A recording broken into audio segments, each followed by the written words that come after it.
Hello, ladies and gentlemen, boys and girls, and children of all ages. Welcome to the one, the only network that broadcasts coast to coast around the world and throughout the galaxy, the HOJO Radio Network.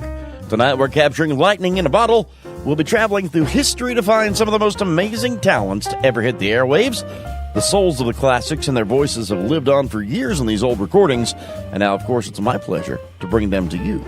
See if you can pick out your favorite old-time movie star amongst the crowd. Get ready. Get ready for 6 hours of never-before-aired on this channel shows. That's right, 6 hours of the finest drama ever to travel through a vacuum tube. No static, no interference, just pure high-fidelity class. I'm on the microphone, and the show starts now with the CBS Radio Workshop, Lovers, Villains, and Fools. Stay tuned to the HOJO Radio Network for more. This is Helen Hayes, and this is a simple story about actors. I guess I know pretty much about actors because I've been one for 50 years.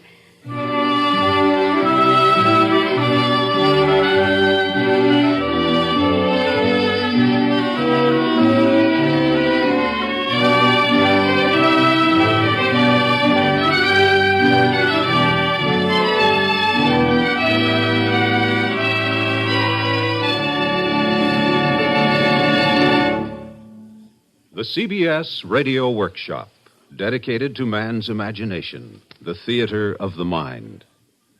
Tonight, the Helen Hayes Drama Group and Helen Hayes present Lovers, Villains, and Fools. Helen Hayes has been known for years as one of the leading actresses of the American stage, and lately as a New York theater. And now on tape, Miss Hayes. Thank you. I still haven't become accustomed to being a theater. But after all these years inside of theaters, I'm quite at home when talking about actors and acting. As I said a moment ago, this is a story about actors. Throughout history, strange opinions have been held about actors by people outside the profession, people sometimes known to theater folk as civilians. Actors have been accused of being childlike, vain, feather-brained, irresponsible, and well, sometimes not even quite respectable. But whatever else they are, actors are artists. They work hard to learn their trade. It isn't easy to be called on to be a lover for one instant and a villain the next, and then turn from being a villain into a fool. And so an actor reaches for Shakespeare, whose plays provide him with all the examples of character he will ever need, no matter whatever or wherever he plays. Tonight, Jack Manning, my young actor friend, has brought our group to the studio with a Shakespearean repertoire of lovers, villains, and fools. And it might be wise to begin foolishly with a fool. The actor will be Dick Vere, reading a speech of Launce, a foolish fellow and two gentlemen of Verona.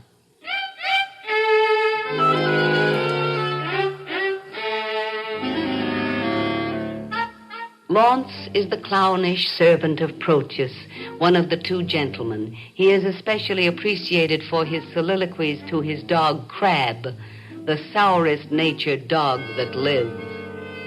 The stage direction, enter Launce leading a dog.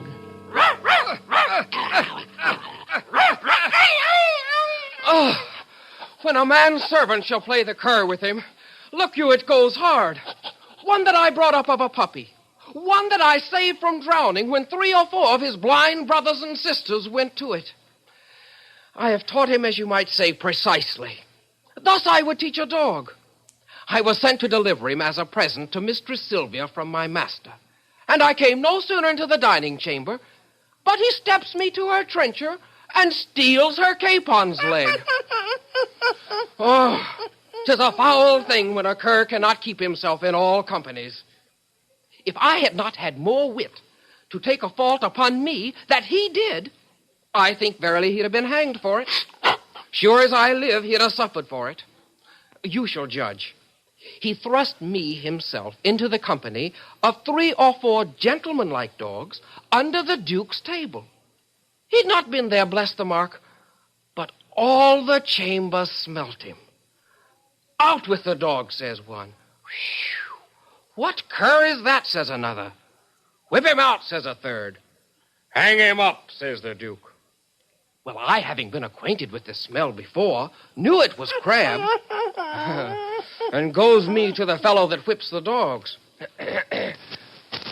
Friend, quoth I, do you mean to whip the dog? Aye, marry I do, quoth he.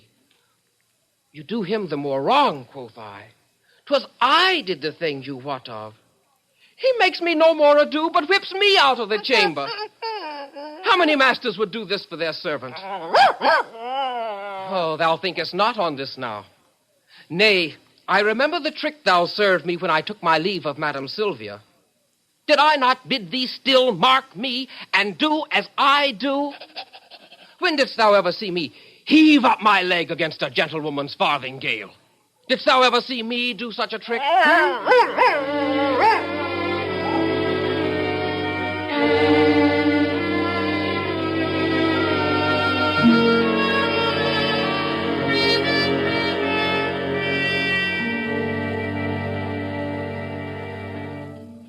Certain people may think it's easy for an actor to play a fool because they fondly believe that an actor is a fool to begin with. Well, is he really? Certainly an actor does his work earnestly and honestly. Mr. J.B. Priestley, the author, has this to say: I prefer acting that I see in the theater, says Mr. Priestley, to acting that I see in the Harley Street consulting room, in the law courts, or the Houses of Parliament. The man who openly plays a character part for 2 hours a night is more likely to remain in a healthy state of mind than the man who plays a character part day and night, using every room he enters as his stage. So much for who is the fool. Now, in Twelfth Night, Shakespeare tells the story of lovers and demonstrates his fondness for disguising his heroine as a boy, thus fooling a lovesick swain. Joseph Warren plays the Duke, and Terry Clark plays Viola.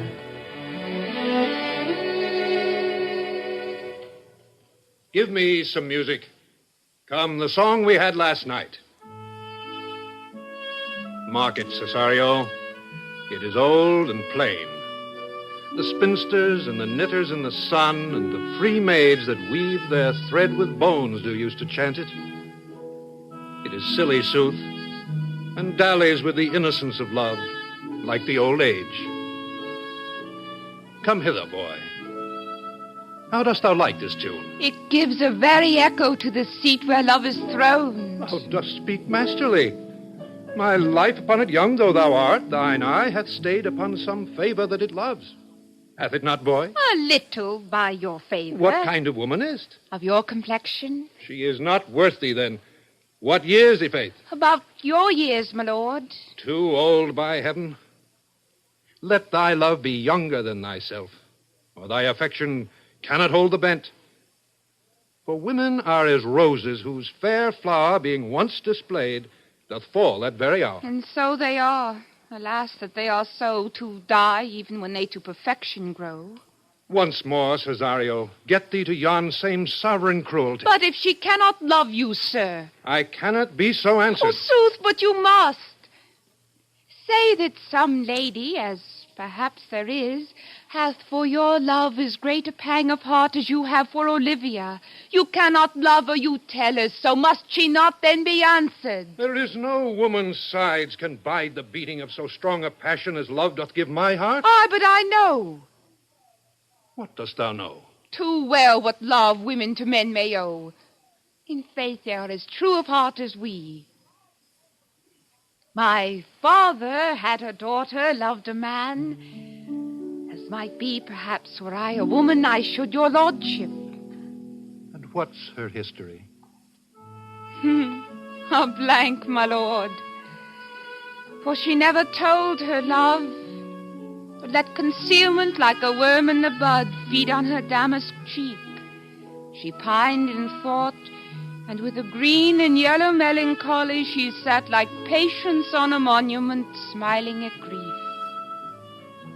Was not this love indeed?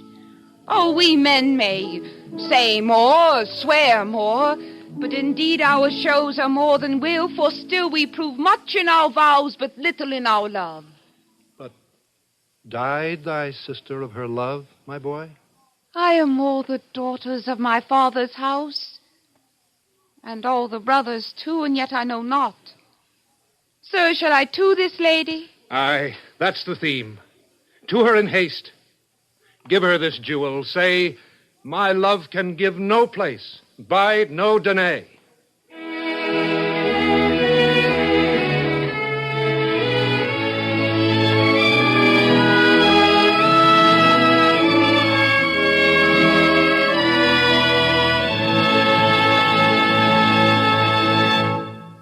The players who are illustrating this story about actors are all young. They're all artists, and they all make their living by acting on stage, screen, radio, or television. They formed their group because they felt a desperate need to learn their craft well by working. And they chose to study and perform Shakespeare because Shakespeare is the one dramatist who challenges every mood, every skill, and every emotion. Being human beings as well as actors, there are lovers among these young people, I'm certain of that. And there may be a fool or two. But I'm sure that there are no out-and-out villains. Actors leave pure villainy to the drama critics. But they can quickly assume the villain's sneer when the part calls for it. Villainous roles such as Gloucester in King Henry VI, Part 2.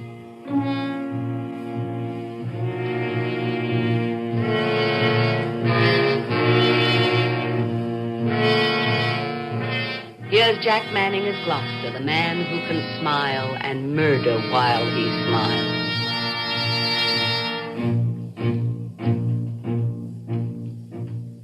Aye, Edward will use women honorably.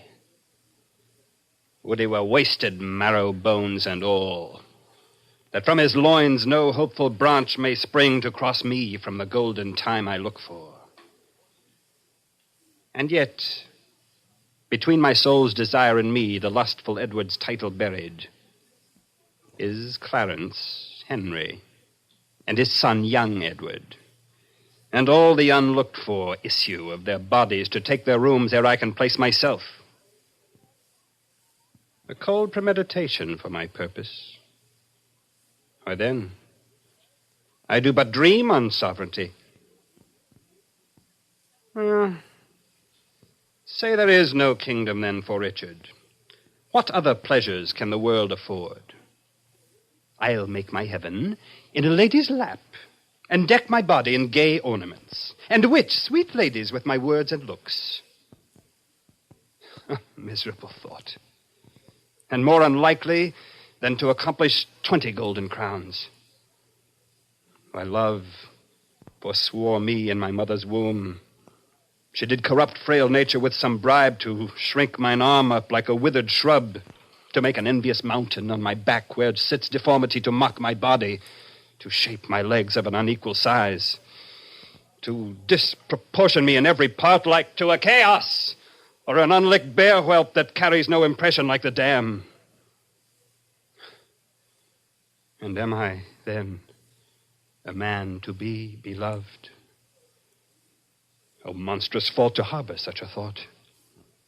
Then, since this earth affords no joy to me, but to command, to check, to o'erbear such as are of better person than myself, I'll make my heaven to dream upon the crown.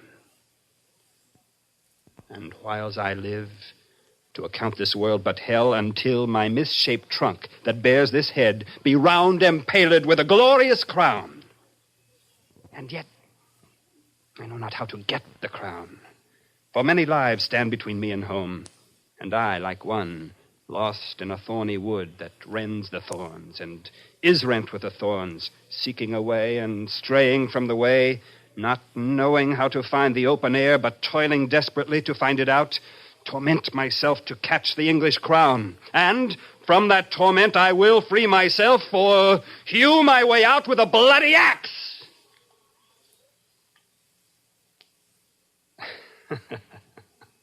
Why, I can smile, and murder whiles I smile, and cry content to that which grieves my heart, and wet my cheek with artificial tears, and frame my face to all occasions.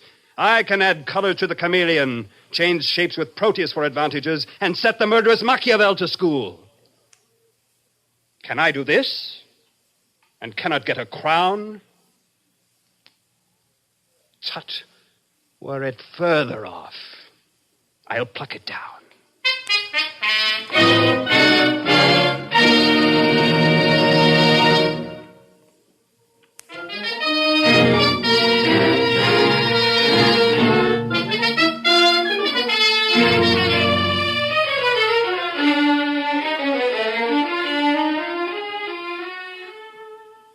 This is Jack Manning.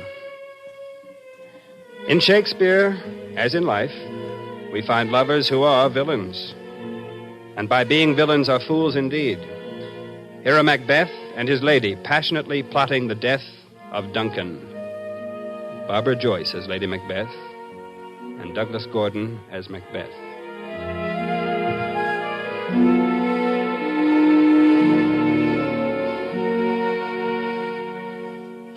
Now, what news? He has almost supped. Why have you left the chamber? Have they asked for me? No, you not. He has. We will proceed no further in this business. He hath honored me of late, and I have bought golden opinions from all sorts of people, which would be worn now in their newest gloss, not cast aside so soon. Was the hope drunk wherein you dressed yourself? Hath it slept since? And wakes it now to look so green and pale at what it did so freely? From this time such I account thy love. Art thou afeard to be the same in thine own act and valor as thou art in desire? Wouldst thou have that which thou esteemest the ornament of life, and live a coward in thine own esteem? Prithee, peace! I dare do all that may become a man. Who dares do more is none. What beast was it then that made you break this enterprise to me? When you durst do it, then you were a man. And to be more than what you were, you would be so much more the man. If we should fail. We fail! But screw your courage to the sticking place, and we'll not fail. When Duncan is asleep, whereto the rather shall his day's hard journey soundly invite him, his two chamberlains will I with wine and wassail so convince that memory, the warder of the brain, shall be a fume, and the receipt of reason a limbeck only. When in swinish sleep their drenched natures lie as in a death, what cannot you and I perform on the unguarded Duncan? Bring forth men, children only. For thine undaunted mettle should compose nothing but males. Will it not be received when we have marked with blood those sleepy two of his own chamber, and used their very daggers that they have done? Who dares receive it other, as we shall make our griefs and clamor roar upon his death? I'm settled, and bend up each corporal agent to this terrible feat. Away, mark the time with fairest show. False face must hide what the false heart doth know.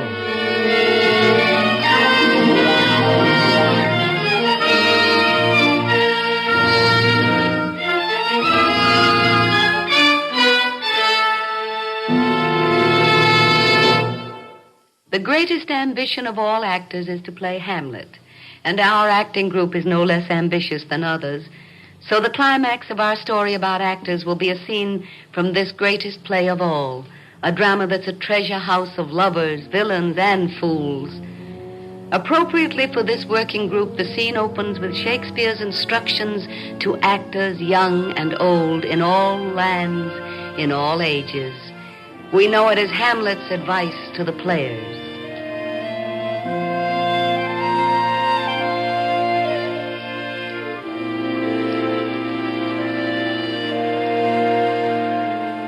Speak the speech, I pray you, as I pronounced it to you, trippingly on the tongue.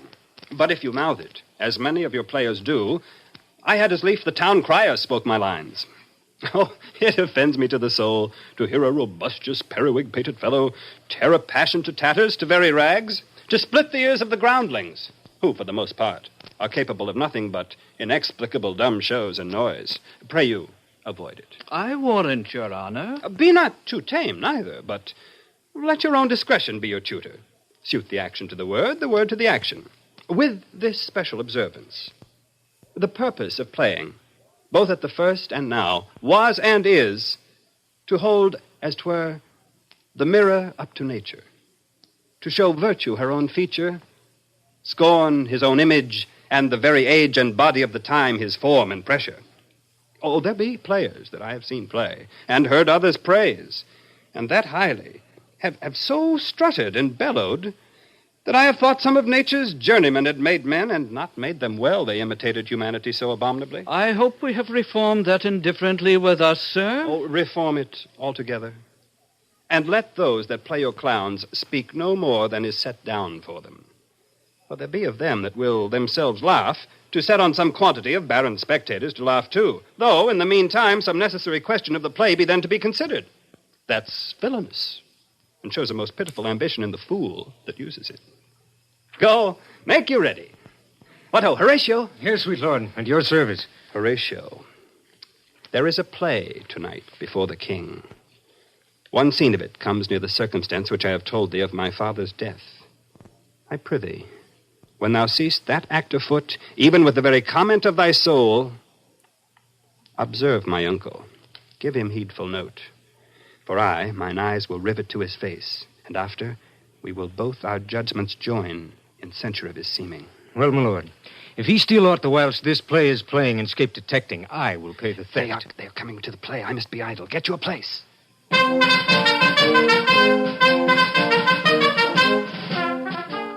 How fares our cousin Hamlet? Excellent to faith. I eat the air, promise crammed. You cannot feed capons so.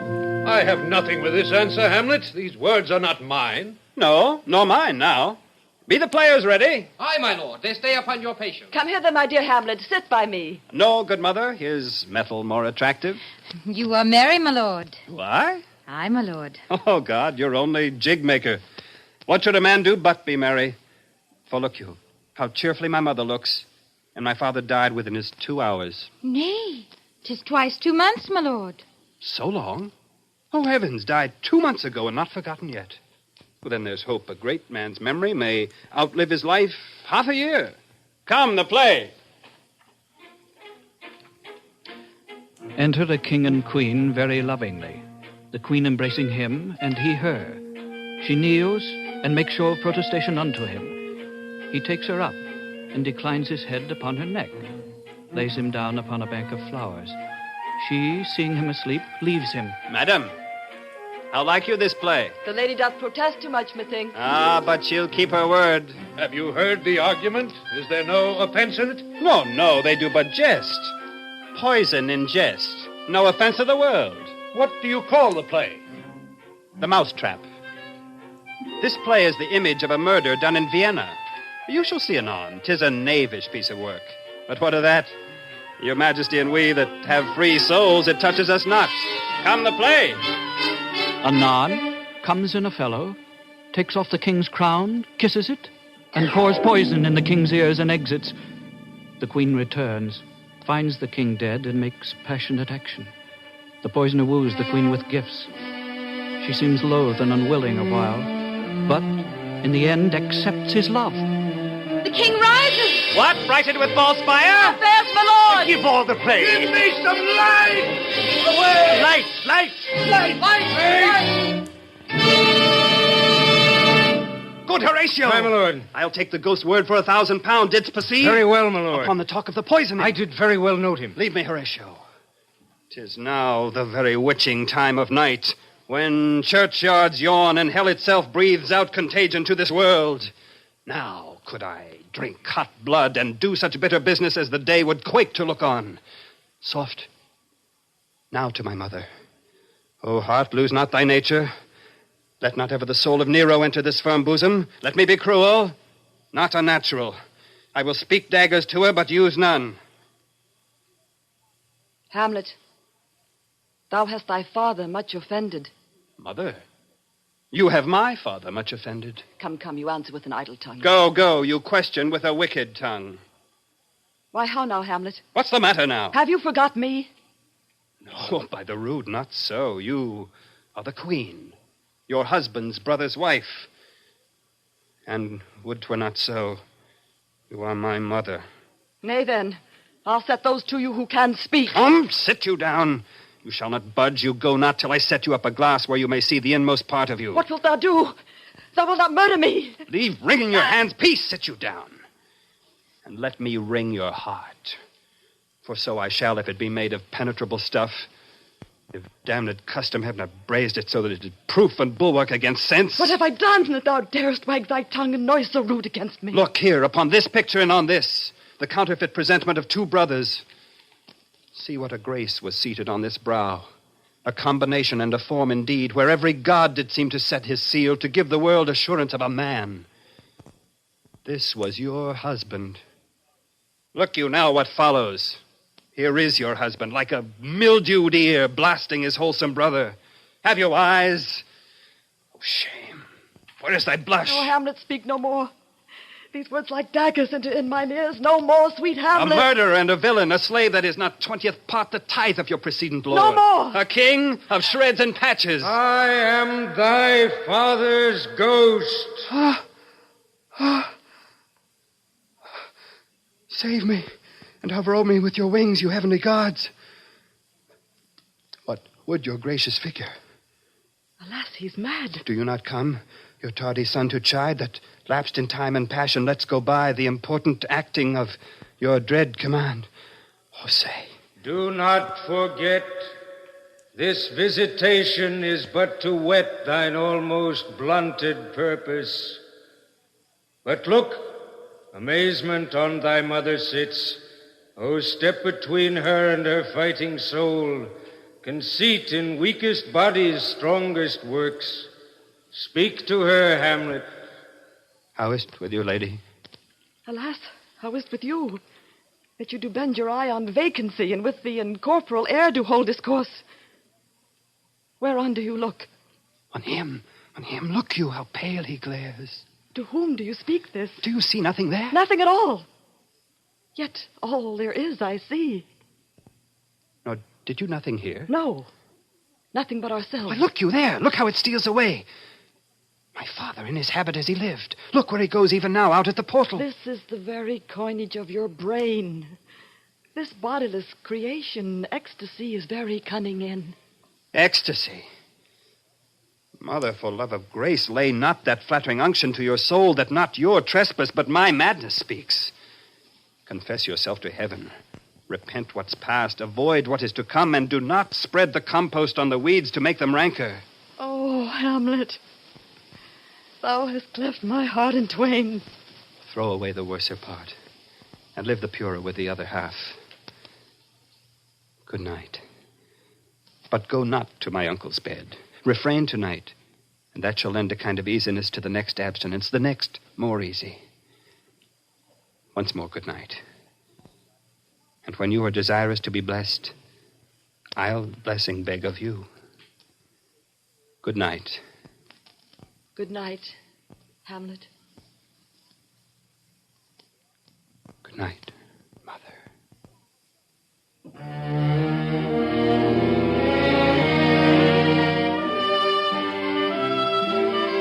This has been a story about actors and actors at work. Our revels now are ended. We are such stuff as dreams are made on, and our little life is rounded with a sleep. Good night, everyone.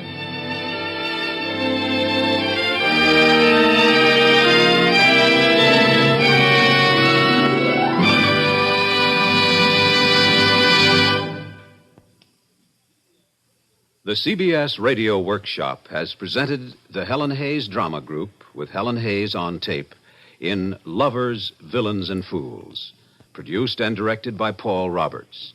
Narration was written by Albert Miller, music composed and conducted by Alexander Steinert. Heard with Miss Hayes were Jack Manning, Dick Via, Barbara Joyce, Joe Warren, Terry Clark, Douglas Gordon, Betty Ellen, and Arthur Anderson. This is Bob Hite inviting you to join us again next week when, from Hollywood, we present a delightful and thrilling fairy tale by Antoine de Saint-Exupéry called The Little Princess. This is the CBS Radio Network.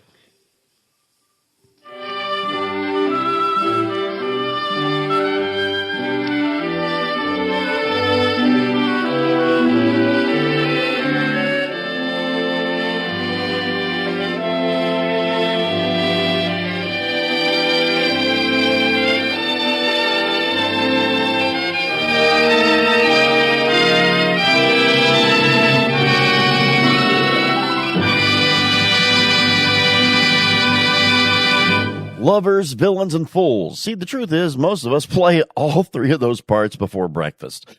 We spend so much time putting on a performance for the world that we forget that there's really only an audience of one who sees right through that grease paint. So don't get lost in the act, folks. Authenticity is the only script worth following. Now, let's talk about a bird that cost a lot of men their souls. Next, the Maltese Falcon from the Academy Award Theater, right here on the HOJO Radio Network. Stay tuned. The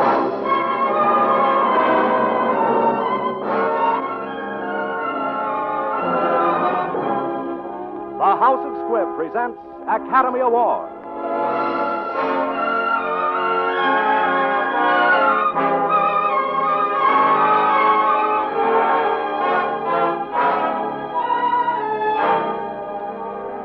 Every week, Squibb brings you Hollywood's finest. The great picture plays, the great actors and actresses, techniques and skills chosen from the honor roll of those who have won or been nominated for the famous Golden Oscar of the Academy of Motion Picture Arts and Sciences.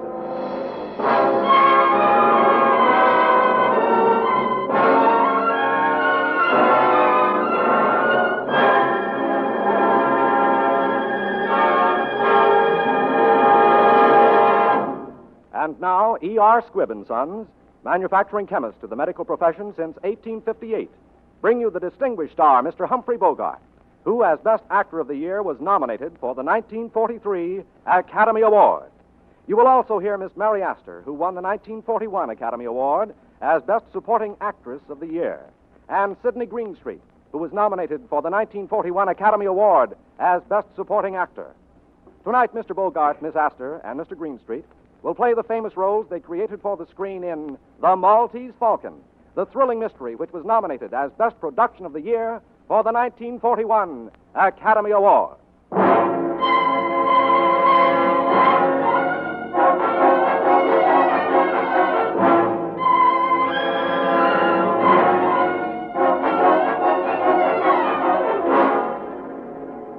My name is Spade, Sam Spade.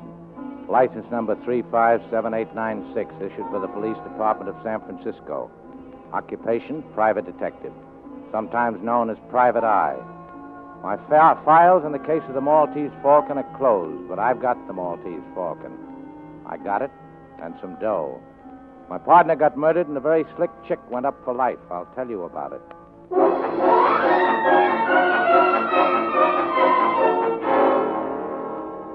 This slick dame comes to see me one day, gives me a song and dance about her sister and a guy called Floyd Thursby. She wants us to get her sister back before her mother and father get in from Hawaii. I put my partner, Miles Archer, on the case.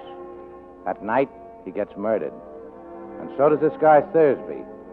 I go round to the apartment where the dame is living, the one called Bridget O'Shaughnessy. She had something I seemed to go for. Oh, Mr. Spade, come in. I have come in. Oh, yes, so you have. Mr. Spade, tell me, am I to blame for last night? You warned us that Thursby was dangerous. Of course, you lied to us about your sister and all that, but that doesn't count. We didn't believe you. Oh, help me, Mr. Spade. I need help so badly. I've no right to ask you, but I do ask you. Help me. You won't need much of anybody's help. You're good. You're awful good. It's chiefly your eyes, I think, and that throb you get into your voice when you say things like, "Help me, Mr. Spade." I deserve that. But, the lie was in the way I said it, and not at all in what I said. If I'm going to help you, I've got to have some sort of a line on your Floyd Thursby. I met him in the Orient. We came here from Hong Kong last week. Did he kill Archer? Yes, certainly. Picked a nice sort of playmate. Only that sort could have helped me if he had been loyal. How bad a hole are you actually in? As bad as could be. Physical danger? I'm not heroic. I don't think there's anything worse than death. Then it's that. It's that as surely as we're sitting here. Unless you help me. Who killed Thursby? Your enemies or his? I don't know. His, I suppose.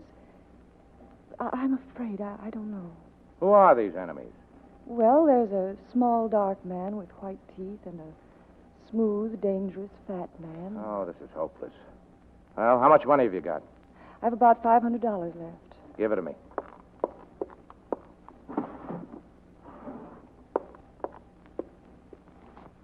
There's only 400 here. I had to keep some to live on. Okay. I'll be back as soon as I can. You needn't come to the door with me. I can let myself out. I went by the office then and found a dark little guy with very white teeth waiting for me. His name was Joel Cairo. He was a Greek. Mr. Spade, I'm trying to recover an ornament that has been, shall we say, mislaid. I thought and hoped you could assist me. Uh-huh. The ornament is a statuette, the black figure of a bird. I'm prepared to pay the sum of $5,000 for its recovery, and no questions asked. 5,000's a lot of money. It's a very interesting figure. You will put your hands together at the back of your neck, Mr. Spade. Huh? Oh, sure. I shall shoot you if you try to stop me, Mr. Spade. But I must search your office. Well, you won't find anything but a pair of worn-out rubbers, a half pint of rum, and a pack of chewing gum. We shall see. Please stand up. So. Sure. This way? No, the other way. Sure.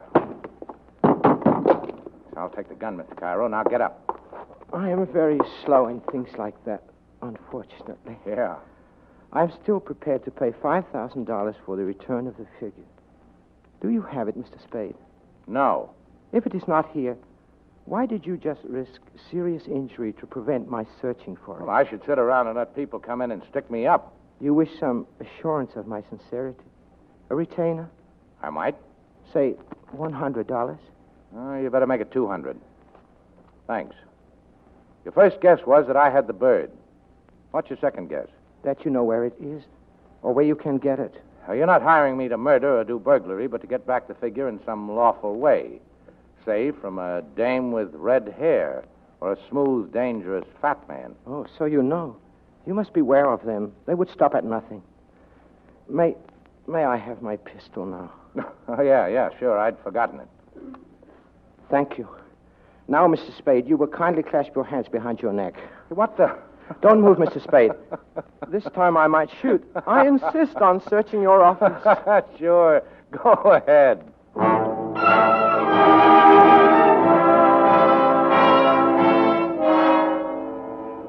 I finally got rid of the Greek and started back for Bridget O'Shaughnessy's apartment. Matter of fact, I had a hunch that the Greek was going there himself and started to tail his cab when a sad-faced guy poked something into my back and said... Come on.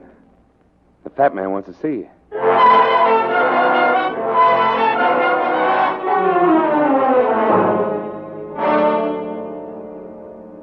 Here he is, Mr. Gutman. The guy who was talking to the dame and the Greek. Ah, Mr. Spade. Mr. Gutman? We begin well, sir. I distrust a man who talks too much. I like to talk. Of course, talking's something you can't do judiciously unless you keep in practice. Yeah. Now, sir, we'll talk if you like. And I'll tell you right out that I'm a man who likes talking to a man who likes to talk. Swell. Will we talk about the blackbird? You're the man for me, sir. No beating about the bush, right to the point. Let us talk about the blackbird by all means. Mr. Spade, have you any conception of how much money can be got for that blackbird? No. Well, sir, if I told you half, you'd call me a liar. No, not even if I thought so. But you just tell me what it is, and I'll figure out the profits. You mean you don't know what that bird is? Well, I know what it's supposed to look like. I know the value in human life you people put on it. So Shaughnessy didn't tell you what it is? And Cairo didn't either? He offered me $10,000 for it. 10,000. And dollars, mind you, not even pounds. They must know what it is. Or do they? What is your impression? I can't tell. They're both lying. If they don't know, I'm the only one in the whole wide, sweet world who does. Swell. When you've told me, that'll make two of us. Mathematically correct, sir. But I don't know for certain that I'm going to tell you. Oh, don't be foolish. You know what it is. I know where it is. That's why I'm here. Well, sir, where is it? Don't be silly. You see, I must tell you what I know, but you will not tell me what you know. That is hardly equitable, sir. No. I don't think we can do business along those lines. Yeah, well, think again and think fast. I can get along without you and keep that Gunchel away from me while you're making up your mind. I'll kill him. Well, sir, I must say you've the most violent temper. Well, what are you wasting time for? You've got till 5:30. Then you're either in or out for keeps.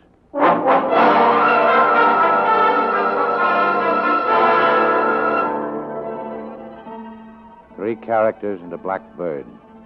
Well, all I knew was my partner was dead and the cops were getting very uncooperative about the whole thing, including who killed Floyd Thursby.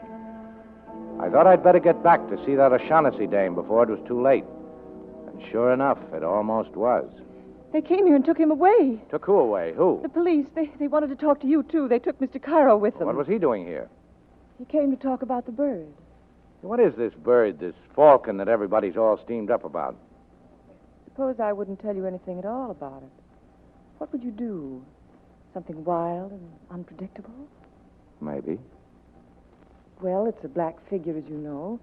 Smooth and shiny, of a bird. A hawk or falcon about 12 inches high. Now, what makes it so important? I don't know.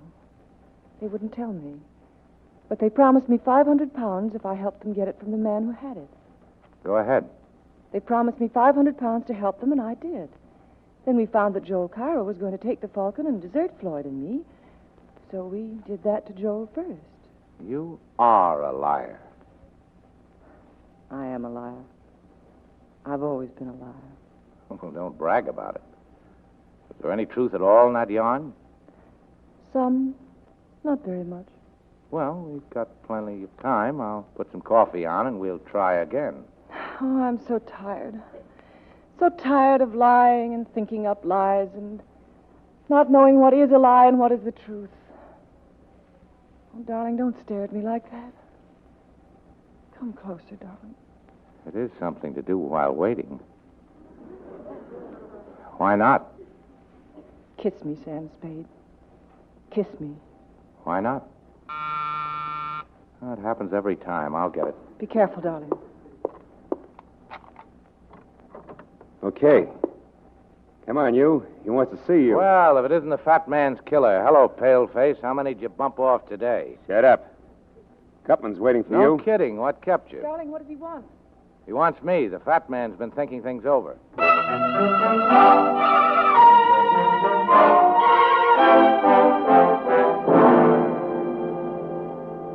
Well, Mr. Spade, I must apologize for sending for you in this fashion. Now, never mind. Let's talk about the bird. All right, let's. What do you think of the order of the Hospital of St. John of Jerusalem? Crusaders or something, weren't they? Very good. In 1539, these crusading knights persuaded Emperor Charles V to give them the island of Malta. He made but one condition. They were to pay him each year for the tribute of a falcon in acknowledgement that the Malta was still under Spain. Do you follow me? Yeah. Have you any conception of the extreme, immeasurable wealth of the order of that time? Well, I imagine they were pretty well fixed. They were rolling in wealth, sir. They hit upon the happy thought of sending the emperor for the first year's tribute, not an insignificant live bird, but a glorious golden falcon, encrusted from head to foot with the finest jewels in their coffer. Allow me to replenish your drink, sir. Well, what do you think of these knights? I don't know. Well, sir, the glorious falcon never reached Spain. Buccaneers raided the galleon. In 1713, the bird showed up in Sicily. In 1840, in Paris. And it had by that time acquired a coat of black enamel, looking like nothing but a fairly interesting black statue. In 1923, a Greek dealer found it in an obscure Paris shop. He knew what it was. I heard about it in London and rushed over to buy it. But the Greek was murdered and the falcon gone. That was 23 years ago. For 23 years, I've searched for the bird. I traced it to the home of a Russian General Kemedov, but he wouldn't sell, even though he knew nothing of its value. I was forced to send my agents after it. They got it, sir, but I haven't got it. But I'm going to get it, sir. How soon are you willing to produce the falcon? A couple of days. That is satisfactory. Well, sir, here's a fair bargain and profits large enough for both of us. Well, what's your idea of a fair bargain? Shall I say 100,000? Why not? What did you say to $250,000? Oh, then you think the dingus is worth $1 million, huh? Why not? Yeah. Why not? Hey, I feel kind of funny, Gutman. That drink. My dear man, how could you suggest anything so crude?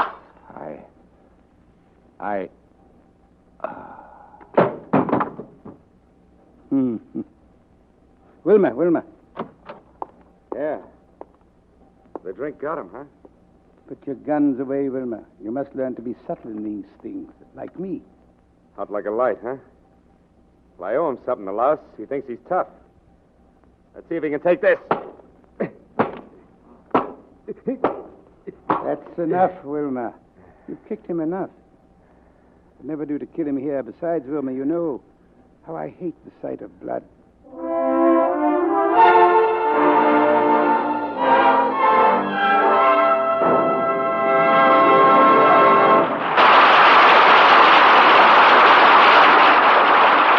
In a moment, you will hear the second part of Academy Award. You yourself uncover jewels more precious than the rarest gems every time you smile. Your teeth are priceless. Preserve their natural brilliance with creamy, smooth Squibb dental cream. For the polishing agent in this quality dentifrice is one of the safest, softest, yet most effective known to dental science. That's why you can actually see the refreshing difference when you brush your teeth with Squibb dental cream. And you can taste and feel the refreshing difference, too. That's because the delightful flavor of Squibb dental cream is cool and inviting as a shady bed of mint.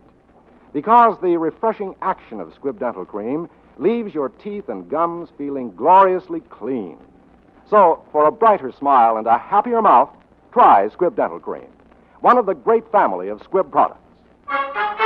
Taste, feel, and see the refreshing difference. Use Squibb dental cream.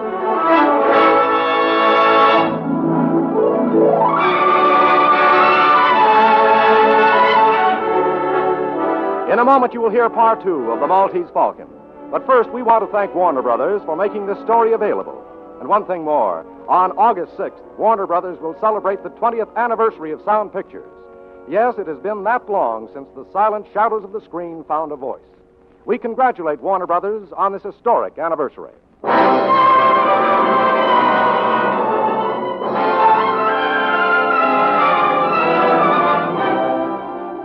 And now, the House of Squibb presents part 2 of Academy Award, starring Humphrey Bogart in The Maltese Falcon, with Mary Astor and Sidney Greenstreet.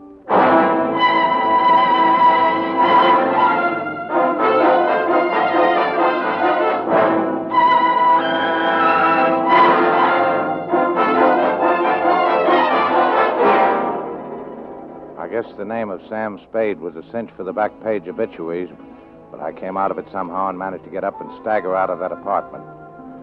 I went around to the hotel where Joel Cairo had a room and made a deal with the house dick to let me search it.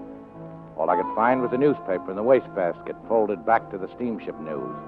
There was a list of arrivals, and one was marked. It said, 8:07 a.m., the La Paloma from Hong Kong. That was good enough for me. I got a cab and rode down to the docks. The La Paloma was on fire and burning beautifully. I went back to my office to hold my aching head and think things over when the door opened. The tall guy in a long black overcoat stood there with a package in his hands, making gurgling noises before he fell like a tree. He should have. He was dead.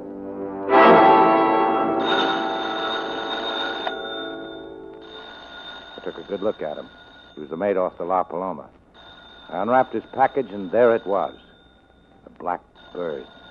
The Maltese Falcon.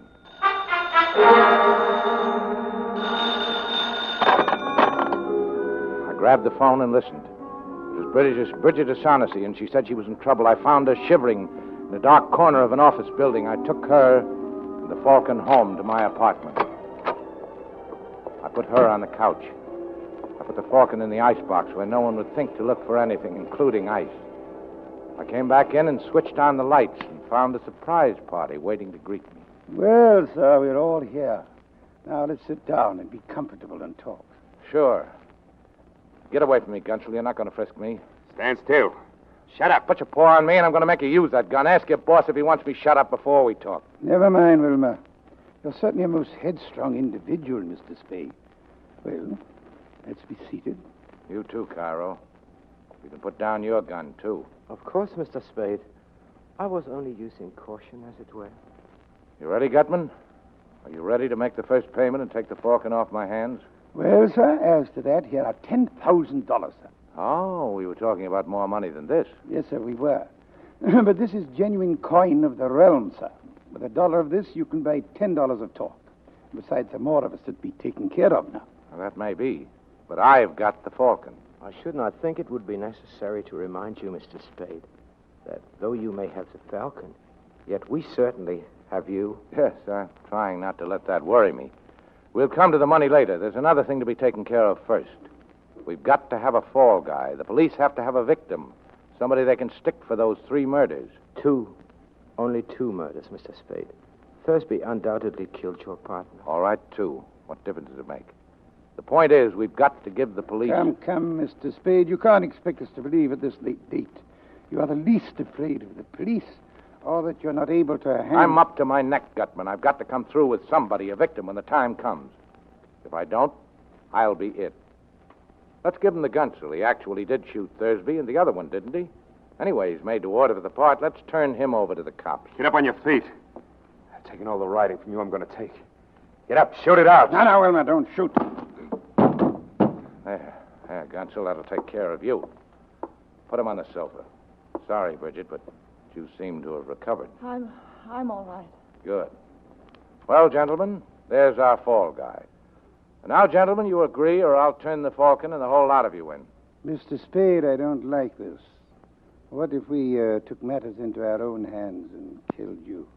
You won't, or you'll never find the Falcon. True, but there are other ways we could make you talk. No, I'd take it and make you kill me, and then you'd end up the same way. No, I believe you would, too. Well? I've always felt toward Wilma like a father. But you can have him. Swell, let's get the details fixed. Why did he shoot Thursby? Thursby was Miss O'Shaughnessy's ally. We thought in disposing of him, we would teach Miss O'Shaughnessy to patch up her differences with us regarding the Falcon. And the mate from the La Paloma. That was Miss O'Shaughnessy's fault. Cairo got in touch with me when he saw the notice of the ship's arrival. He remembered that the mate and Miss O'Shaughnessy had been friendly in Hong Kong. He called on this man, but he, with Miss O'Shaughnessy and the bird, slipped through our fingers. We followed them to her apartment, and Wilma shot the mate as he was coming down the fire escape. He shot him many times, but the man was tough, and he did not drop the Falcon. We persuaded Miss O'Shaughnessy to call your office. But unfortunately, she did not call in time to prevent you from meeting the mate and getting the Falcon. I see. And now, sir, would it be presumptuous if we asked to see the Falcon? Okay. It's in my icebox. Icebox, I see. Oh, you are a character, sir. Yes, very, very clever of you, very. I've got it. Bring it in here at once. Here, wrapped in this. Now, after 23 years. It is it. We'll make sure. Lend me your knife, sir. Here. I'll peel off some of this disfiguring enamel. It's a fake. All right, O'Shaughnessy, you've had your little joke. Now tell us about it. No, Sam, no, that's the one I got from the Russian, I swear. You bungled it, Gutman. You and your stupid attempt to buy it. The Russian caught on how valuable it was. No wonder we had so little trouble stealing it. You imbecile! You bloated idiot! Yes. This is the Russian's hand. There's no doubt of it. Well, sir, what do you suggest? Shall we stand here and shed tears and call each other names? Or shall we go to Istanbul and to interview our Russian friend? Go to Istanbul? For 23 years, I have wanted that little item and have been trying to get it. If I must spend another year on the quest, well, that will be an added expenditure in time only. I'll go with you. Wilma's gone. Wilma's gone. So he has. That makes it imperative that we go too. Oh, by the way, sir, I'll trouble you for my envelope containing the $10,000. I kept my end of the bargain, but I'll settle for $1,000 for expenses. Thank you. I'll allow you the $1,000. That'll take care of my time. Now, sir, we'll say goodbye to you unless you care to undertake the Istanbul expedition with us. You don't? That's too bad. Well, sir, the shortest farewells are best. Adieu. And to you, Miss O'Shaughnessy, I leave the rare avis there on the table as a little memento. The Maltese Falcon. All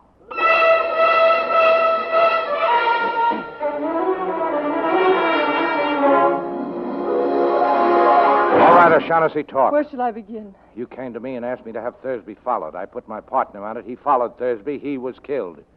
You must have told Thursby he was being followed. I told him, yes, but please believe me, Sam, I wouldn't have told him if I'd thought Floyd Thursby would kill your partner. Miles hadn't many brains, but he had too many years' experience as a detective to be caught like that by a man he was shadowing up a blind alley with his gun tucked away in his hip and his overcoat buttoned. But it'd have gone up there with you, Angel. He was just dumb enough for that. And then you could have stood as close to him in the dark as you liked and put a bullet through him. Don't talk like that to me, Sam. You know I didn't know. Stop it. Why did you shoot him? I didn't mean to at first. I can't look at you and tell you this. You thought Thursby would tackle him. If he got Thursby, then you were rid of him. If Thursby won, you had something on him. Enough to be rid of him for good. Wasn't that it? Something like that. But when Thursby backed down, you took the gun and did the job yourself. Oh, Sam, sweetheart, from the very first instant I saw you, I knew. You angel. Well, if you get a good break, you'll be out of San Quentin in 20 years, and you can come back to me then. I hope they don't hang you, Precious, for that sweet neck. You know deep down in your heart that in spite of anything I've done, I love you. I don't care who loves who. I'm not going to play the sap for you. I won't walk in Thursby's, and I don't know how many others' footsteps. You killed my partner, and you're going over for it. Why must you do this to me, Sam? Surely your partner wasn't as much to you Listen to me. This won't do any good. You'll never understand me, but I'll try once and then give it up. Listen. When a man's partner is killed, he's supposed to do something about it. When it happens, we're in the detective business. Well, when one of your organization gets killed, it's bad business to let the killer get away with it. Bad all around. Bad for every detective everywhere. You can't send me to the... Sam, you can't. You love me. You love me. Maybe I do. What of it? Maybe next month I won't. I've been through it before. I'll have some rotten nights after I've sent you over, but that'll pass. I want you, sure, but I won't take you at the price because all of me wants to, regardless of consequences. Because you counted on that with me the same as you counted on that with all the others. Sam, darling, kiss me, kiss me. Sure, baby.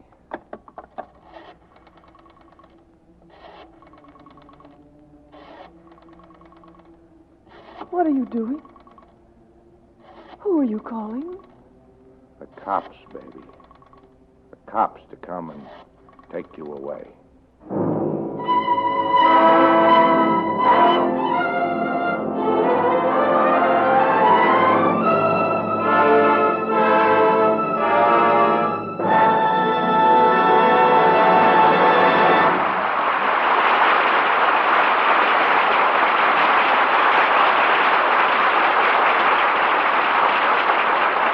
Just as thrilling as tracking down some fabulous treasure is the search for the unknown which goes on unceasingly in the Squibb Research Laboratories.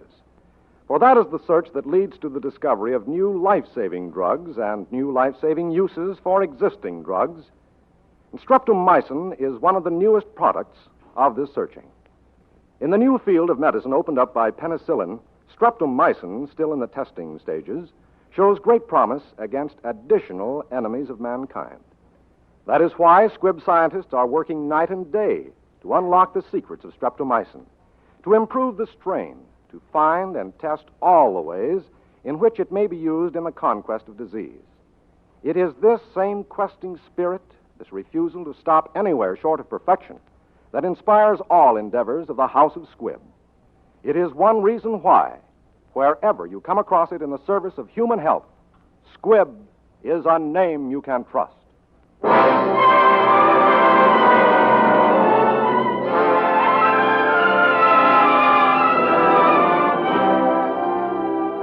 Next Wednesday, another great picture. The House of Squibb will present Academy Award starring Henry Fonda in Young Mr. Lincoln.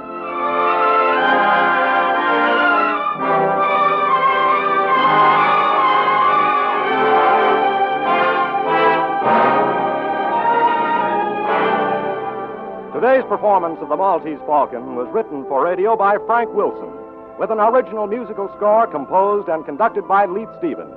Our producer-director is D. Engelbach. Humphrey Bogart is soon to be seen in Warner Brothers' Big Sleep. Mary Astor appeared through the courtesy of Metro-Goldwyn-Mayer, producers of the Technicolor musical Easy to Wed. Sidney Greenstreet is soon to be seen in Warner Brothers' The Verdict. This is Hugh Brundage bidding you good night until next Wednesday at the same time, when you're invited to listen again to Academy Award, presented by the House of Squibb on Name You Can Trust. This is CBS, the Columbia Broadcasting System.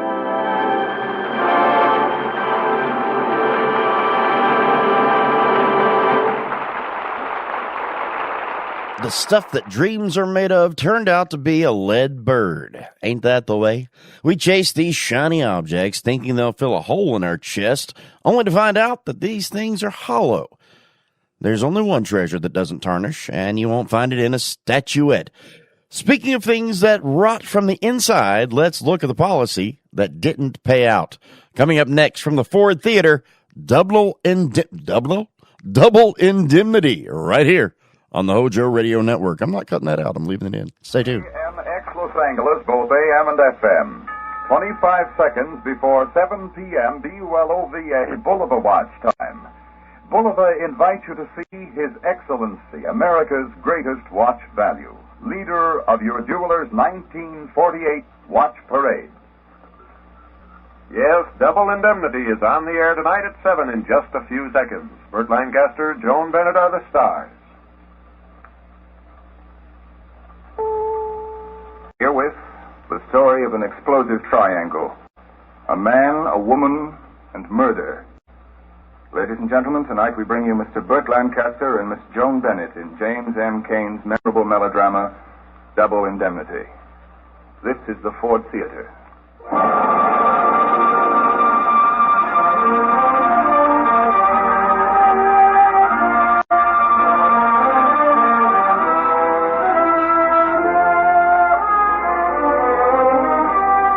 The Ford Motor Company, builder of Ford, Mercury, and Lincoln cars, invites you to the Ford Theater, a full hour of the finest dramatic entertainment with celebrated stars of Hollywood and Broadway. And now to introduce tonight's program, here is the director of the Ford Theater, Fletcher Markle.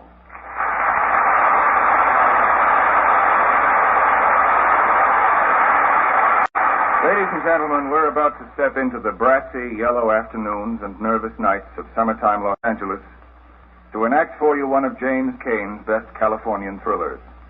Double Indemnity is a curious blend of passion, violence, and justice, the kind of story that rings the bell even more often than Mr. Cain's renowned Postman. And with us in the Ford Theater tonight to impersonate two of the most unhappily matched villains in current crime fiction, we have Miss Joan Bennett and Mr. Burt Lancaster. Miss Bennett, an actress of great beauty and charm, slips out of character tonight to play Phyllis, who is beautiful and has a certain charm, but who is certainly not a lady. Mr. Lancaster also abandons his usually pleasant manner in favor of the solemn and brooding nature of a gentleman named Walter Neff, who is far from gentle. And as an added dividend, you'll be hearing one of Broadway's brightest and busiest performers, Mr. Martin McCormick, as Barton Keyes.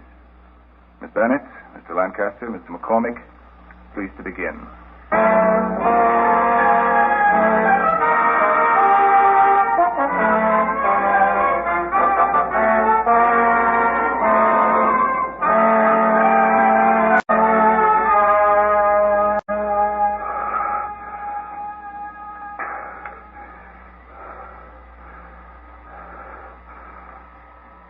Memorandum. Walter Neff to Barton Keyes, claims manager, Los Angeles. Dear Keyes, I take great pleasure in dictating this report to you. Suppose you'd call it a confession when you hear it. Well, I don't like the word confession. I just want to set you straight about something you couldn't see because it was smack up against your nose. Wait a second. Well, I plug this wound of mine a little tighter. Yes, I'm wounded. Yeah, that's better. Keyes, you think you're such a hot potato as a claims manager. Such a phony wolf on phony claims. Well, maybe you are. But let's take a look at that Dieterson claim. accident and double indemnity. You were pretty good in there for a while, Keys. You said it wasn't an accident. Check. You said it was murder. Check. You thought you had a cold, didn't you? All wrapped up in tissue paper with pink ribbons around it. It was perfect. Except it wasn't. Because you made one mistake. Just one little mistake. When it came to picking the killer, you picked the wrong guy. You want to know who killed Dietrichson? Well, hold tight to that cheap cigar of yours, Keys. I killed Dietrichson. Me, Walter Neff. Insurance salesman, 35 years old, unmarried, no visible scars. Until a little while ago, that is. Yes, I killed him. I killed him for money and for a woman. And I didn't get the money. And I didn't get the woman. Pretty, isn't it?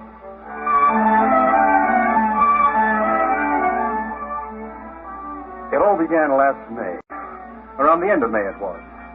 I'd been out to Glendale. On the way back, I remembered this renewal possibility near Los Feliz Boulevard. So I drove over there. The house was one of those California Spanish houses everybody was nuts about 10 or 15 years ago.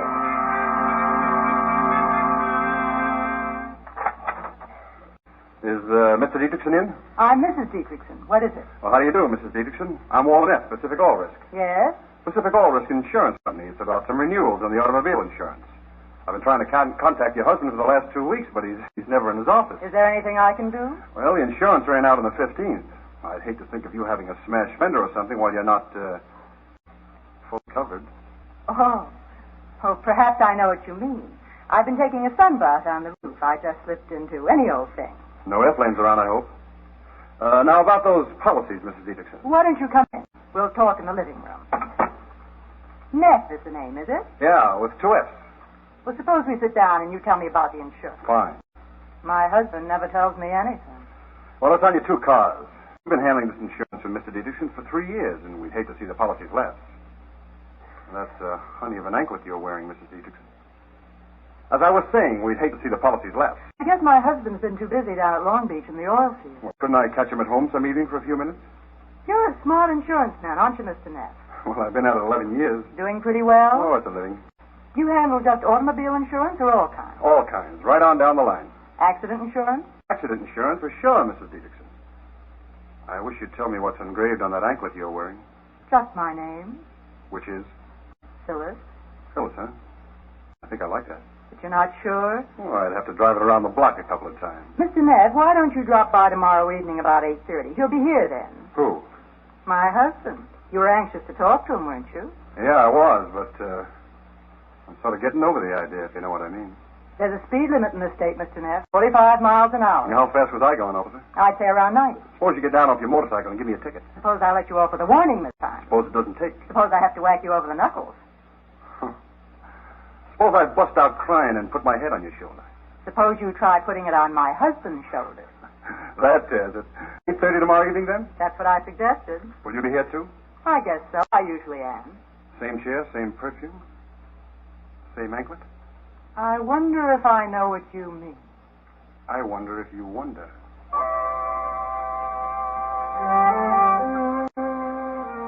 It was a hot afternoon, and I can still remember the smell of honeysuckle all along the street.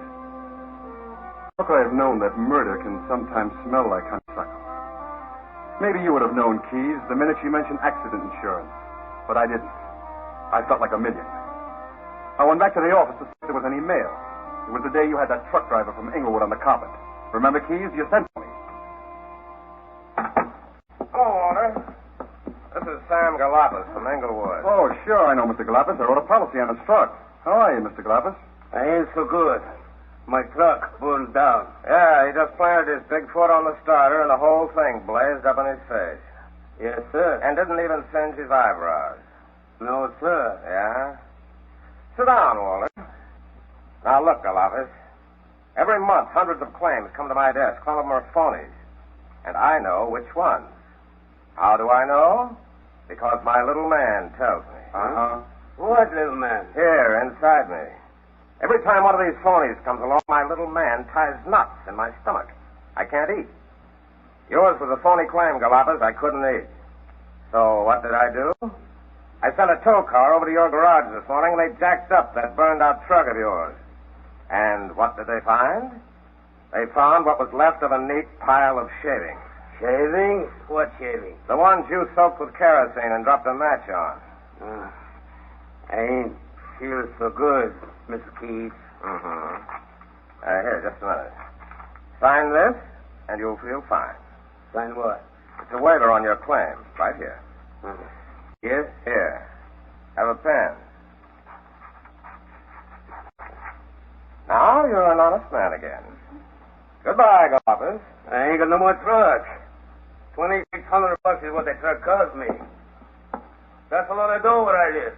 What's the matter, Galapagos? Don't you know how to open the door? Just put your hand on the knob. Turn it to the left. Now pull it towards you. That's the boy. Thank you, Mr. Keys. Goodbye, Mr. Neff. Bye. What kind of outfit is this anyway? Are we an insurance company or just a bunch of dim-witted amateurs to write a policy on a mug like that? Now, wait a minute, Keys. I don't rate this beef. I clipped a memo to that Galapagos application to have him thoroughly investigated before we accepted the risk. I know you did, Walter. I'm not beating at you. It's the way the company will write anything just to get it down on the sales sheet. And I'm the guy that has to sit here up to my neck in phony claims so they won't throw more money out the window than they take at the door. Okay. Turn the record over and let's hear the other side. Walter, I've had 26 years of this, and let me tell you, I'm getting just... And you loved every minute of it, Keys. You love it. Only you worry about it too darn much. You and that little man. That's enough from you, Walter. Get out of here before I throw my desk at you. I love you, too.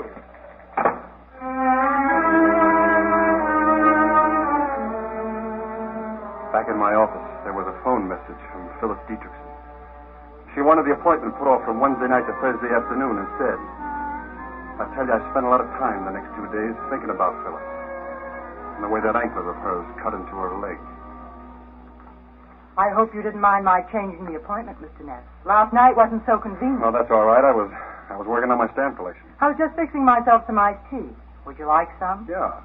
Unless you got a bottle of beer that's not working. Oh, I never know. There might be some in the icebox. Nettie! About those renewals, Mr. Neff. I talked to my husband about it. He'll renew it. He told me so. As a matter of fact, I thought he'd be here this afternoon. But he's not? No. That's terrible. Nettie! Oh, I forgot. Today's the maid's day off. Well, never mind the beer. Iced tea will be fine. Lemon? Sugar? Fix it your way. As long as it's the maid's day off, maybe there's something I can do for you. Like running a vacuum cleaner? Well, I used to peddle vacuum cleaners. Not much money, but you learn a lot about life. Oh, I didn't think you'd learn it from a correspondence course. Your tea. Thanks. Mr. Neff, Make it Walter, huh? Walter? That's right. Tell me, Walter, on this insurance, how much commission do you make? 20%. Why? Oh, I thought perhaps I could throw a little more business your way. I can always use it. I was thinking about my husband. I worry a lot about him down in those oil fields. It's very dangerous. Not for an executive, is it? Oh, he just doesn't sit behind a desk. He's right down there with those drilling crews. It's got me worried sick.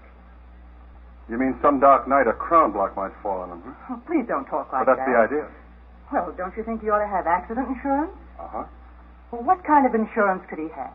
Well, enough to cover doctors and hospital bills. Say $125 a week cash benefit. And he'd rate around $50,000 capital sum. Capital sum? What's that? In case he gets killed. Maybe I shouldn't have said that. Well, I suppose you have to think of everything in your business. I want to ask you something, Walter. Did I get an insurance policy on my husband without bothering him at all? How's that again? It would make it easier for you, too. You wouldn't even have to talk to him. Well, why shouldn't he know?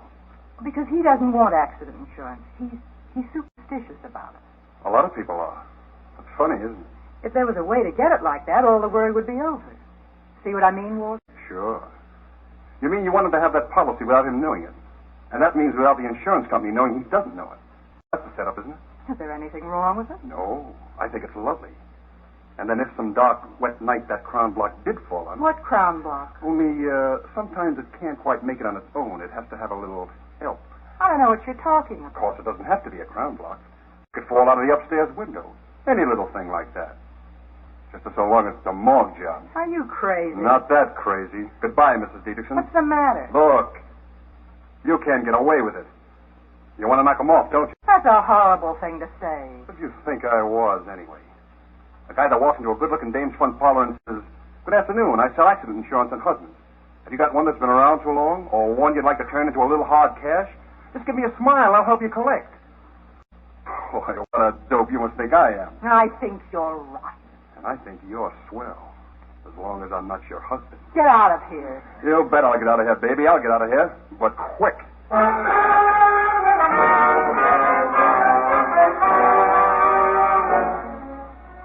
I wasted a lot of time that afternoon trying to get her out of my system.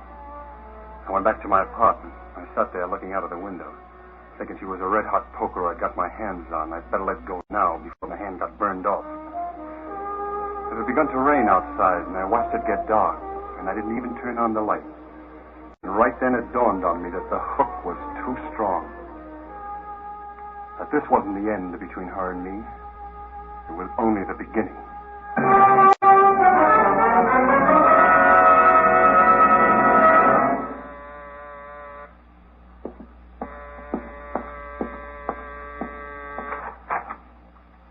Hello. You forgot your hat this afternoon. How did you know where I live? You're in the phone book. It's raining. Come in. See the coat off and sit down. Your husband working? Yes, he phoned he'd be late. It's about time you said you're glad to see me. I knew you wouldn't leave it like that. Like what? Sit down. Like it was this afternoon. I must have said something that gave you a terribly wrong impression. You must never think anything like that about me, Walter. Okay. No, it's not okay. Not if you don't believe me. Now, what do you want me to do? I want you to be nice to me. Like the first time you came to the house. It can't be like the first time. Something's happened. I know it has. It's happened to us. Maybe I oughtn't to have come. Maybe you wouldn't. You want me to go? No. Come here, baby. Walter. That perfume on your hair. What's the name of it? I don't know. I bought it in Ensenada. You know, about 6 months ago, a guy slipped on a cake of soap in his bathtub. Knocked himself cold, was drowned. Only he had an accident insurance. So, they had an autopsy, and she didn't get away with it. Who didn't? His wife. All she collected was a 3 to 10 stretch into Tehachapi. Perhaps it was worth it to her. Walter, let me go for a second. Sure. Make yourself at home. It's nice here, Walter. There's a wonderful view over here out the window. No, thanks. I hate looking out at the rain. Oh, you ought to have your couch resprung. Did you ever think of a divorce? He wouldn't give me a divorce. Too much money? He hasn't got any money. Not since he went into the oil business. But he had it when you married him. Yes, he had. And I wanted a home. Why not? Move over. But that's not the only reason. I was his wife's nurse. She was sick a long time. When she died, he was terribly broken up. I pitied him so. And now you hate him? Yes. He's always been mean to me. Even his life insurance all goes to that daughter of his, that Lola. Nothing for you at all? No, and nothing is just what I'm worth to him. And so you lie awake in the dark and listen to him snore and get ideas. Walter, I don't want to kill him. I never did. Not even when he gets drunk and slaps my face. Only sometimes you wish he were dead. Perhaps I do. And you wish it was an accident and that you had that policy for $50,000. Is that it? I'll tell you what it would be like if you had that accident policy and tried to kill him. We've got a guy in our office named Keys. In 3 minutes, he'd know it wasn't an accident. In 10 minutes, you'd be sitting under the hot lights, and in a half an hour, you'd be signing a name for a confession. Walter, I didn't do it. I'm not going to do Now, it. there's an insurance company in the picture, baby. They'll hang you just as sure as 10 dimes will buy $1. And I don't want you to hang, baby. Stop thinking about it. Yeah? All right.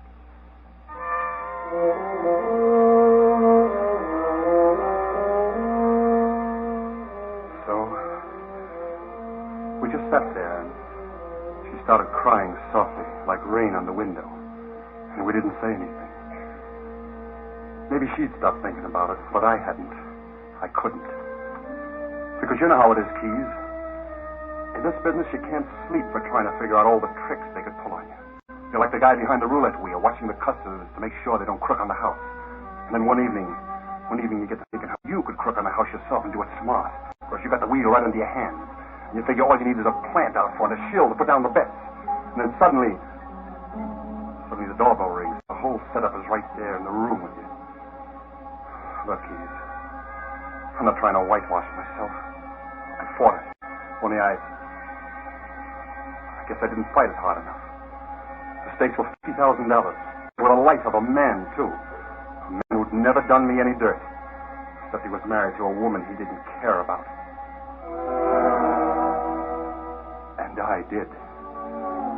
And I was holding her in my arms. Will you phone me? Sure. Walter, I hate him. I loathe going back to him. You believe me, don't you, Walter? Sure, I believe it. I can't stand it anymore. What if they did hang me? They're not going to hang you, baby. They're not going to hang you. Because I'm going to help you do it. Do you know what you're saying? Sure, I know what I'm saying. We're going to do it. We're going to do it right. I'm the guy that knows how. Walter, you're hurting my arm. There's not going to be any slip-ups. Nothing sloppy, nothing weak. It's got to be perfect. Call me tomorrow, but not from the house, from a booth. And watch your step every single minute. This has got to be perfect. You understand? Straight down the line. Straight down the line.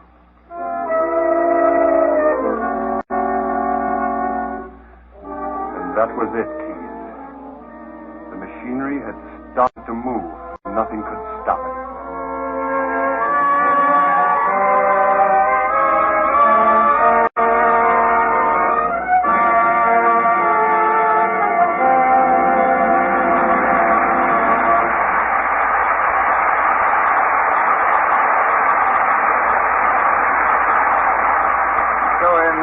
First act in the Ford Theater production of Double Indemnity, starring Burt Lancaster and Joan Bennett, with Myron McCormick.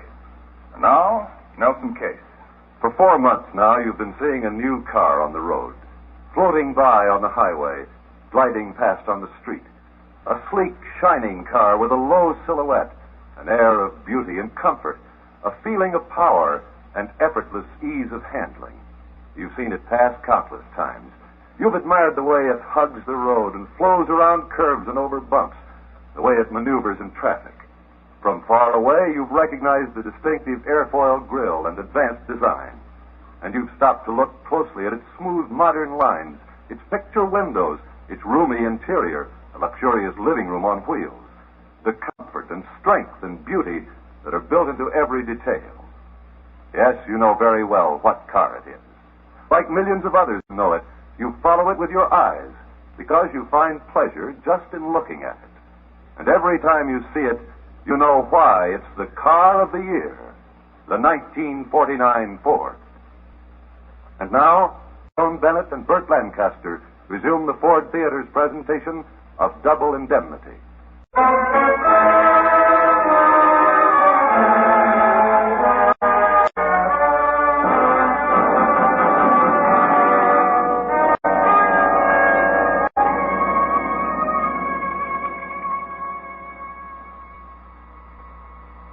Well, Keys, the first thing we had to do was to fix Dietrichson up with that accident policy. I had to get him to sign an application without his knowing what he was signing. And I wanted another witness besides Phyllis to hear me give him a sales talk. I was trying to think of you with your brains, Keys. Because I wanted all the answers ready for all the questions that you were going to spring as soon as Dietrichson was dead.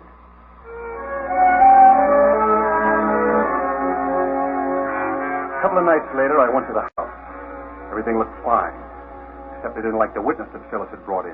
It was Dietrichson's daughter, Lola. The old man was a real grouch. The next thing you'll tell me, I need earthquake insurance and lightning insurance and hail insurance. If we bought all the insurance they could think up, we'd stay broke paying for it, wouldn't we, honey? What keeps us broke is you going out and buying 5 hats at a crack. Who needs a hat in California? Dollar for dollar, Mr. Dietrichson. Accident insurance is the cheapest coverage that you can buy. Maybe some other time, Mr. Neff. Whatever you say. Suppose we just settle about my old insurance tonight. Sure. All we need on that is for you to sign the application for renewal. Father? All right, if I run along now. Run along where? Who is? Just Ann. And who? Ann Matthews. It's not that Nino Ticchetti guy again, is It's it? Ann Matthews. I told you we were going roller skating. Better not be that Ticchetti guy. If I ever catch Good you night, with it... Father. Good night, Phyllis. Good night. Good night, Miss Dietrichson. Oh, I'm sorry. Good night, Mr. Neff. Good night. Don't you stay out late. Oh, Now, if you'll just sign these, Mr. Dietrichson. Sign what? The applications for your auto renewal, so you'll be covered until the new policies are issued. When will that be? Oh, in about a week.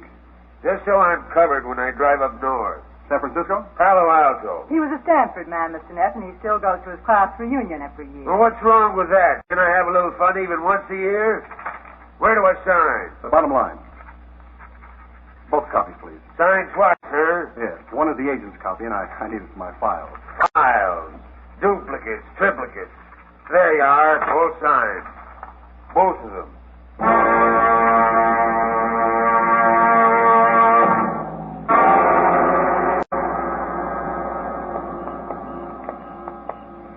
I'll walk Mr. Neff out to his car. It's right where he left it. You'll catch cold. I'll be all right. Walter, was it all right? Fine. He signed it, didn't he? Sure it is. You saw him. Listen. That Tuppy said he was going to make to Palo Alto. When does he leave? End of the month. He drives, huh? He always drives. Well, not this time. You're going to make him take the train. Why? Because it's all worked out for a train. Listen, baby. There's a clause in every accident policy. A little thing called double indemnity. That means they pay double on certain kinds of accidents. The kind that almost never happen. Like, for instance, if a guy is killed on a train, they pay $100,000 instead of $50,000. I see. We're hitting it for the limit, baby. That's why it's got to be the train. It'll be the train, Walter. Just the way you want it. Straight down the line.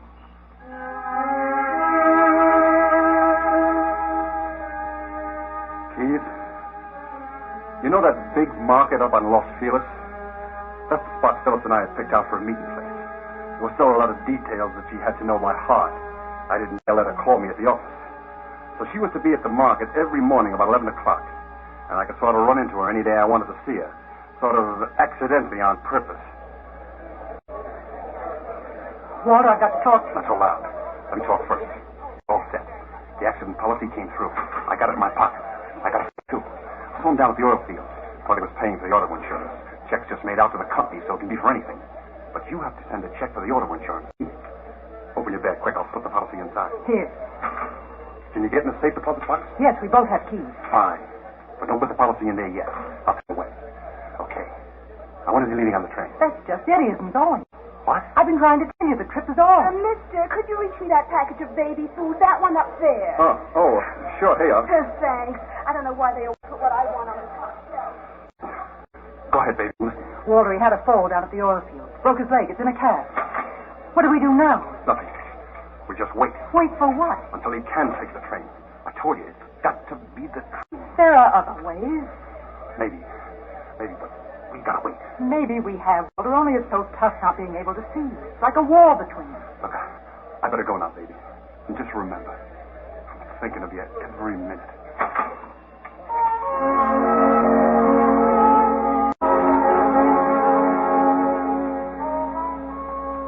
After that, a full week went by, and I didn't see Phyllis once. I tried to keep my mind off the whole idea. I kept telling myself that maybe those fates they say watch over you had gotten together and broken his leg just to give me a way out. And then it was the 15th of June. You remember that day, Keys? You came into my office about 3 in the afternoon. Hello, Walter. Oh, hello, Keys. Came from Norton's office. Semi-annual sales records are out. You're a high man, Walter. Twice in a row. Congratulations. Thanks. How'd you like a cheap drink? Excuse me. Sure. Lynette speaking. I had to call you, Walter. Very urgent. Are you with somebody? Yes, I am. Can I call you back, Margie? No, you can't. I've only got a minute. Can't wait. Listen, he's going on the train tonight. Are you listening? Go ahead, Margie. Only make it snappy, will you? He's on crutches. The doctor said he can go if he's careful. The change will do him good. Walter, it's just the way you wanted it. On a train. Only with crutches, it makes it that much better, doesn't it? Yeah. That's 100% better. It's 10:15 from Glendale. I'm driving into the train. It's still the same dark street, isn't it? And the signal is still 3 honks of the horn. Yeah. Okay, anything else? No. Wait. What color did you pick? He'll be wearing a navy blue suit. And the cast is on his left leg. Yeah, that suits me fine. This is it, Walter. I'm shaking like a leaf. It'll be straight down the line for both of us. I love you, Walter. Goodbye. Sorry, Keys. Margie, huh? I bet she drinks from the bottle. Well, I gotta get back to my office. Yeah, sure. The plan for the murder was simple. I'd plant myself an alibi which would prove that I hadn't been out of the house all evening. I'd put on a navy blue suit just like the one Dietrichson was wearing. I'd go down the back stairs, walk out to the Dietrichson house, sneak into the garage with a key that Phyllis had given me, and hide in the back of the car. On the way to the station, Phyllis was going to drive off somewhere onto a dark street and honk the horn 3 times when the coast was clear.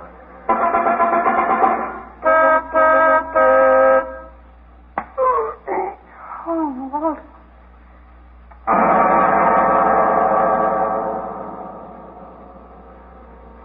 It all went off without a hitch. From that point on, it was even simpler. I wrapped a towel and some adhesive tape around my left leg so it would look like a cast. Then I borrowed Dietrichson's crutches. He didn't need them anymore. Phyllis drove me to the station, helped me out of the car. I pulled my hat down over my face as we stood there on the station platform. I start as soon as the train leaves, right? And when you get to the refinery, turn off onto the dirt road. From there, it's exactly 8/10 of a mile to the dump beside the tracks. Remember? I remember. And no speeding. You don't want any cops stopping you with a corpse in the back. Walter, we've been through all that so many times. When you leave the highway, turn off all your lights. I'll be back on the observation platform. I'll drop off as close to the spot as I can. Let the train pass and then dim your lights twice.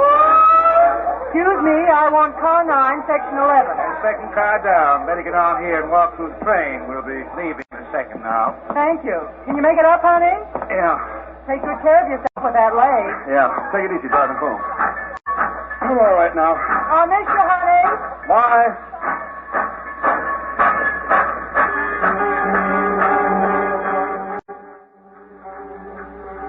I got to my berth and I told the porter to make it up. And then I told him I was going back to the observation car for a smoke. I shook him off when he wanted to help me. I got a jolt when I got out onto the observation platform. There was a guy there who wanted to talk. You know him, Steve. A fella named Jackson. Evening. My name's Jackson. Going all the way to Medford, Oregon. Uh-huh. I had a broken arm once. That darn cast itches something serious, doesn't it?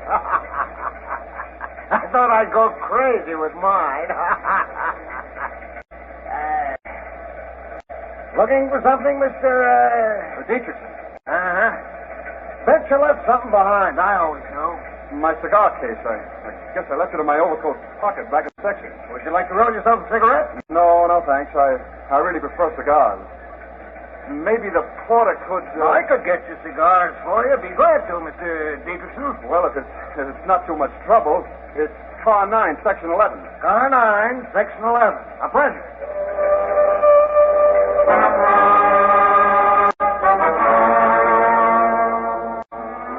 I saw the lights on Phyllis's car blink twice. Then I hopped off the train. I rolled over once or twice and got a little dusty, but no real damage. From that point on, we had to move fast. I left the crutches on the tracks. Then I ran to the car, and Phyllis and I dragged Dietrichson over onto the tracks and left him sprawled there, like a sack of empty peanuts.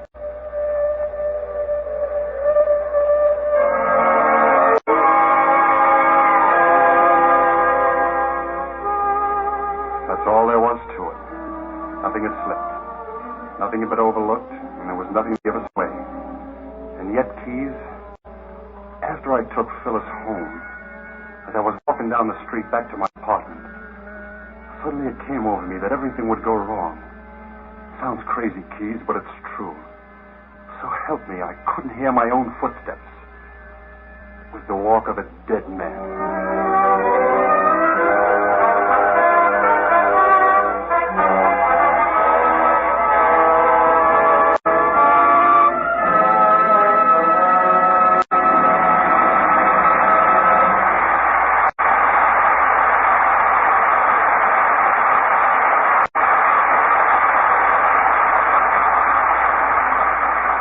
Curtain on Murder and the second act of Double Indemnity, starring Burt Lancaster and Joan Bennett with Myron McCormick. Nelson Case, let us talk. Gladly. I have a question. The other day, I had a chance to drive a 49 Ford in traffic, and I was amazed at how beautifully it handled. Now, why? What's the secret of that new Ford steering? Basically, it's the improvement in the geometry of the steering assembly. The geometry? Yes. You stop to think about it, the two front wheels and the steering gear form the 3 points of the triangle. But in the 1949 Ford, that triangle has been constructed so that the driver gets the most effective steering with the least amount of effort. Technically, it's an improvement in the steering linkage. Well, it's certainly effective. In traffic and parking, the 49er handles like a dream. Have you had it out on the highway? No, not yet, but I intend to. Well, that's where the new Ford ride really shows up. The hydrocoil springs in front and the Paraflex springs in the rear simply float the car over the bumps. The wheels may go up and down on rough roads, but the passengers don't. I know that. Everybody says the new Ford's a smooth-riding car, and they're right. And being a man who's long of leg, I appreciate its roominess, particularly on long drives. But then that's the basis of the design of the whole car. The 49 Ford was created for comfortable riding and easy driving. That's the important thing about it. Everybody knows how good the 1949 Ford looks, but you've got to ride it to know how good it really is. We're in complete agreement. Thank you, Mr. Case. There's one thing more. Yes? Station identification. Oh, yes. Station identification, then. Following which, we'll hear the third act of Double Indemnity, starring Burt Lancaster and Joan Bennett. This is CBS, the Columbia Broadcasting System. KNX, AM and FM, Columbia Square, Los Angeles.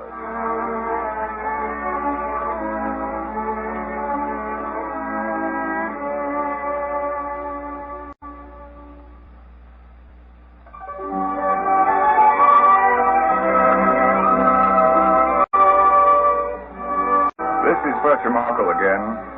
Tonight's version for listening, Double Indemnity, was adapted by Howard Rodman from the motion picture script by Raymond Chandler and Billy Wilder. Radio is frequently indebted to Hollywood for its dramatic material. Recently, however, Hollywood has discovered that it can find excellent film material in radio.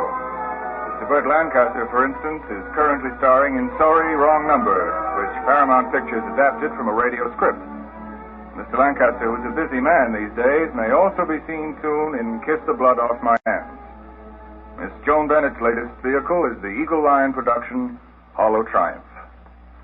Now for the third act of Double Indemnity.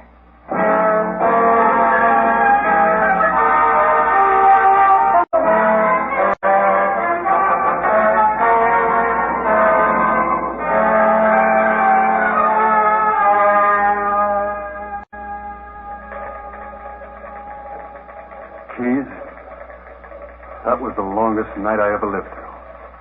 And the next day was worse when the story broke in the papers. Come on, Walter. The big boss wants to see you. Hello, Keys. What is it, that Dietrichson case? Yeah, let's see. Anything wrong? The guy's dead. We had him insured, and it's going to cost us money. That's always wrong. What have you got so far? Autopsy report. No heart failure, no apoplexy, no predisposing medical cause of any kind. He died of a broken neck. When is the inquest? I had it this morning. We go in here. His wife and daughter made the identification.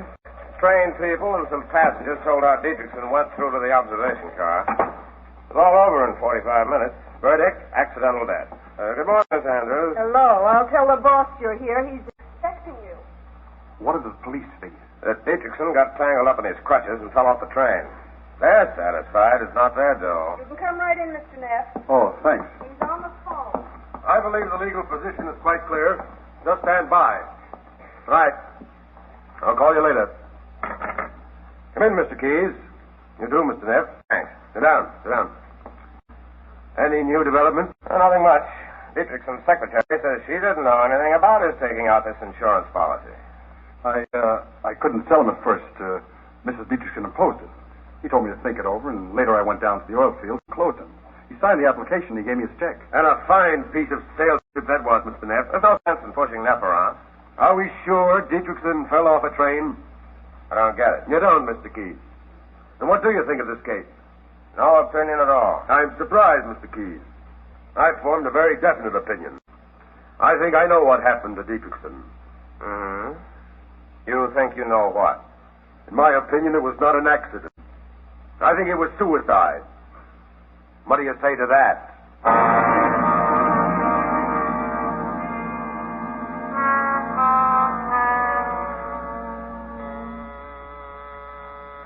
Who is it? Hey, Walter. Keyes. Oh, hello, Keyes. What's in your mind? Forgive me for dropping around to your apartment, Walter, but there's something wrong. Yeah? I ate dinner 2 hours ago. Stuck halfway. I got myself an idea and couldn't swallow. There's something wrong with that Dietrichson kid. Well, what's in your mind? That broken leg. Dietrichson broke his leg. What are you talking about? Talking about Dietrichson. He had accident insurance, didn't he? Then he broke his leg, didn't he? For what? He didn't put in a claim. Why didn't he put in a claim? Why? What the dickens are you driving at? Maybe he just didn't know he was insured. Oh, no, that couldn't be. You delivered the policy to him personally, didn't you, Walter? Sure I did. Mm-hmm. Got any bicarbonate soda? No. No, I haven't. Maybe Norton was right. Maybe it was suicide. No.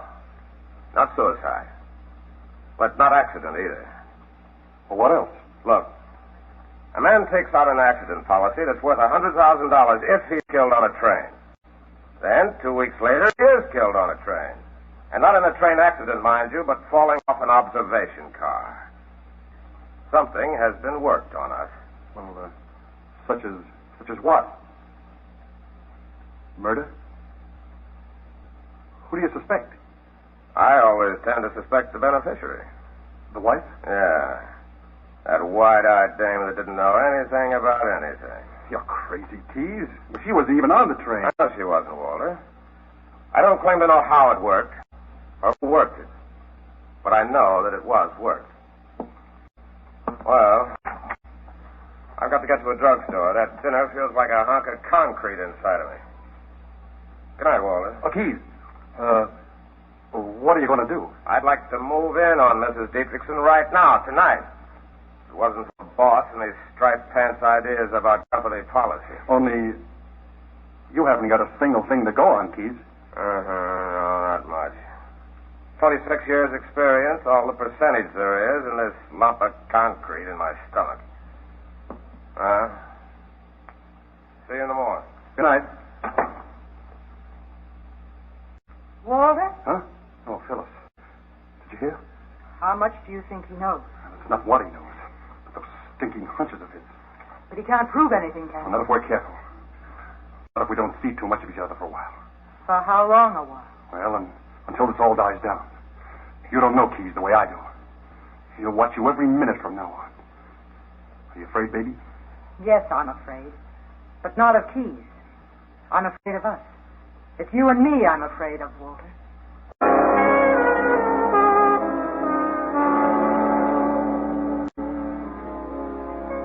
It was the following day that Lola Dietrichson came in to see me.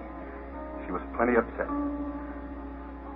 Mr. Neff, I'm not crazy. Or I'm not hysterical. I'm not even crying. Only I have an awful feeling that something's wrong. I had the same feeling once before, when my mother died. When your mother died? We were up at Lake Arrowhead. It was 6 years ago. And it was bitterly cold. My mother was very sick with pneumonia, and so she had a nurse with her, but there were just the three of us in the cabin. Well, one night I got up and I went into my mother's room. She was delirious with fever. And all the bed covers were on the floor and the windows were wide open. The nurse wasn't in the room, so I ran over and I covered up my mother just as quickly as I could. And then just then I heard the door open behind me. The nurse stood there. She didn't say a word. But there was a look in her eyes I'll never forget. 2 days later, my mother was dead. You know who that nurse was? No. Who? Phyllis. 6 months later, she married my father. I kind of talked myself out of the idea that she could have done anything like that. But now something has happened to my father, too. You're not making sense, Miss Dietrichson. Your father fell off a train. And 2 days before he fell off a train, what was Phyllis doing? She was in her room in front of the mirror, Mr. Neff, with a black hat on. And she was pinning a black veil on it, as if she couldn't wait to see how she'd look in mourning.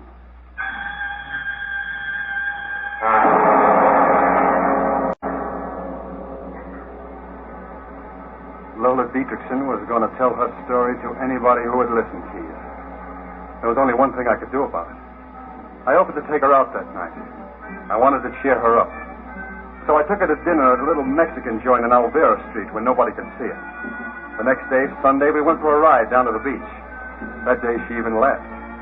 I had to make sure that she wouldn't tell that stuff about Phyllis to anybody else. And I had no chance to talk to Phyllis myself. You were watching her like a hawk, Keith. I couldn't even phone her because I was afraid that you had wires tapped.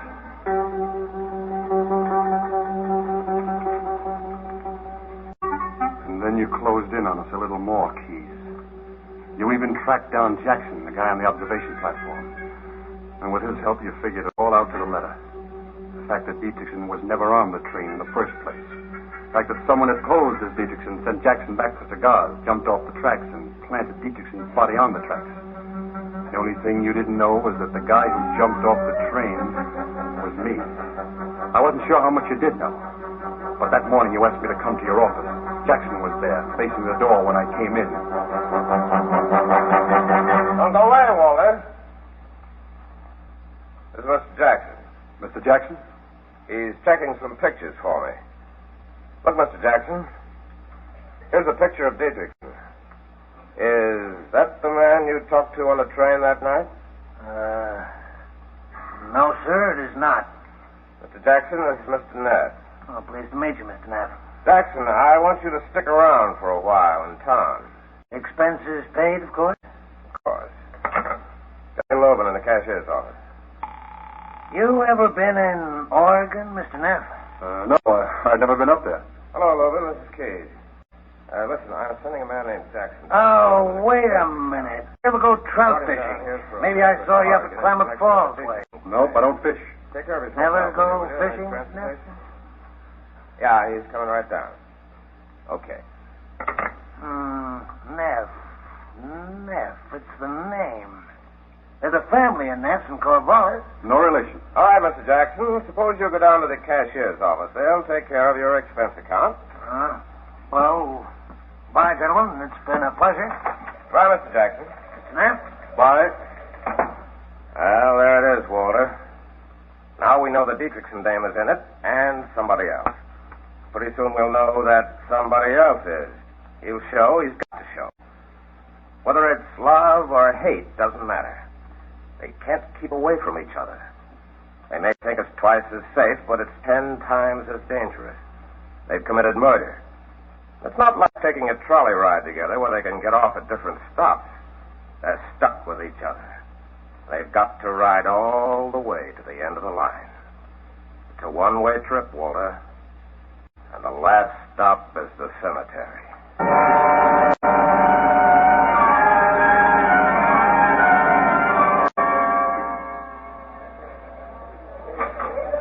Hello, Walter. Why'd you phone? Come over here. What's the matter? Everything's the matter. He's just sitting back with his mouth watering, waiting for you to sue. But you're not going to. Well, if he rejects my claim, I have to sue. Yeah? And then he'll have you in court, and a lot of other things are going to come up. Like, for instance, about you and the first Mrs. Dietrichson. What about me and the first Mrs. Dietrichson? The way she died. Oh? And about that black hat you were trying on. Before you needed a black hat. Oh, Lola's been telling you some of her cockeyed stories. She's been seeing you. I've been seeing her, if you want to know. So she won't yell her head off about what she knows. Oh, she's been putting on an act for you, crying all over your shoulder, that lying little... Look, all I'm telling you is you're not going to sue. It isn't the money anymore. It's our necks. We're pulling out, you understand? Because of what Keys can do? You're not fooling me, Walter. Because of Lola. What you did to her father. You're afraid she might find out someday. We can't go through with it, that's all. We have gone through with it. Walter, the tough part is all behind us. We just have to hold on now and not go soft inside. Stick close together the way we started out. Excuse me. Well, watch it. I loved you, Walter, and I hated him. But I wasn't going to do anything about it. Not till I met you. You planned the whole thing. I only wanted him dead. And I'm the one that fixed it so he was dead. Is that what you're telling me? We went into it together, and we're coming out at the end together. It's straight down the line for both of us. You remember that.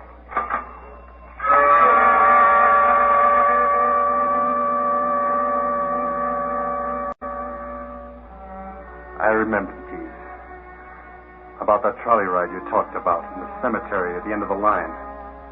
And then I got to thinking what cemeteries were for. I guess that was the first time I ever thought of Phyllis that way. Dead, I mean. And how would it be if she were dead? And then a couple of things hit me in succession. First, Lola. I saw her 3 or 4 times that week. Last time, she told me about a boyfriend she used to have. Guy she was still in love with. She had a fight with him then for some stupid reason like Well, like not maybe having enough to do with herself the night she wasn't with me. She'd been following the ex-boyfriend. You ought to remember his name, Keys. You told me about him the next day. Walter, hang on to your hat. That Dickinson case is just busted wide open. The guy showed. What guy? The guy who helped her do it. Oh, the somebody else? What's more, she just filed suit against us. What? When we get her into the courtroom, I'll tear them to pieces, both of them. Come on, Walter, I'll buy you a beer. No, no thanks, Keys. I got a shave and a shoe shine. I got a date. Margie again? I still bet she drinks from a bottle.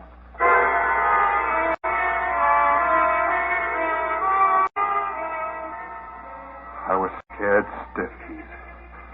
Maybe you were playing cat and mouse with me. And maybe you knew all along that I was somebody else. I had to find out. And I knew where to look. In your office. Late that night, I took a record out of your files and I played it on the dictaphone. This same dictaphone. Memo to Mr. Norton, confidential. Dietrichson file. With regard to your proposal to put Walter Neff under surveillance, I disagree, absolutely. No connection whatever has been established between Walter Neff and Mrs. Phyllis Dietrichson. Whereas I am now able to report that such a connection has been established between her and another man. This man has been observed to visit Mrs. Dietrichson on several successive nights, and we have succeeded in identifying him as one Nino Zacchetti.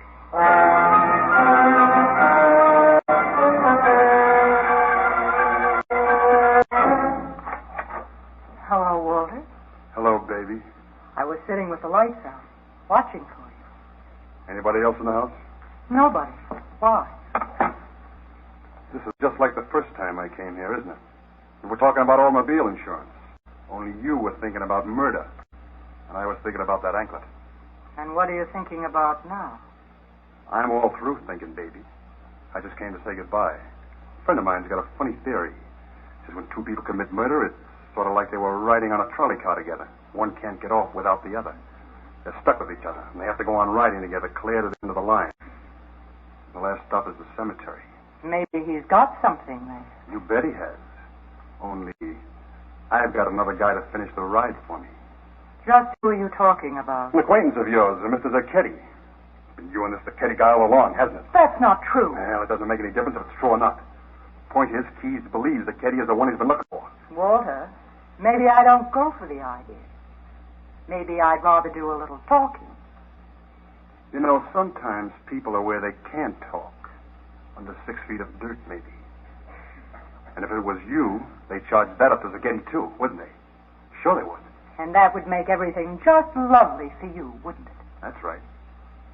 And if it's got to be done before that suit of yours comes to trial and Lola gets a chance to sound off, before they trip you up in the stand and you start to go down and drag me with you. Maybe I had Zacchetti here so they wouldn't get a chance to trip me up. We can get the money and be together. That's cute. Say it again.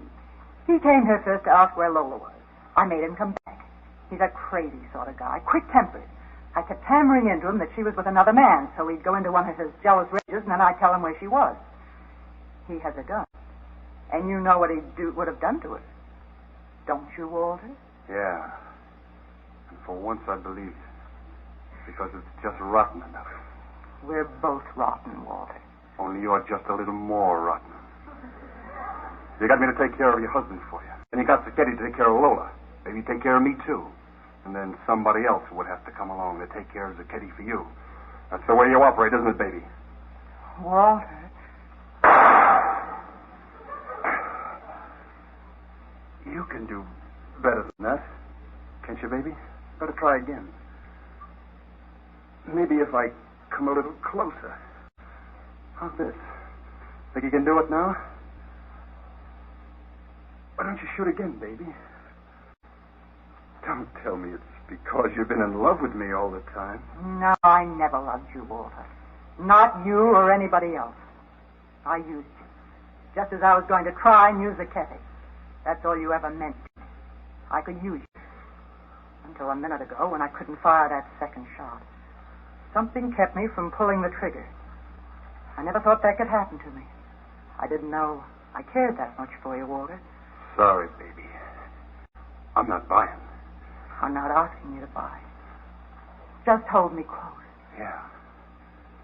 Close. Like this. Walter. Goodbye, baby.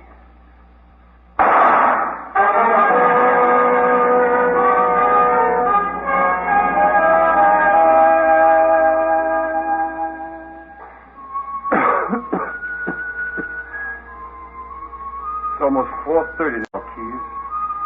Cold. I wonder if she's still lying alone up there in that house, or whether they found her by now. I wonder a lot of things, but they don't matter anymore. Hello, Walter. Hello, Keys. You're up pretty early, aren't you? I always wondered what time you got down to that office, sir. What did that little man of yours pull you out of bed? The janitor did. It seems you leaked a little blood on the way up here. I wouldn't be surprised. I wanted to straighten you out on the Dietrichson case. Mm-hmm. So I gather. How long you been standing here? Long enough. Well, now I suppose we get the big speech. One with all those $2 words in it. Now, let's have it, please. Walter, you're all washed up. Well, thanks, Keys. That was short, anyway. I'm going to call a doctor. What for? So they can nurse me back to my feet and put me in a gas chamber? Is that it, Keys? I got a different idea. Look, Keys. Suppose you went back to bed and you didn't find those dictaphone cylinders till tomorrow morning when the office opens. After that, you can work things out any way you like. Would you do that for me, Keys? Give me one good reason. I need 4 hours to get where I'm going. Across the border. You haven't got a chance, Walter. You'll never make the border.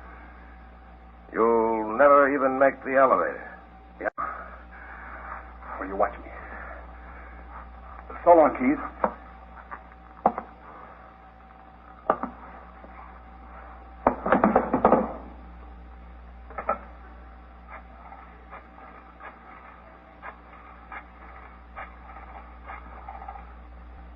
Keys. How you doing, Walter? You know, Keys, you know why you couldn't figure this one? Why?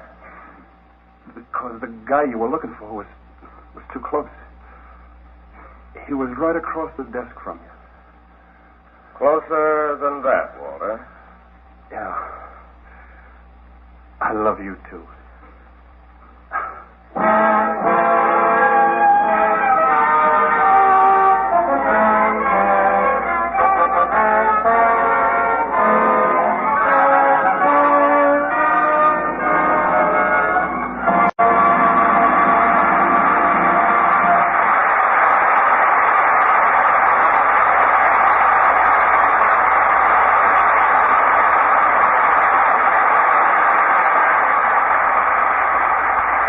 From the Ford Theater on Broadway, you have just heard Burt Lancaster and Joan Bennett with Myron McCormick in Double Indemnity by James M. King. The original musical score was composed and conducted by Cy Feuer. The Ford Theater, a full hour of dramatic entertainment, is brought to you every Friday by the Ford Motor Company, builder of Ford, Mercury, and Lincoln cars, Ford trucks, farm tractors, and industrial engines. Now again, Fletcher Markle. May a director identify the principals in our cast tonight? In the foreground... Phyllis Dietrichson. Was played, of course, by Miss Bennett. Walter Neff. Was played by Mr. Lancaster. Barton Keyes. Was played by Myron McCormick. Mr. Norton. Was Joe DeSantis. Lola Dietrichson. Was Mercedes McCambridge. Mr. Jackson. Was played by Robert Dryden. Actively assisting were Hedley Rennie, Miriam Wolfe, and Ivor Francis. Now to next week. Next week on the Ford Theater, we're offering a bright American comedy about a small-town girl who makes good, but can't make up her mind. If she has any brains at all, they're scattered, because she's the kind of girl who suddenly finds herself engaged to 3 young men. Tom, Dick, and Harry. That's the name of our story. And as for our stars, we look forward warmly to the astonishingly individual Miss Lucille Ball. And with her, the individually astonishing Mr. Eddie Albert. We hope you'll be with us. Till next Friday, then. Until Tom, Dick, and Harry with Lucille Ball and Eddie Albert, this is Fletcher Markle with a good night and thank you from all of us in the Ford Theater.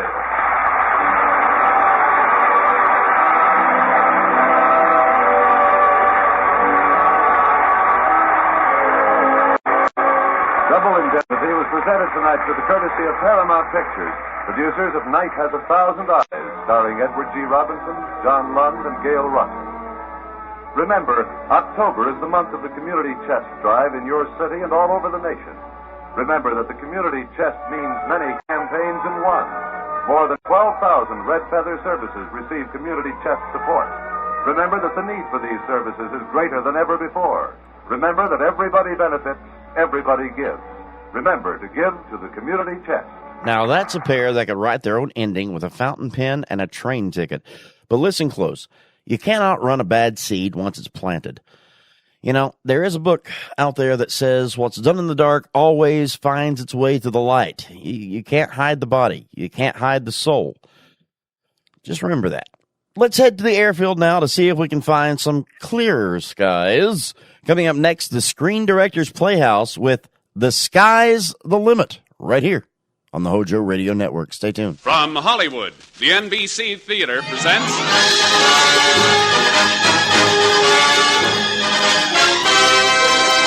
Screen Director's Assignment. Production, The Sky's the Limit. Director, Edward H. Griffith. Star, Fred Astaire.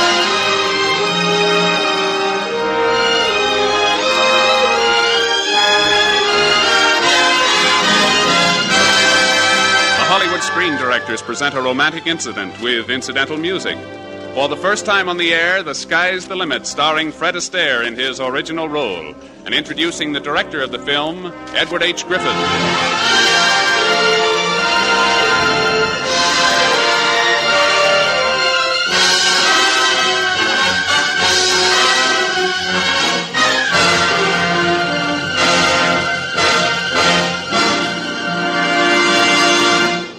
Some 24 years devoted to the creation of films have convinced tonight's guest screen director of one cardinal truth, that you can't create what you don't feel.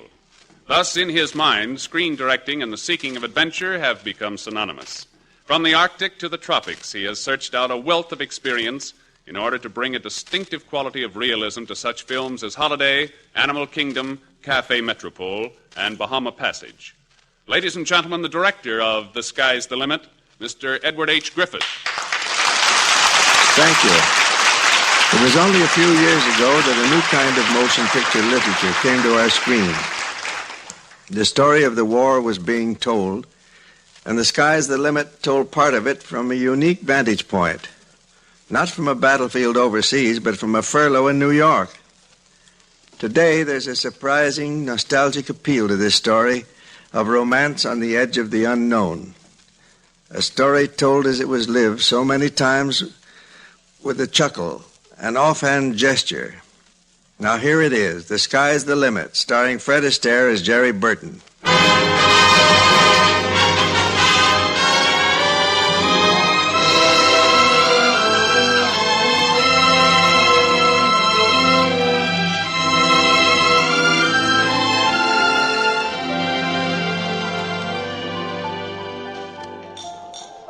You gentlemen care for another drink?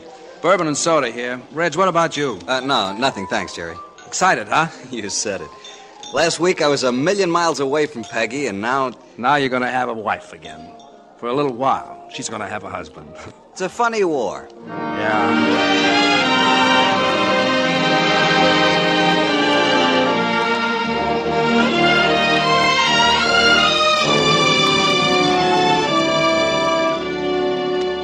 Yeah, it's a funny war, all right. Last week, you and Reg were flying Thunderbolts over Germany. Tonight, you're in civilian clothes, sitting at the bar of the Colonial Club in New York, and it feels great. They'd sent you home for one of those public relations tours. Now the speeches are over, you have 7 days leave, and you've made up your mind to do nothing but have a little fun pretending you're a civilian. And forget your captain, Jerry Burton. Come on, Jerry. Peggy's train's due in half an hour. She and I... we don't have much time. You watch Reg's face. You add everything up, and in a way you're glad you're lonely. You're glad nobody's going to be waiting for you when you go back. Gosh, Jerry, I don't want to be late for that train. You go ahead, Reg, old boy. Have a good lead. No more reporters, no more interviews. What about you? Me? Oh, I'm strictly for laughs. I think I'll spend the week being a civilian. Yeah, I'd like to get into civvies myself. Maybe I'll plant a sleeping bag under the bar and set up light housekeeping. How's that? Big time, huh? Yeah, go on, beat it, kid. And give my regards to Peg. Okay, see you next week, Jerry. So long.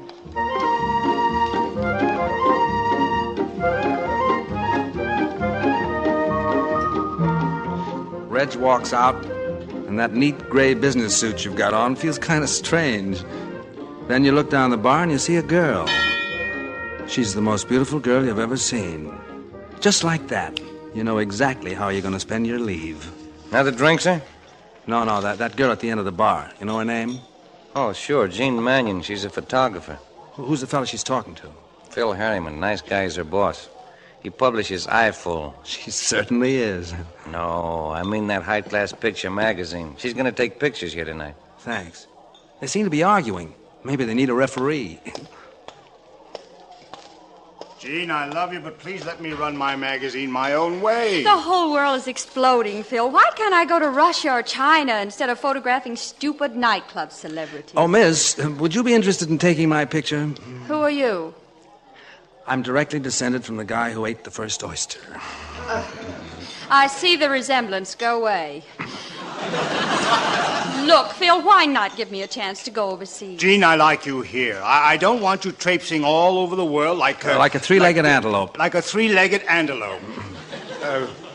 Hey, that doesn't make sense. That's what you get for eavesdropping. Oh, that man is impossible. Hand me my camera, Phil. I'm going to work.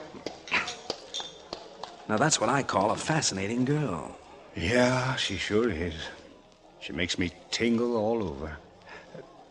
Hey, do I know you? No, but don't apologize. I've got news for you. I think we're going to have something in common. Indeed. What? I'm beginning to tingle, too.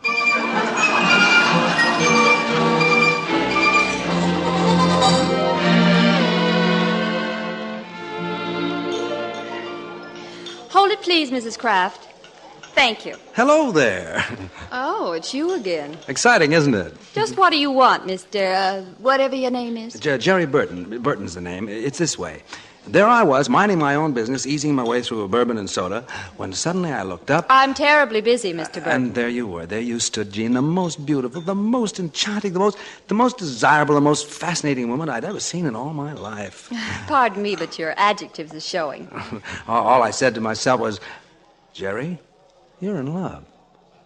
That's fine. Now, if you'll pardon me... You mean you're not going to dance with me? I most certainly am not. Stop dragging Don't make me. a scene. You dance divinely.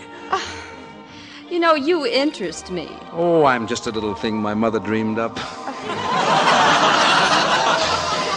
I mean purely in a psychological way. I was afraid of that. Well, if I never see you again, this will be my shining hour. Calm and happy and bright. In my dreams, your face will flower through the darkness of the night. Say, who are you anyway? Oh, let's say I kind of dropped in from the clouds. I bet they miss you up there.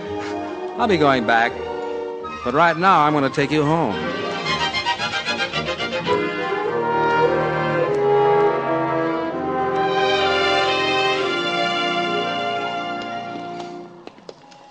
I still don't know why I'm letting you walk me home. Just one of those things. Why do owls stay up late? Who knows why? Hey, look. I found a penny. Here, put it in your shoe. For luck. Yeah, maybe you need it. I couldn't be luckier than I am right now, here with you. But you don't even know me.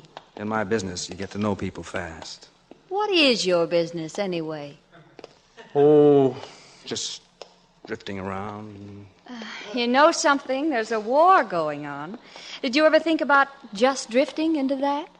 Yeah, I've thought about it. Just not interested? Not right now. Really? Don't you even have a job? Not at the moment. Well, I suggest you find one. Okay, maybe I'll get a job, honey, just for you. What are you doing tomorrow? Photographing a construction job. Oh. Where? 56th and 3rd Avenue. Well, this is where I live. Oh, very nice. Oh, thanks for the penny. Money means nothing to me. Good night, Jerry. Good night, Gene. Wow. A girl like that at a time like this. Well, what do you know?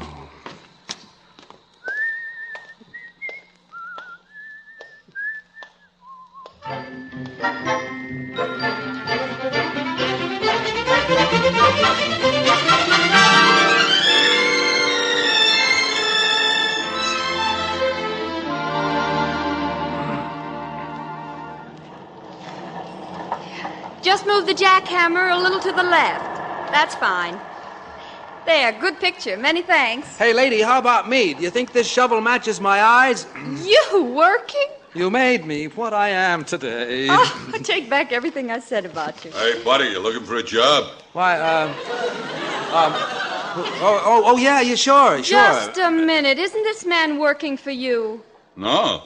Why, you phony. I'm working. Do I have to get paid for it? Yes, you do. That your wife, buddy? Yeah, listen, Pop, come here. I'm out of work, see? She's driving me crazy. Follows me around. Lady, that ain't no way to be. You keep out of this. Buddy, if my wife done this, I'd bust her right in the nose. But you see, I can't because she...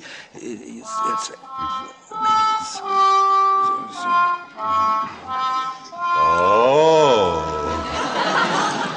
Yeah, that sometimes makes them kind of temporary screwballs. Oh, so now I'm screwball. Lady, these things happen every day. Oh, of all the arrogant insults. Uh-oh, there she goes. Hey, Pop, here's your shovel. Gene! There's still nothing like a good bust in the nose. Well, Gene! Seriously, are you crazy? If I am, it's your fault. Oh, Jerry, why don't you come back to Earth? I will, someday. Why not today? Ever work for a publishing firm? Oh, there you go again. Work. Yeah, I've hacked around a few newspapers, yeah. Well, that's wonderful. Why? I want you to see the man I work for, Phil Harriman. I'll speak to him about a job. On one condition. What's that? Dine with me tonight. You promise you'll go to work? I promise.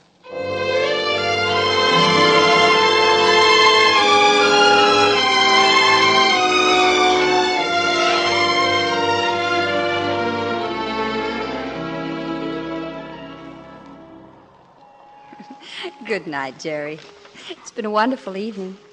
Jean, do you mind if I ask you a question? No? How come you never married your boss? Why do Al stay up late? I don't know. Well, he's in love with you. Even I could see that last night. Oh, Phil's awfully nice, but not the right man, I guess. What's he like? The right man. Oh, Wordsworth put it pretty well. How? A creature not too bright or good for human nature's daily food, for transient sorrows, simple wiles, praise, blame, love, kisses, tears, and smiles. Jean, there's something you ought to know. I'm not... Oh, Jerry, look, don't tell me what you're not. Tell me what you are. A guy with you in his eyes. That's all. Oh, Jerry. Jean. I think I'd better go in. I wish you wouldn't. You won't forget about tomorrow. I won't forget. What's tomorrow? Well, you're going to ask Phil for a job. Oh, that. Yeah, sure. Good night, baby.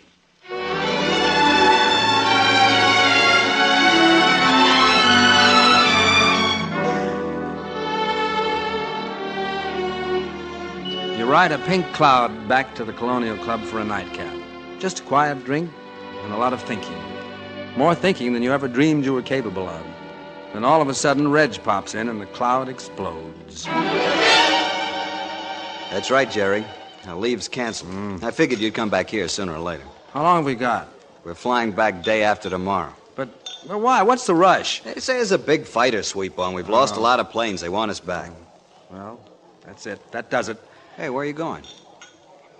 For a little walk. Got a few things I want to think about.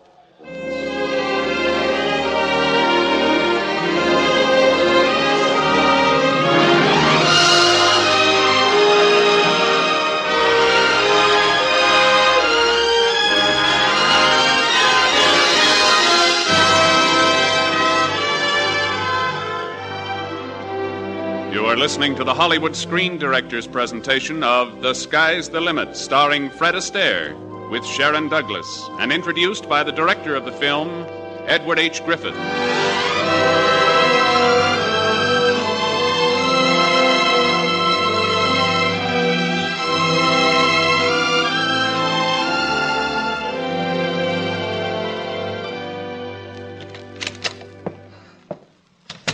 Jerry, you kept your word. You came to the office. Jean, I want to tell you something. Look, darling, don't get cold feet now. This is your big chance. I told Phil all about you. But, Jean, you don't understand. Oh, now you come with me. Here's Phil's office. You can go right in. Jean, can't we...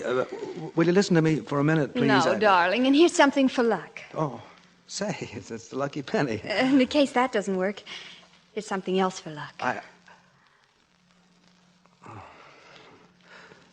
Okay, Jean. We'll do it your way. I'll be waiting. Huh? Oh, hi. I remember you. You're Burton, the fellow Jean's been talking about. Jerry's the name. I'm Phil, Jerry. Sit down. Thanks. Now, frankly, Jerry, are you serious about a job?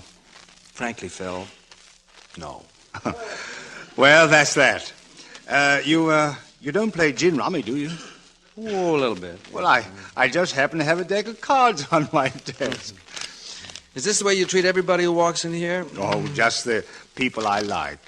I'll deal. Go ahead. Mind if I talk while we play? About what? You. I've heard a lot about you. Through Miss Mannion, of course. You want that card? No. You don't want to talk about me. You want to talk about Jean. You sure like to toss off those low ones, don't you? Well, I play a rather unorthodox game. So do I. Tell me something. Why don't you marry Jean? What? You wouldn't be in love with her yourself, would you? We're not talking about me. You want this queen? No. Go on. Sure, I like Jean. I liked a lot of girls. But you don't want to marry, huh? Live alone and wolf it. Yeah. Yeah, when I do marry, it'll be someone like a creature not too bright or good for human nature's daily food, for transient sorrows, simple wiles, praise, blame, love, kisses, tears, and smiles. Kisses, tears. Hey, that's very good. Wordsworth, isn't it? Yeah, that belongs to the one girl I'll never forget. Say, what's the name of this game? Gin. That's just what I've got. Thanks, Phil. I win. So long, Phil. See you around. Jerry, did you get the job? Here's your lucky penny. Did it work? No, neither do I. Didn't Phil want to take you on? I didn't want to go on. But, Jerry, you promised. I changed my mind. You know how it is. Sure, I know. All right, Mr. Fun and Games. We both made a mistake.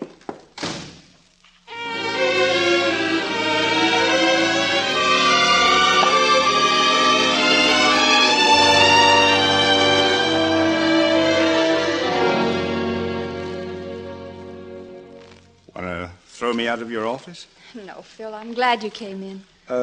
Jean, this Burton fellow, he was the big thing, wasn't he? Why don't you tell me what a sap I was? I'll tell you what a sap you can still be. Marry me, Jean. Really, Phil? Well, you see, Jean, I need somebody like you. A creature not too bright. What? Well, you didn't let me finish. A creature not too bright or good for human nature's daily food. Who told you? I told Jerry. You told... Then you're the girl. The one he'll never forget. He said that? Oh, somehow I'm beginning to suspect I've botched this thing but good. Oh, but you haven't, Phil. If Jerry said that, it means he... What does it mean? Don't worry, honey. Just leave everything to your Uncle Phil.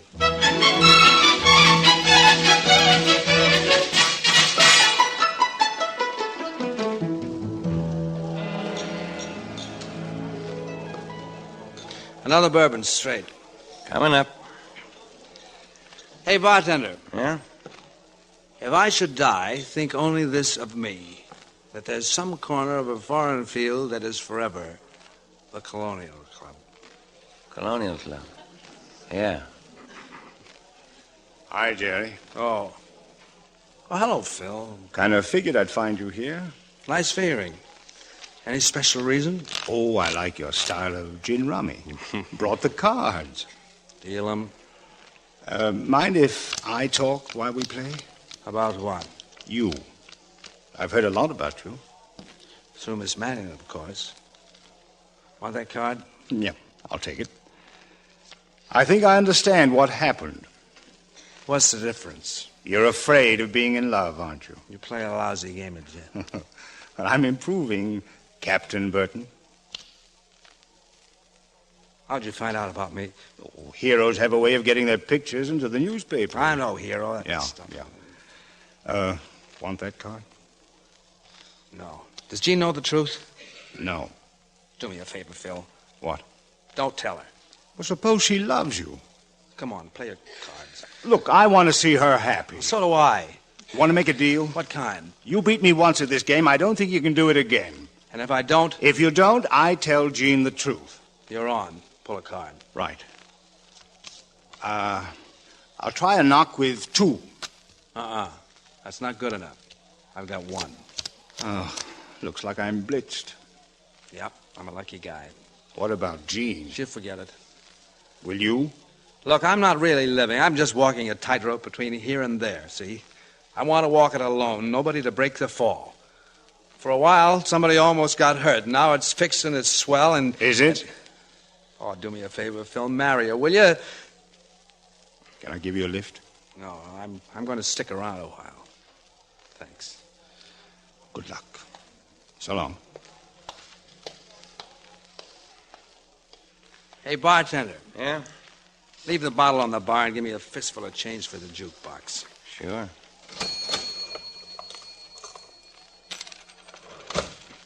Thanks.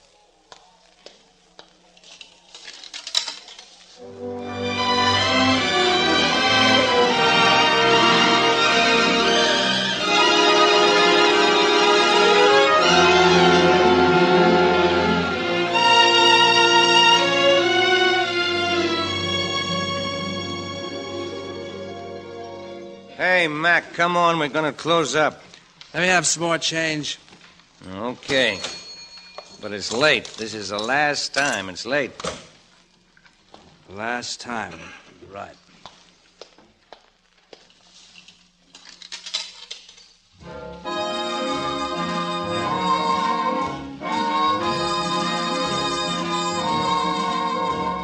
It's 3:15. There's no one in the place except you and me. And Joe, I know you're getting anxious to close. So thanks for the beer. I hope you didn't mind my bending your ear. Don't let it be said little Jerry can't carry his load. Make it one for my baby and one more for the road, that long, long road.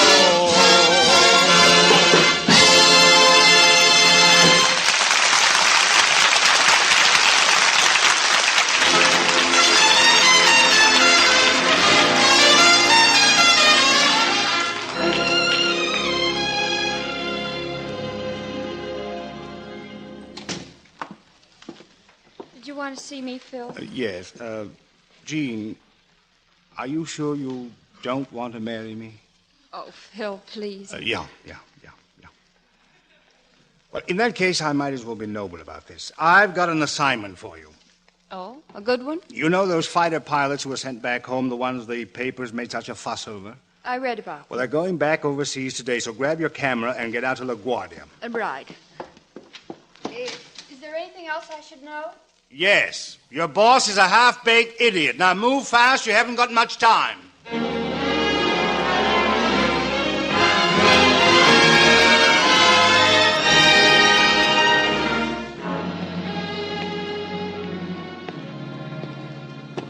It's been a great leave.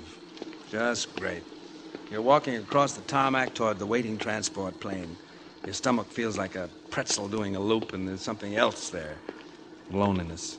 Loneliness so bad you wish you were a kid again so you could cry. And then somebody's yelling at you. Captain, my magazine would like a few pictures. Would you mind? I've had enough pictures. Oh, it'll only take a minute. Jerry. Jean, what? It can't be you. Oh, say it again. I think I'm dreaming. But you are... Oh, darling. So Phil told you. No, he just sent me to cover the story. I didn't know. Well, I wanted to tell you, but... What didn't you? Why didn't you? A guy like me, it's no good. A guy like you. A girl like me. Oh, Jerry, it's always good. I must have been crazy. Hey, Jerry, come on. That's my buddy. We're taking off. Darling. I'll be back. We'll have this war licked in no time, honey. Sure you will. Oh, Jean, I love you. You wonderful dope. Goodbye. You've got to come back to me. A little kiss for luck. Here. Take our penny, the lucky penny. You keep it. For both of us. Give my regards to Wordsworth.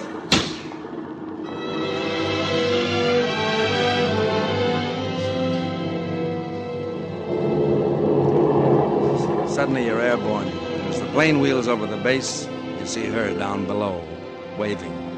And just like that, you know everything's going to be all right. Everything's going to be swell.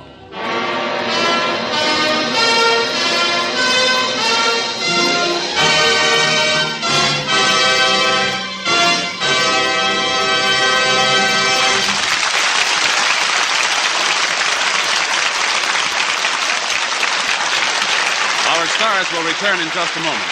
Next week, the NBC Theater cocks a quizzical eye at an age-old problem as we present the light-hearted motion picture comedy The Trouble with Women. And the star of our story will be Ray Milland. Now, here again are tonight's stars, Fred Astaire and Sharon Douglas.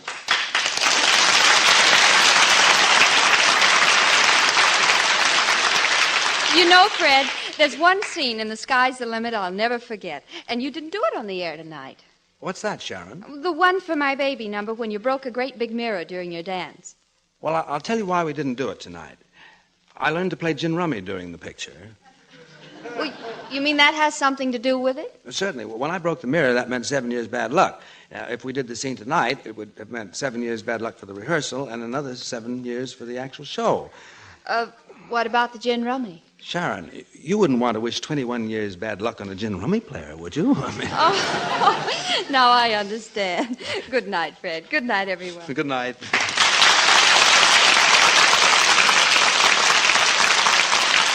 And good night to you, Fred Astaire and Sharon Douglas.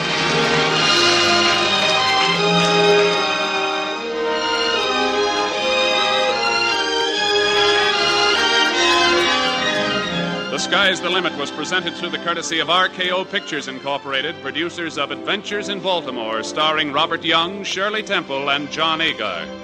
Fred Astaire will soon be seen in the MGM Technicolor production, The Barclays of Broadway. Included in tonight's cast were Jay Novello, Harry Bartell, Barton Yarborough, Ed Max, and Dan Riss. Mr. Griffith's portion of the program was by transcription. The Sky's the Limit was adapted for radio by Richard Allen Simmons, and original music was composed and conducted by Henry Russell. Production was under the supervision of Howard Wiley, associate producer Bill Karn. Your announcer has been Hal Gibney. Listen again next week when the NBC Theater presents Screen Director's Assignment, Production, The Trouble with Women, Director, Sidney Landfield, Star, Ray Milland.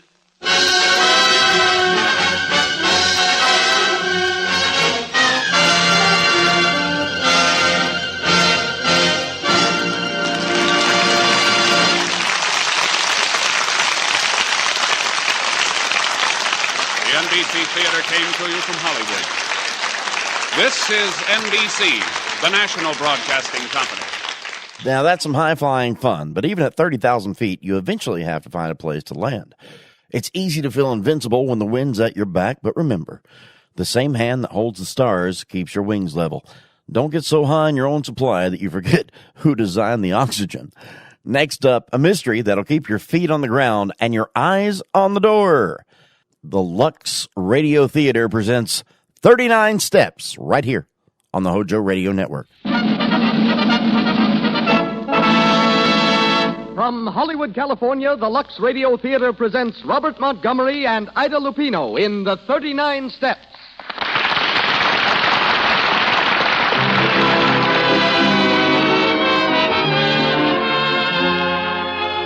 Lux presents Hollywood. For your loyalty to our products, Lux says thank you, ladies and gentlemen, and brings you another hour of entertainment direct from the film capital. Tonight, we star Robert Montgomery, Ida Lupino, Isabel Jewell, and Gene Lockhart, with Major C.E. Russell, formerly of the United States Intelligence Service, as the evening's special guest. Louis Silvers conducts the orchestra. And here beside me, our producer and your host. Ladies and gentlemen, Mr. Cecil B. DeMille.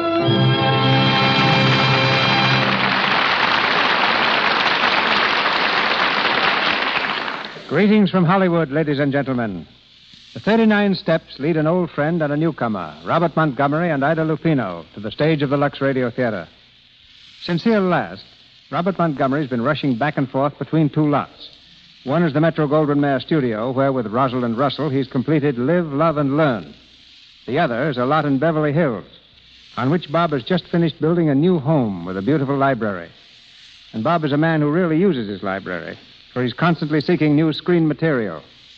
President of the Screen Actors Guild, Bob devotes at least 3 nights a week to that organization. So this fall, he took time off to go to his farm in New York State for a few weeks of partridge and pheasant hunting. His favorite Hollywood sport is tennis, in which activity he's expert enough to be the frequent opponent of Sidney Wood, the ex-Davis Cup player. Bob is heard tonight as Richard Hannay in The 39 Steps, adapted from the Gaumont British film, which in turn was taken from the novel by John Buchan. Gaumont British will shortly release The Girl Was Young, starring Nova Pilbeam, and Derek DeMarney, directed by Alfred Hitchcock. Ida Lupino is a girl I've watched very closely and suggest that you do the same. For every Lupino seems destined for greatness in the theater. To American film audiences, she's the best-known representative of perhaps the oldest stage family in the world. 350 years ago, when acting was considered a crime in Italy, Alfredo Lupino, acrobat and troubadour, fled from Naples, turned gypsy, and eventually found welcome and fame in England. Ever since then, Lupinos have added to the excellence of England's entertainment. Ida's father is Stanley Lupino, among London's most popular comedians. She has a sister, 2 cousins, 3 uncles, and 5 aunts, all noted performers. While her mother is Connie Emerald, once a celebrated dancer. Along with 3.5 centuries of tradition, Ida has inherited a turned-up nose, violet eyes, and blonde hair. She's an excellent musician and painter, can speak the language of the deaf and dumb, whistles as well as a farm boy, likes to wear sneakers, and is a prize mimic. A highly entertaining miss, you meet her tonight in the role of Pamela. Isabel Jewell, featured in such hit films as Lost Horizon and Marked Woman, is heard as Annabella. And Gene Lockhart, top-flight character actor, back from the New York stage, is Mr. Memory. And now for the play. The Lux Radio Theater presents Robert Montgomery and Ida Lupino in The 39 Steps with Isabel Jewell and Gene Lockhart.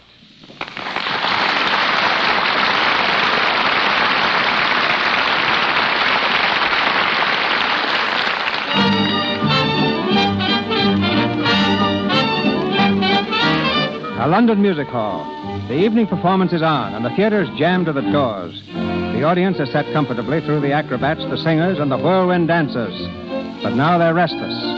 The manager appears on the stage to announce the feature act. His hand is raised for silence. Ladies and gentlemen, with your kind permission, I now have the honor to present to you one of the most remarkable men in the world. I present Mr. Memory. Thank you. Every day this remarkable mentality commits 50 new facts to memory.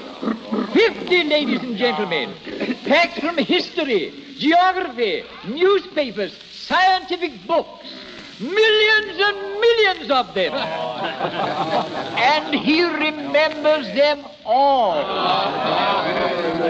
Test him, ladies and gentlemen, test him. Ask him any questions you like, and he will answer fully and freely. Mr. Memory. Thank you. Thank you. Now then, ladies and gentlemen, a question, please. A question from anyone in the audience. Who won the Derby in 1921? Mr. Jack Joel's Humanist. Steve Donahue up, won by a length, odds 6-1. Am I right, sir? Thank you very much. Thank you. Question, please. Do not hesitate. Another question, please. Who was the last British heavyweight champion? Bob Fitzsimmons. He defeated Jim Corbett, heavyweight champion of America, at Carson City, Nevada, in October 1897. He was then 34 years of age. Am I right, sir? Mr. Memory. Mr. Memory. Who won the football cup in 1926? Would you mind repeating that question again, young man? Who won the football cup in 1926? Bolton Wanderers defeated Manchester City at Wembley by 3-1 in the presence of His Majesty the King. Am I right, sir? Right there. Thank you. Another question, please. Hey, where's my old man been since last Tuesday? Madam, he's been where you can't ask him silly questions. Will the lady in the gallery please confine her questions to those of a more serious nature? Thank you very much. Memory. What's the idea? Who killed Cock Robin? Gentlemen, no fighting. No fighting, please, gentlemen. Keep your seats. Everybody keep your seats. Don't crowd the aisles. Orchestra, play something. Quick, Panic, play something. Please let me out of here. Let the lady through there. Will you stand back, please? Oh, help me, please. Hold on to my arm, miss. I'll get you out of this. Get back there. Clear the aisles there, will you? This way, miss. This way. Come on.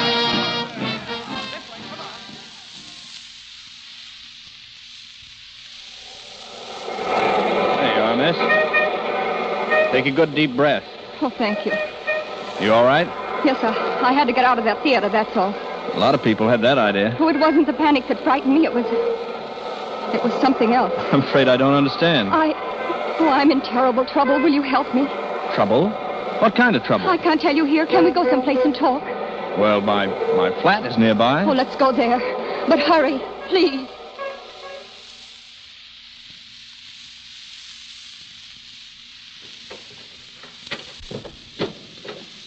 Go in, miss. Thank you. Now, if I can find this light switch. Oh, no. Don't turn on the lights. What? Don't turn them on. It will be safer. I'm afraid I don't... Will you pull down the blinds, please? Very well. This just puts me doubly in the dark. My name's Richard Hannay. Any objections to telling me yours? No, it's Annabella Smith. Smith? Not really. Is there anything wrong with it? No, just an unusual name. What's this all about? You said you were in trouble. You don't believe me, do you? I believe you're slightly hysterical. If I am, I have good reason. I was the one who fired those shots in that theater tonight. You? Why? I had to do something to create a disturbance. I had to get away from there. There were 2 men in that theater who wanted to kill me. Oh, come on. Oh, you've got to believe me. But why should anyone want to kill you? Because I'm what you would call a professional spy. A spy? Whom do you spy for? Anyone who pays me. I suppose you're here to dig up some big state secret. No. I'm here to save a secret. For England. Oh. Go on, please. The agent of a certain foreign power is on the point of obtaining a secret vital to your air defense. I tracked 2 of his men to that music hall. Unfortunately, they recognized me. That's why they're after me now. You still don't believe me, do you? No, frankly, I don't, Annabella. Very well. If you will look out of that window, you will see 2 men standing across the street. Look, please do. All right. I'll play your game a bit further. Oh, don't let them see you. Well? By Jove, you're right. 2 of them. They seem to be looking up here. Come away, please. Do you believe me now? Well, I suppose I must. I'm going to tell you something that's not very healthy to know. But now that they've followed me here, you're in it as much as I am. Yeah, so it seems. Have you ever heard of The 39 steps. 39 steps? No, what are they? Never mind, but this much you must know.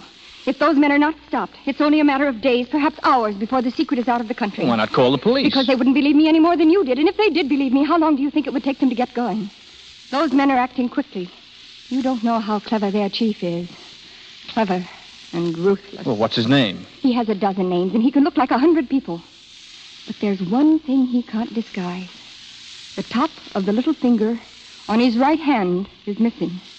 Oh, come on now, you're trembling. I'm frightened. Well, you needn't be. You're safe here, you know. What you need is a good night's rest. Oh, yes, I do.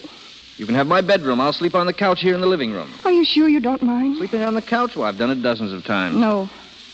I mean, being in danger. I'm not quite convinced of that yet. Is there anything I can get you? Yes. Have you a map of Scotland, please? A map of Scotland. I have an atlas over here somewhere. If I could... Oh, yes, here it is. You, going deer stalking or just plain hiking? There's a man in Scotland I must see next if there is anything to be done. I see. Are the 39 steps in Scotland? Perhaps I'll tell you tomorrow. Good night, Mr. Henning. Thank you. Good night, Annabella. Pleasant dreams.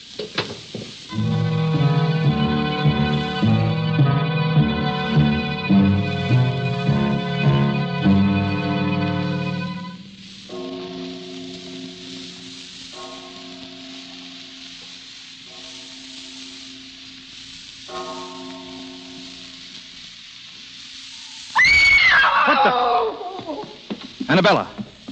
Annabella, was that you? Annabella, open that door. Will you open that door, or do I have to break it down? Annabella, where are you?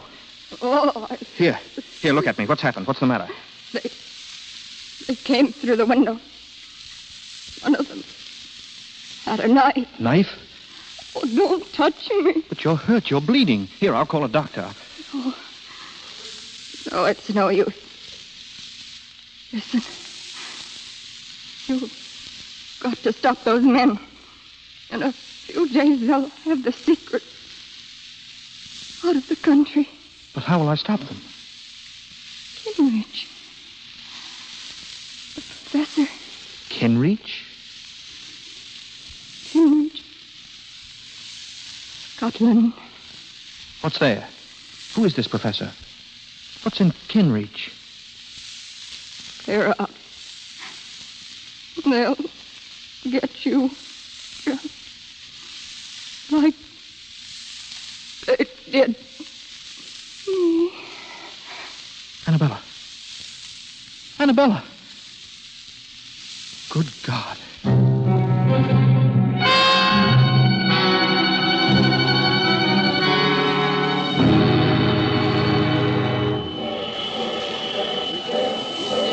Aberdeen Express, Edinburgh, Kirkcaldy, Dundee, Aberdeen Express.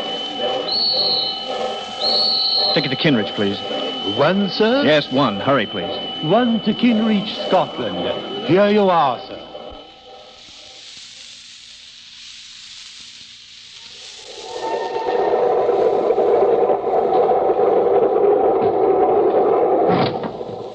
Excuse me, is this seat taken?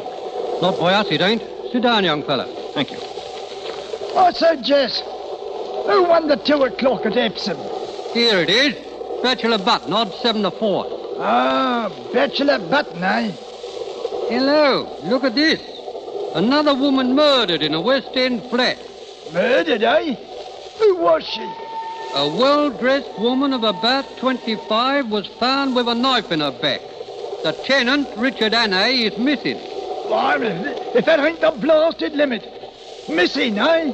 The police are hot on the trail and watching with careful eye all points of departure from London. Oh, so that was what they was a-doing, eh? Who? Scotland Yard. 2 plainclothes bobbies. I seen them get on this train. Asking plenty of questions they was, too. Look here. Here's a picture of that Hannay chap. Let's have a squint at him. Rum-looking lot, ain't he? Excuse me. Here, young fella, where are you going? Don't you like that seat? Oh, thank you. I just remembered. In a bit of a hurry, wasn't he? He was that. I say! What? I say!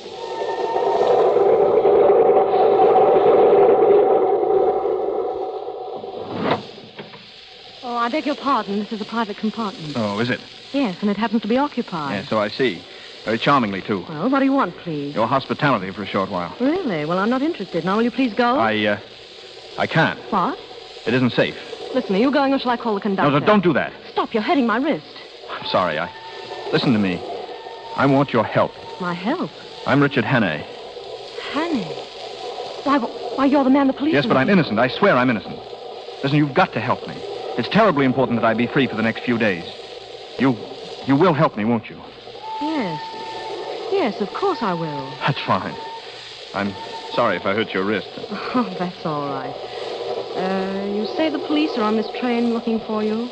Yes, that's why I forced my way in here. Oh, I see. And just how am I supposed to help you? Well, they're looking for a man traveling alone. If I stay here with you, they'll think we're together. We'll pose as man and wife, and they won't pay any attention to us. They'll just pass us by. How clever you are. You'll do it? Yes, of course. Say, you're all right. What's your name? What's that got to do with it? Nothing. I just wanted to know who my benefactress was, that's all. No, I'm Pamela Stewart. Pamela? Oh, that's rather pretty. Suits you. Thank you. There they are now. Remember, I'll sit here and pretend to read. You do the talking. All right. Come in. Excuse me. Have either of you seen a man pass here? Young fella, smooth-shaven? Why, no. Wait, are you the police? That's right, miss. Then this is the man you want. He forced his way in here and told me his name was Richard Hannay. Why, did I? Come here, you. Let go of me. Are you Richard Hannay? Well, speak up. Yes. Thank you very much, Miss Stewart. Well, you didn't expect me to harbor a murderer, did you? Unfortunately, I did. And I am not a murderer. We'll see about that. Come on, Hannay. Certainly, gentlemen. I'll go with you willingly. In fact, I'll lead the way. Grab him. He's gone. Here, get after him. Open that door. I can't. He's holding it from the other side. Here, let me try. Together now. 1, 2, 3. Get out of the way. Where is he? Where did he go? Here he is down the passageway. Stop him. Grab him before he gets to the vestibule. Come back here, you. Come back, you. Stop. Have you got him? No, he's gone. What? He jumped off the train. The fool. He's probably lying dead in a ditch. No. The last I seen of him, he was on his 2 feet and running like a rabbit.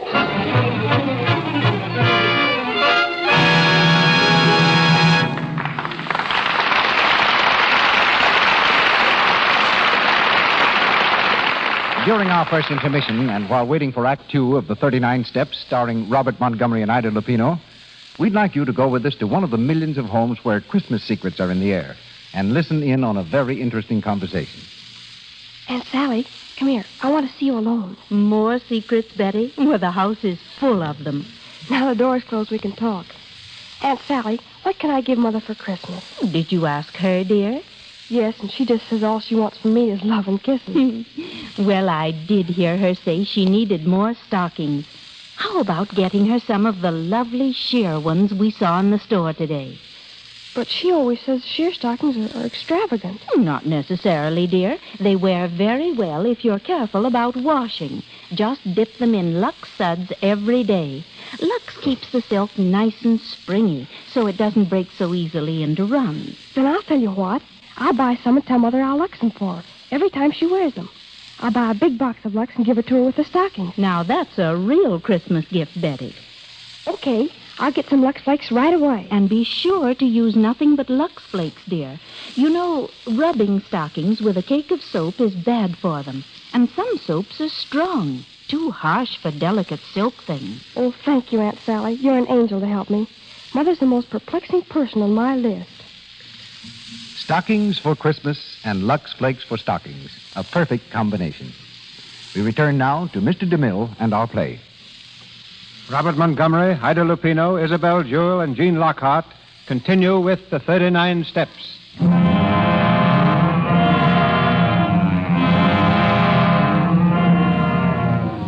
2 days have passed, and Richard Hannay, wanted for a murder he did not commit, is still at large. Determined to discover the secret of the 39 Steps, he's made his way to Scotland. The driver of a donkey cart has given him a lift, and he's now on the last leg of the journey, the outskirts of the village of Kinreach. Are you going to stay long in Kinreach, laddie? Well, it all depends. I'm looking for work. You suppose I could find something? I hae me doubts, laddie. Kinreach is a mighty small town. What do you do? I'm a chauffeur. Well, I'm thinking you'd better try somewhere else, then. What folks as need chauffeurs, and Kinreach has had them for years. Oh, I see. But, aren't there any newcomers? I mean, somebody told me about... Now, wait a minute. Come to think of it, I did hear something. About a retired professor moving into the big house on the edge of the moor. A professor? Yes. Yes, that's it. I can try it anyhow.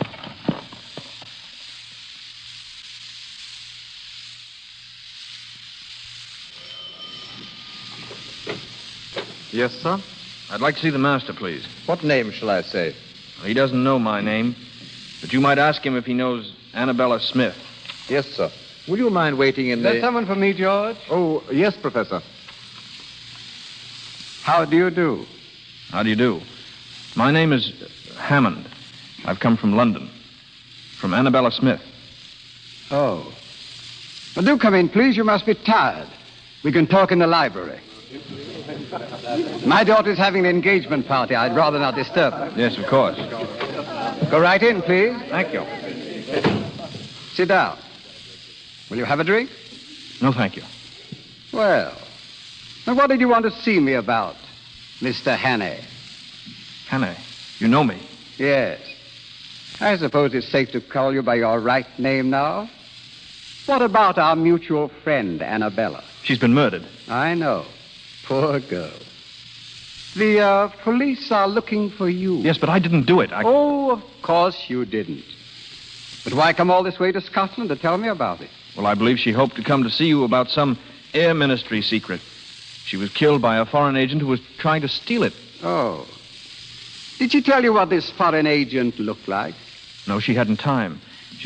Oh, yes. There was one thing. She told me the top of his little finger is missing. On which hand, Mr. Hannay? On the left, I believe. Are you sure it wasn't on the right? It might have been. Like on my hand, Mr. Hannay? Good Lord. Then you're the one she... The one she was trying to warn you against. The chief. You misunderstood her. She meant for you to kill me, not to bring me information. Yes. Well, what are we going to do about it? That's just the point. What are we going to do? You see, I live here as a respectable citizen. I should hate to have it known that I am not what I seem to be. You understand my position. Oh, yes, quite. What makes it doubly important that I shouldn't let you go is that I'm just about to transfer some very vital information out of the country. What? Oh, yes. I've got it already. I'm afraid poor Annabella would have been too late in any case. Well, that's that, I suppose. Yes. Well, what about it, Mr. Hannay? What about what? Yourself. It seems to me there's only one way out. And what's that? I've a small revolver here. Pretty little thing, isn't it? Supposing I left you alone with this. The newspapers could then announce tomorrow morning that the murderer had taken his own life. You want me to kill myself? Yes. You're mad. I won't do it. Then I'm afraid you leave me no alternative. You should have stayed in London, my friend. Oh, George. Yes, Professor? I want your help, please. There's a little job for us inside. Hannay? Yes. We'll carry him to the garage. When it gets dark, we can drop him off on the road somewhere. Yes, sir. Come in. Where is he, sir? Behind that table. Yes, sir? Yes. Pick him up and... I'm sorry, sir, but there's no one here. What? Well, you can see for yourself. But I shot him. The body was lying there on the floor. The body, sir? Seems to have disappeared.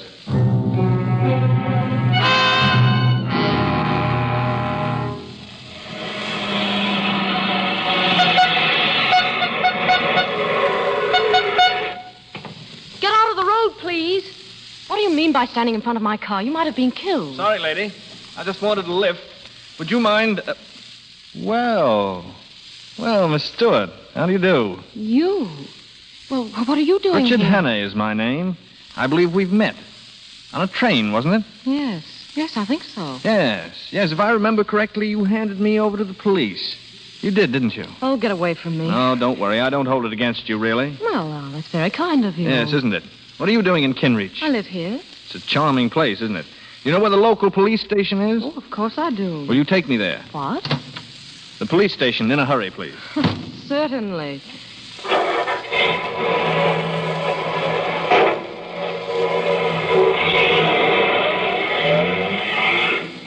Well, I suppose you know what you're doing. Oh, yes. You see, I know who killed Annabella Smith. Is that so? The same man who shot me a few minutes ago. Shot you? Yes. Where? Right in the cigarette case. See? There's a hole in one side of it. Handy little thing, cigarette cases. If I hadn't been carrying it about in my vest pocket, the hole would have been in my chest. And who was this arch-villain? Gentleman called the professor. Professor? Oh, now, you don't mean Professor Bartlett. I didn't stop to inquire his last name. Oh, that's very come funny. now. It isn't as funny as that. Do you actually mean you're going to the police with this story? That Professor Bartlett shot you? That he's the one who killed Annabella Smith? Of course, why not? Oh, and you expect them to believe it, I suppose. Well, you don't, evidently. No, and neither will they. Professor Bartlett, a murderer. Why, he's one of the best-liked men in the village and a very good friend of the sheriff's. I'm sure the sheriff will be interested in your story, Mr. Hannay. Yes, I see your point. Hadn't occurred to me that... Stop the car, please. I'm getting out. Oh, no, you're not. Stop this car. You said you wanted to go to the police. Well, that's just where you're going. And if you touch me or make a move to jump, I'll turn this car into a ditch. Well, aren't you the sweet little thing? Now, you just sit tight, Mr. Hannay, and don't make any sudden gestures. We're going rather fast. You haven't the nerve, of course. Haven't I? Just try me. All right, I will. Don't touch that brake. Hang on. Where are you? You all right? Quite all right, thank you. You little fool, we might have been killed. Hello there! There's someone coming. Keep down. Let go of me. Hello! Shut up. Over here, Richard Hannay! Why, you... Richard There they are. Hannay! Grab that man. All right, Hannay, we've got you. And don't try any funny business. Stand up. Yes, of course. Are you the police? We've been looking for you, honey. Put the bracelets on him, Joe. Right you are. Put out your hand. There we are. Now put out the other one on the girl. Here, what are you doing? We are handcuffing you to your friend here. Any objections? Now see what you've done. Oh, shut up. Listen, you can't do this. I don't even know this man. You ride around the country with him in a car, but you don't know him. Of course you don't. Yes, but I'm telling you, Keep I your don't. mouth shut. All right, Joe. Take him to our car. It's a good day's work for us. Will you please move over? You talking to me? Yes, I am. Very well. Ow, my wrist. Well, you asked me to move, and if I move, you move with me. It's a scientific fact that when two people are handcuffed together... Officer, must I be chained to this man? Aye, you must. And keep quiet about it. Wait a moment. Where are you taking us? This isn't the way to the sheriff's office. Well, we're not exactly going to the sheriff's office. Eh, Joe? Not exactly, no. Well, where are we going? Well, it's the real head we are going to see. The sheriff principal. Eh, Joe? Aye, the sheriff principal. I don't understand. Would you like to have a small bet with me, Pamela Stewart? Now, what do you mean? I'll bet you 100 to 1 that the man they call the sheriff principal has the top joint of his little finger missing. Am I right, gentlemen? You shut your mouth, young fellow, or I'll shut it for you. For good. You see, Pamela? I win. They're taking us to your old friend, the professor. Charming gentleman, the professor. Best-liked man in the village and a personal friend. Oh, be quiet, will you? What are we stopping for? Sheep. A whole flock of them across the road. Well, blow your horn. Maybe that'll scare them. Stubborn beast, they won't move an inch. Well, come on. We'll have to get out and shoo them off. Here, get on there, Shoo. Get on there. Go on. Get out of the way. Go on. Now's our chance. We'll make a run for it. Run? How can we? Come on, when I say jump, jump and run for your life. Yes, but they'll catch us. Go on, jump. Hey, look, they're getting away. Stand where you are. There they go. Give it to him. They're shooting. Come on, you little fool. Run for it.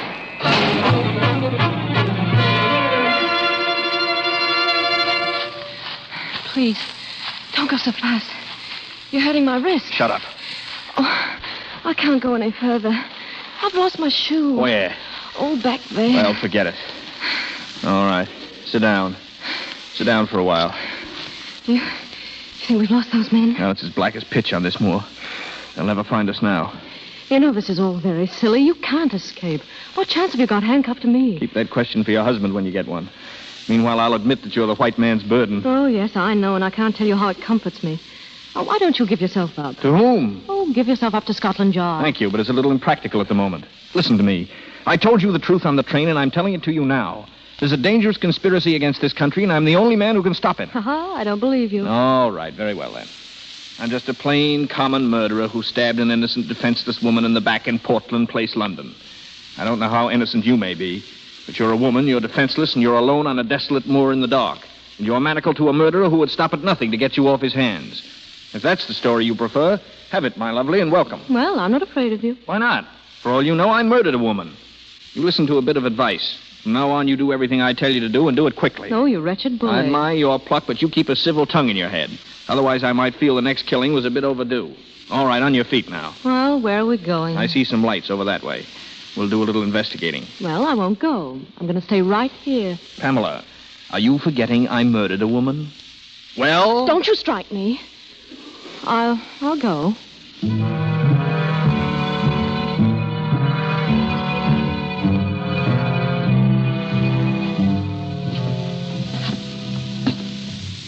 Say, what kind of a place do you think this is? I don't know.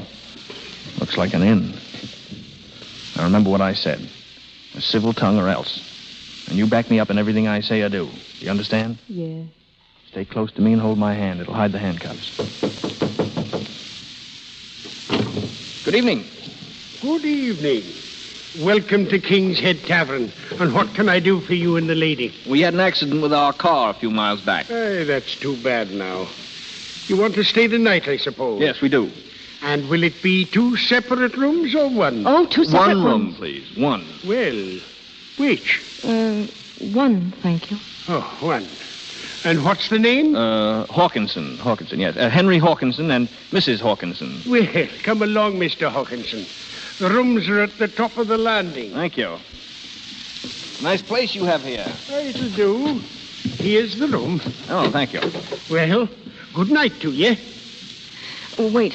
Now, wait, please, you mustn't go. What's the matter, lass? Is there anything wrong? Yes, Of course well, there's nothing wrong. She wants to tell you something, that's all. Yes, I wanted Yes, to... You see, we're a runaway couple. Ah, you know. Yes. As a matter of fact, we've been running all night. If anyone inquires for us, you won't give us up, will you? That I won't. I was young myself once. Good night. Good night. Good night. Good night. Inside, Pamela. Of all the outrageous things. Listen, you don't think I'm going to spend the night in this room with you? Personally, I don't see how you can help yourself. Stop jerking my arm. I'm so sorry. I want to take my shoes off. My feet are tired. You better stand here by the fire and get warm. You'll be catching cold. And if I did... Stand by the fire. Don't yell at me like that. I didn't ask to come with you. And I didn't invite you.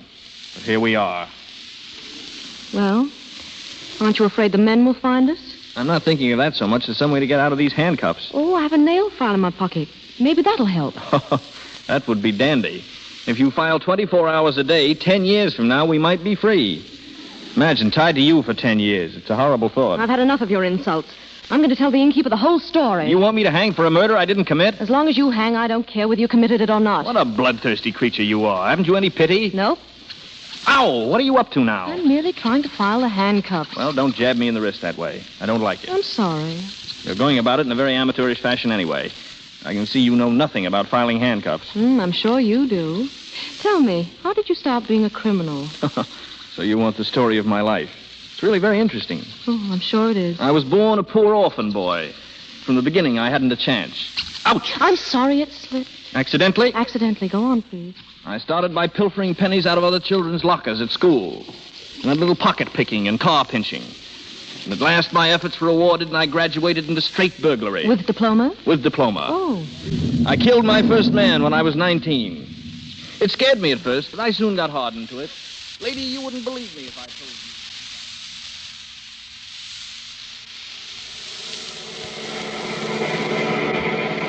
It was your fault. The whole thing was your fault. My fault? How do you make that out?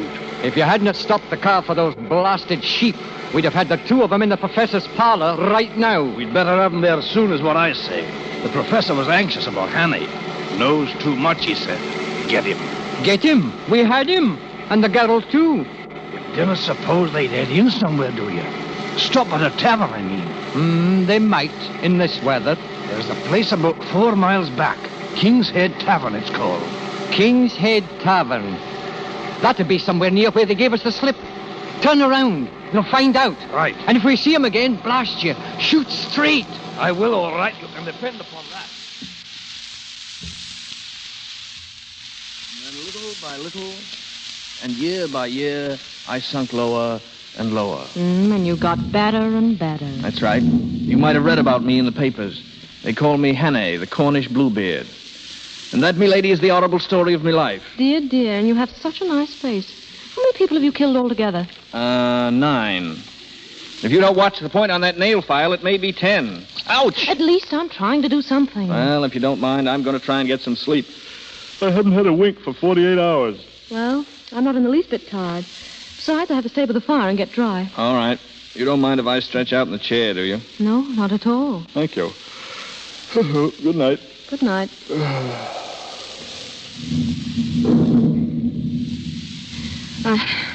I don't see how you can sleep at a time like this. I said I don't see how you can sleep at a time like this. I'm hardened to it. That's all. Hardened criminal to sleep any time. Listen, did you hear that? There's a car out there. It just drove up, a car. It's your imagination. It's not my imagination. I heard a car. Oh, all right, if you don't care. Don't care. Just don't care. Oh, don't do that. What's the matter with you anyway? Oh, I'm so sorry. You mustn't get frightened, Pamela. I have awful nightmares. I guess it's my conscience bothering me. Good night.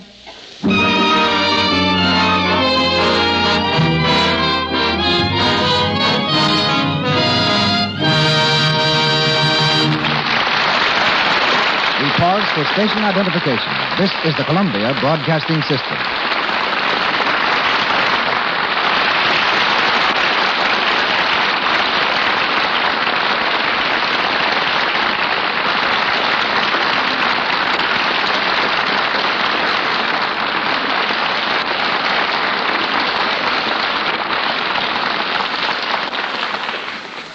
We pause now between the scenes of the 39 Steps. Robert Montgomery and Ida Lupino will be back shortly when we raise the curtain on Act 3 in this play about spies. Spies may be roughly divided into 2 classes. There are the mercenary spies who traffic in state secrets, selling them for cash to the highest bidder. And there are patriots who risk their lives solely for the protection of their country, who receive the smallest monetary rewards, and whose names never get into the newspapers. The Richard Hannay of our play belongs to this second group, and so does tonight's guest, Major C.E. Russell of the United States Army, retired. Before this country entered the World War, Major Russell temporarily loaned his services to Scotland Yard as one of their American operatives. Back in the United States Army during the war, he served on a special staff in France. He later instructed our Army officers in the art of espionage and is the author of a standard military textbook on this subject. With such a background, Major, there should be no better authority to answer the question, just what are the qualifications that make a valuable spy? The qualifications today, Mr. DeMille, are exactly the same as in biblical times, and the instructions which are taught follow very closely those which Moses gave to his men when he sent them forth to spy out the land of Canaan, to learn what the land contained, the strength of the enemy, if the people were content, and how strong were the walls. Then, as today, spies had to have powers of observation, of memory, and description. These are the 3 traits that must be developed in a capable espionage agent, and are the least developed of all human traits. In addition, he must have common sense, a good general education, an ability to take orders, and preferably a knowledge of foreign languages. I've noticed that the opinion held of a spy varies greatly. Some people have only the greatest respect and admiration for a spy. Others consider them vicious, double-dealing scoundrels who stop at nothing to attain their end. How well do I know that? But I think these people would change their minds if they only realized that spies are one of the greatest forces for world peace. I am, of course, referring to patriotic spies, not mercenaries. I believe that a patriotic spy, by keeping his country informed of military activity in other lands, enables his own nation to properly prepare itself, and a properly prepared nation is a nation seldom attacked. The war that they are ready for rarely comes. If what I've observed is true, you soldiers who fight with your brains instead of bayonets are finding more and more women as your co-workers. How does a woman compare with a man as a spy? Very favorably, up to one point. A woman's heart will rule her head much more quickly than a man's. Today, there is probably one woman to every 2 men in the world's espionage service. We've learned that if you want to make a man talk, send a pretty woman. And when we want to make a woman talk, we make her jealous. Both theories work amazingly well. It would appear to me that spying is one activity which provides little or no room for modernization. Along with qualifications, I presume that methods have changed little since the days of Moses. That's very true, Mr. DeMille. They remain essentially unchanged, but there have been radical technical changes in carrying out those essentials. For instance, there's a machine recently developed in this country so delicate and so accurate that it can etch an invisible secret message on a surface no larger than a grain of corn. Or, to employ a commodity with which perhaps you're more familiar, it could etch the map of an entire country on a single lux flake. And that's probably the finest, thinnest, and most fragile thing I can think of for the moment. I know that you can read through a flake of lux, Major. It's actually only 2/1000th of an inch thick. I see. Almost as amazing as this machine I'm speaking of. Lux flakes remind me of women, and women, in turn, recall an amazing spy story I encountered during the World War. It concerns a Swiss opera singer who volunteered in the French Red Cross as an entertainer. For 2 years, she made periodic visits to a home in Switzerland, each time using the same route over the French border. One day, she started to cross and found a new officer in charge. He took a good look at her and immediately ordered his women assistants to search her. They returned with the petticoat of this famous singer. Suspecting that it might contain invisible writing, the lieutenant called for hot irons and himself applied them to the petticoat.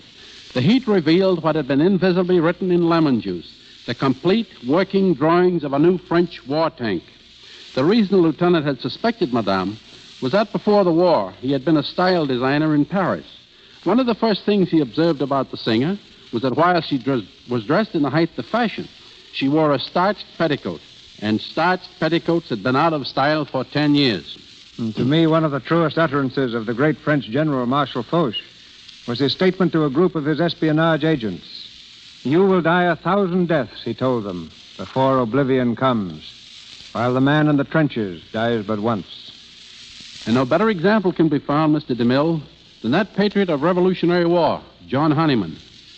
Too old to carry arms, he became a confidential spy at Washington's urgent request and posed as a Tory.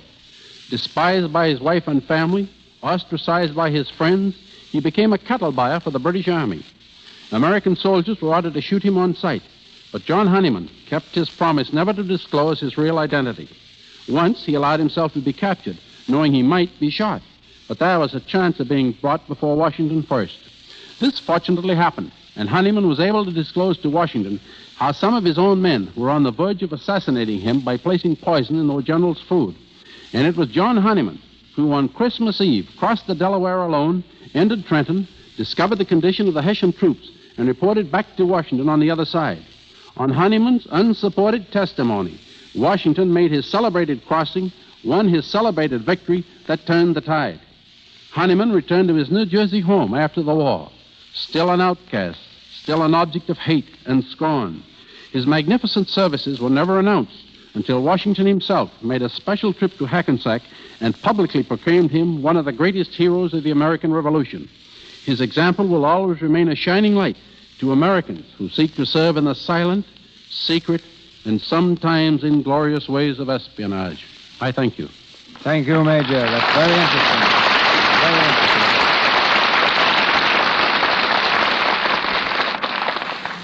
Once again, the 39 Steps, starring Robert Montgomery and Ida Lupino, with Isabel Jewell and Gene Lockhart.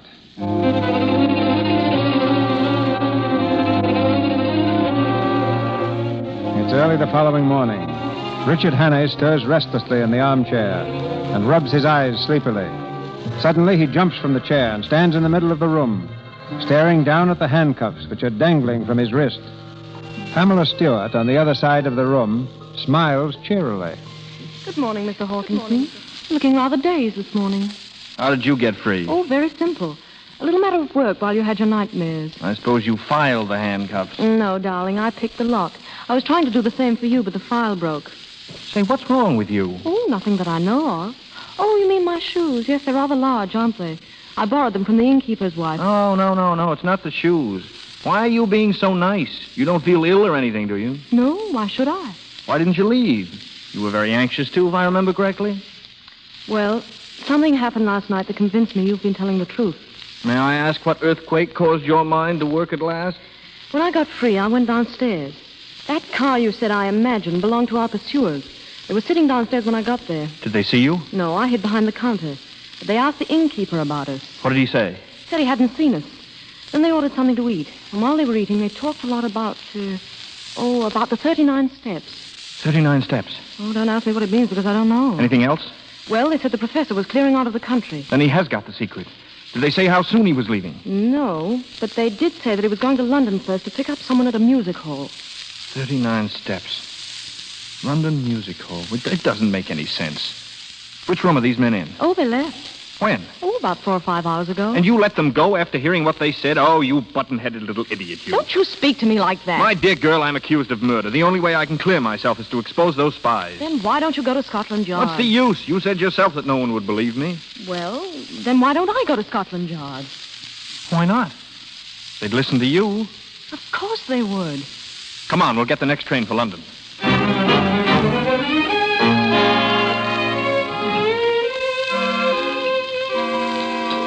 You wish to order now, sir?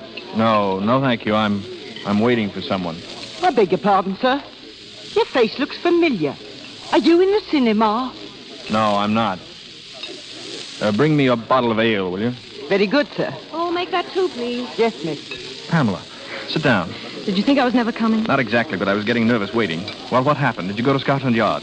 Yes. Well? Prepare yourself for a shock. Why? They've checked every possible channel. The Air Ministry are positive that no papers are missing that would be of any possible use to spies. But that's incredible. Are you sure? Well, that's exactly what they said. I don't know what to make of it. I think you've been tricked. Well, certainly is all very bewildering. Oh, I'm sorry, Richard. Really, I am. Look, I think you better go now. Go where? Oh, any place. Leave the country. I'll help you. You? Oh, I know it sounds funny, but somehow I couldn't bear the thought of them catching you again.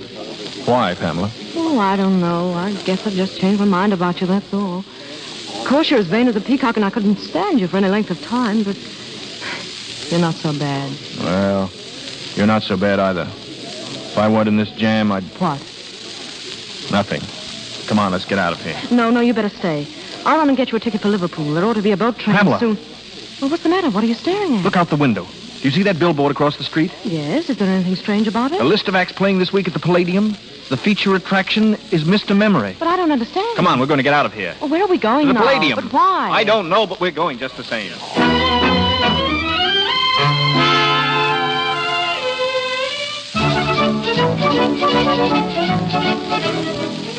Here are your seats, sir. First 2 on the aisle. Thank you. Sit down, Pamela. This is silly. In the first place, the show's almost over. If anyone sees you here, what are you looking for? Be quiet. I'm just playing a hunch, that's all. Well, you're playing the fool if you ask me. Ladies and gentlemen, with your kind permission and attention, I now have the honor to present to you one of the most remarkable men in the world. I present Mr. Memory. Pamela. What? Look at that right-hand box nearest the stage. You see that small man sitting in front? Why, yes, It's the professor himself. You better get out of here before they see you. No. Sit down. Listen. Every day he commits to memory 50 new facts, and he remembers every one of them. Facts from history, from geography, from newspapers, from scientific textbooks. Pamela, Yes, I've got it. I've got it. What? Don't you see the details of this Air Ministry secret have been borrowed, memorized by Mr. Memory, and then put back again before anyone could know? Why, that's it. Of course it is. Pardon me, sir, but there's a gentleman who would like to speak to you. Who, me? You, Richard Annie? Well, You're under arrest. Wait, officer. Question. Listen, there's something here you ought to know. That'll keep, Annie. Come along to us. Yes, but you must listen to him. That man on the stage can... Come on, we don't want any excitement here. All right, I'll go quietly. Richard, you're not. Distance from Pamela. Montreal, 1,424 What's the use? miles. Am I right? Thank you. Question, please. Do not hesitate. Your question, please. Wait a minute. Mr. Memory, what are the 39 steps? Come on, answer up. What are the 39 steps? The 39 steps. The 39 steps is a secret organization headed by Professor... Where is he? There's your man up there in the box. He's the one who shot him. Stop that man! Stop that man! Stop him! Stop him!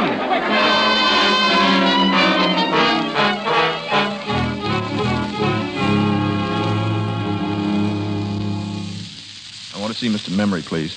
Where's his dressing room? Number 5, but you can't go in now. Well, I'm afraid we have to. Detective, have you a pencil and a piece of paper? Yes? I want you to write down everything you hear. But listen here, I Do as he tells you, please. I'm going to prove to you that the man who shot Memory is the murderer of Annabella Smith. What is it? We want to see Mr. Memory. How is he, Doctor? Very bad. Did they get the man who shot him? Yeah, we got him all right. He'll hang for it, too. Oh, Mr. Memory. Mr. Memory, can you hear me? Yes, Mr. Memory, there's something I'd like you to tell us, please. yes. What was the secret formula you were taking abroad? Will it be all right, my telling you? It was a big job learning it.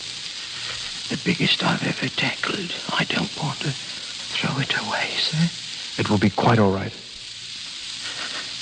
The first feature of the new engine is its greatly increased ratio of compression, represented by the formula 1 minus 1 over R to the power of gamma minus 1, where R represents the ratio of compression and gamma dimensions of cylinders diameter.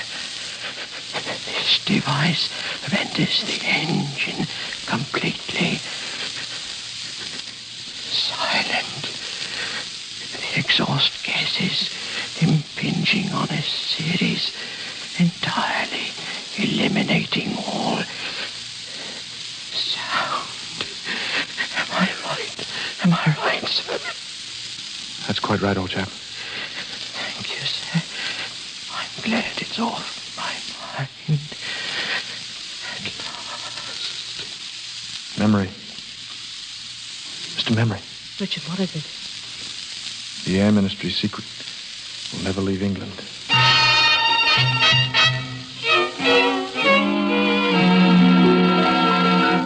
This way, please. We can pick up the police car on the corner. The police car? Where are you taking us? The Scotland Yard, of course. Scotland Yard? But you can't do that. You heard what that man said. He didn't kill anybody. Easy now, easy. He'll be all right.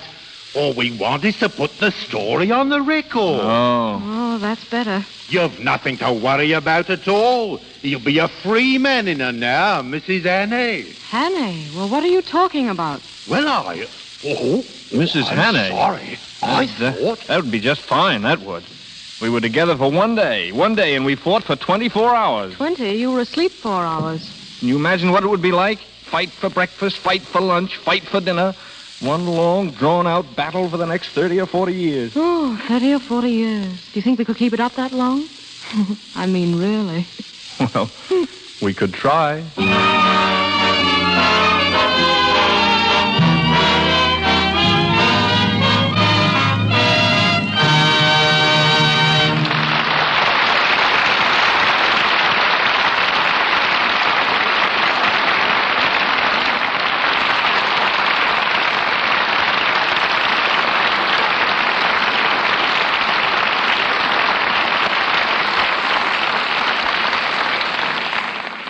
Robert Montgomery and Ida Lupino have completed the 39 steps, but they'll take a 40th when they return later to the microphone.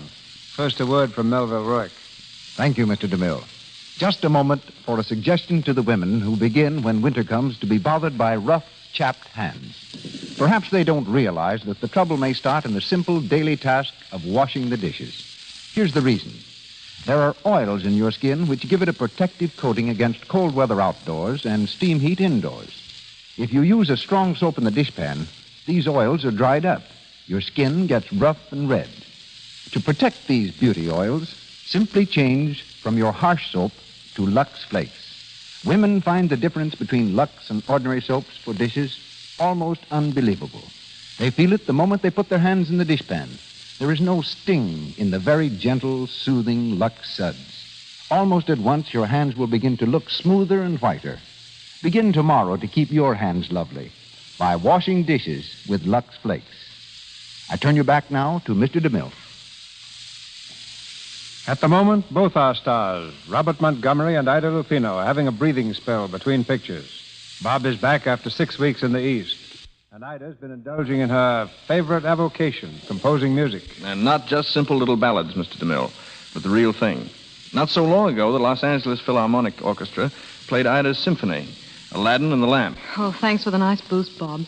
You know, composing's really very exciting, although I had no thought of attempting it until 2 years ago. It was just about this time of year. I was riding in a taxicab down Hollywood Boulevard. The street was crowded with Christmas traffic, and all of a sudden the noise seemed to take the form and tempo of a melody. Well, I rushed right home, worked straight through till morning, and there it was, and I've been at it ever since. What's your latest composition? Something I've just sent to London, a score and book for a musical comedy. Look, I hope no one's going to get the impression that I think I'm a great musician.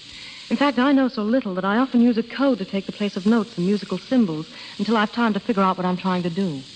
I use the letters of the alphabet for a code. If you ever saw one of my scores, you'd think someone had spilled alphabet soup on an orchestration sheet. But I think our listeners are a lot more interested in what Bob's next picture is going to be than in my music. So, Bob, suppose you tell them. Well, if I knew, I'd be glad to. I'm having story difficulties at the moment. Don't we all? Can't you find the right one? Well, the trouble is I found the right two. And MGM and I can't make up our minds which will make the better picture. Number one is a light comedy, the type of story that audiences have been favoring so much lately. Plenty of laughs and sophistication. Number two, also a modern story, presents a definite problem of living that any one of us might have to face. A very interesting story for an actor. But the question is, will it interest an audience? And in the meantime, you're perched on a fence, eh? Exactly. And since that's not a very comfortable spot to be in, perhaps the Lux Radio Theater audience will help me out. I'd really be very grateful if you'd drop a card or a note to Metro-Goldwyn-Mayer, to me, or the Lux Radio Theater, and let us know which of these two types of pictures you prefer to see. A light comedy or a story with a social problem. In the meantime, my thanks and good night. Good night, Mr. DeMille. Good night, Ida. Good night, Bob.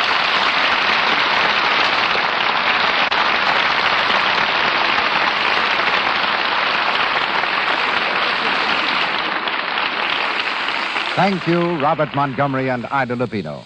Ladies and gentlemen, this is your announcer, Melville Ruick. Mr. DeMille returns in just a moment with news of next week's play and stars. In our cast tonight were Leonard Mudie as Professor Bartlett, Reginald Sheffield, Herbert Evans, and Keith Kenneth as detectives, Lionel Belmore as innkeeper, Vernon Steele as cart driver, Edgar Norton as manager of the music hall, Eric Wilden and Raymond Lawrence as Cockney travelers, Ward Lane as butler, Eric Snowden and Norman Ainsley as Scotchmen, Sybil Harris as a rowdy, and Phyllis Coughlin as a woman. Louis Silvers appeared through courtesy of 20th Century Fox Studios, where he was in charge of music for the new picture Love and Hisses. And now, our producer.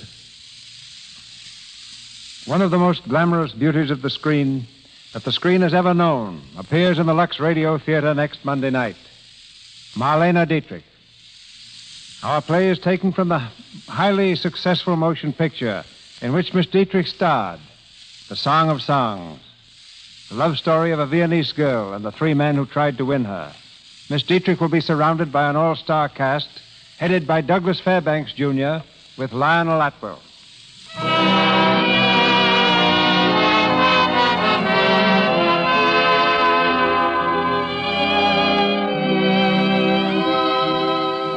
Our sponsors, the makers of Lux Flakes, join me in inviting you to be with us again next Monday night when the Lux Radio Theater presents Marlene Dietrich, Douglas Fairbanks, Jr., and Lionel Atwill in The Song of Songs.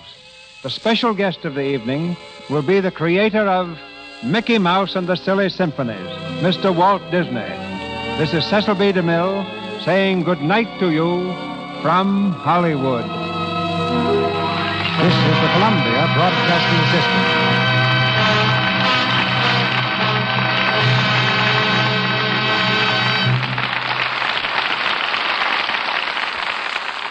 Well, we're ready for our close-up, Mr. DeMille. Intrigue, secrets, and a man on the run. We've all felt like Richard Hannay, wrongly accused or just plain lost before. But here's the straight talk. The world might have 39 steps of confusion, but there's only one step that leads to peace. If you're running tonight, make sure you're running to something, not just from something. Now, let's look at what happens when you let the fire of a grudge burn a little too hot for a little too long. The Radio City Playhouse presents Blind Vengeance right here on the HOJO Radio Network. Stay tuned. The National Broadcasting Company presents Radio City Playhouse, Attraction 30.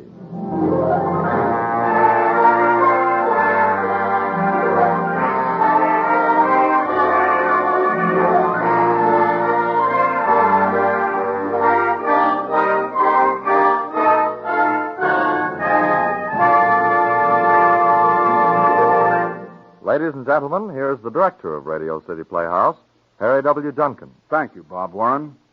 Friends, before we bring you tonight's story, we should like to remind you that the Red Cross reaches into every community in the country in tackling its day-to-day job of service to humanity. As Americans, we are the Red Cross, because the Red Cross in action is America in action. The job for 1949 is tremendous, and $60 million are needed. We respectfully urge you to give generously. It is through the Red Cross that each one of us can give something of our own plenty to those who are sick, hungry, homeless, and frequently hopeless. And now here is tonight's play. True, we think, to the Radio City Playhouse tradition of a good story expertly told. Blind Vengeance by George Bellack, starring John Larkin as Emmett with Elspeth Eric as Helen. Attraction 30 on Radio City Playhouse.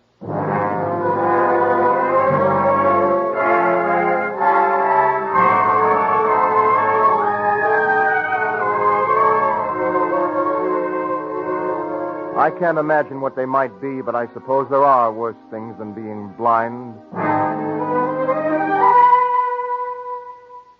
Maybe one of those things is death. Maybe death is worse than blindness. I don't know. When you can see, there are a lot of little things you take for granted. Striking a match and bringing it unwaveringly to the tip of your cigarette. Buttering a crust of bread neatly. Eating soup without spluttering it all over everything. But when you're blind, you know you're being sloppy and you wish you weren't, but... Oh, well, you wouldn't be expected to know. I was 30 when it happened, and I did everything rather well. Rode, skied, drove. I loved driving. I loved long, sleek, expensive, fast cars. It's a wonderful feeling doing 70 in a good car on a smooth road, especially when your wife's beside you. Emmett, darling, please, that's too fast. Helen. Well, it is. I don't like it. It makes me nervous. Now, you leave it to Emmett, boy. Steady as the rock of Gibraltar. Slow down. You know, that center line reminds me of adhesive tape unwinding from an endless white road. I think it's smart aleck stuff, and I don't like it. Oh, Helen, for Pete's sake, stop being stuffy. Cars like this are made for speed. Crazy to take chances like this. I'm asking you, please. Emmett! Emmett!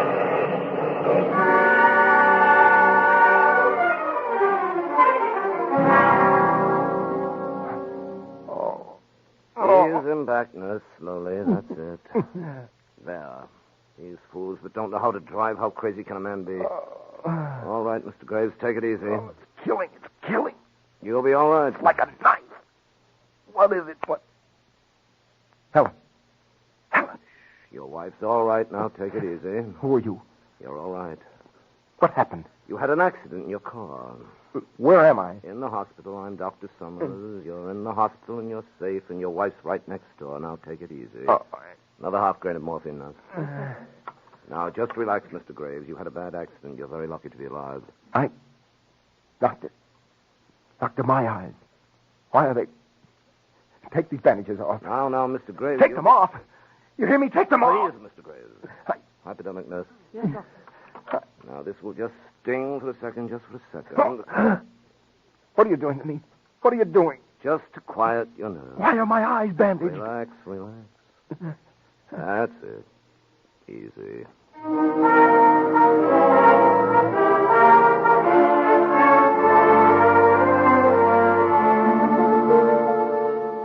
There you are, the last of the bandages. But I can't even tell anything. Whether it's light or dark.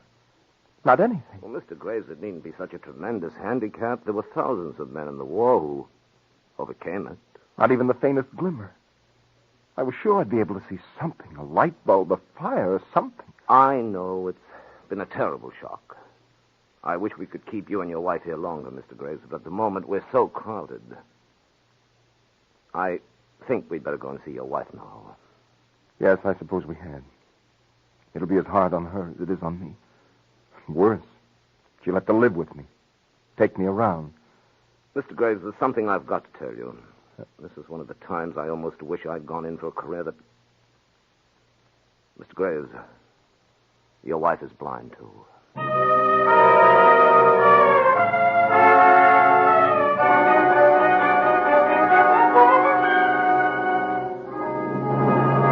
No! That's final. I will not go back to New York where everybody knows me and can feel sorry for me. All right, Emmett. We'll go up to the cot. May I say something? Certainly, Dr. Summers. You're both intelligent people. I know how shattered you are in spirit and soul. But you've got to make a decision as to what to do with your lives. You're fortunate in having plenty of money. I don't mean to preach a sermon. Adjustment is a tiresome word, but it's important, very important. Emmett, we could have Barnes and Mrs. Ransom go up ahead of us. Perhaps, Dr. Summers, you could arrange for somebody to drive us from here. Of course I can. Don't be frightened, Emmett. You've always loved the sea. We'll be all right. I know we will.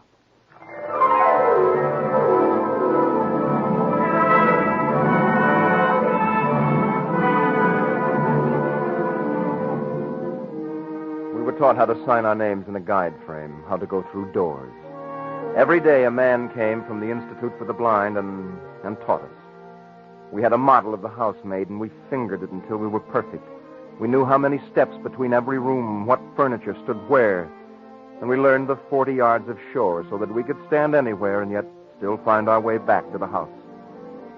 The teacher they sent us was a dull-witted chap that had bad breath and... No, I guess he was all right. I guess it was me. But when he finally stopped coming, I was glad, very glad.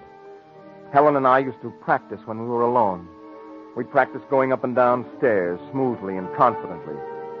I'd go up, then wait for Helen. Then I'd go down and wait for her at the bottom. Then I'd go up and wait for Helen. Oh, it's a real exciting way to spend an evening.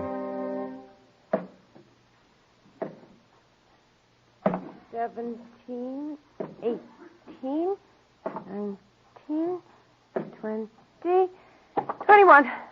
There. I didn't touch the railing once. Oh, you don't have to be that perfect. Everybody uses the banister when they climb stairs.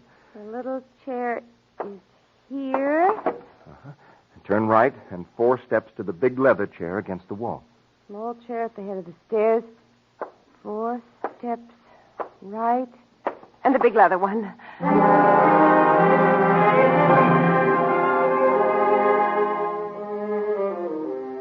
Everything was where it should be. Everything normal, everything just fine.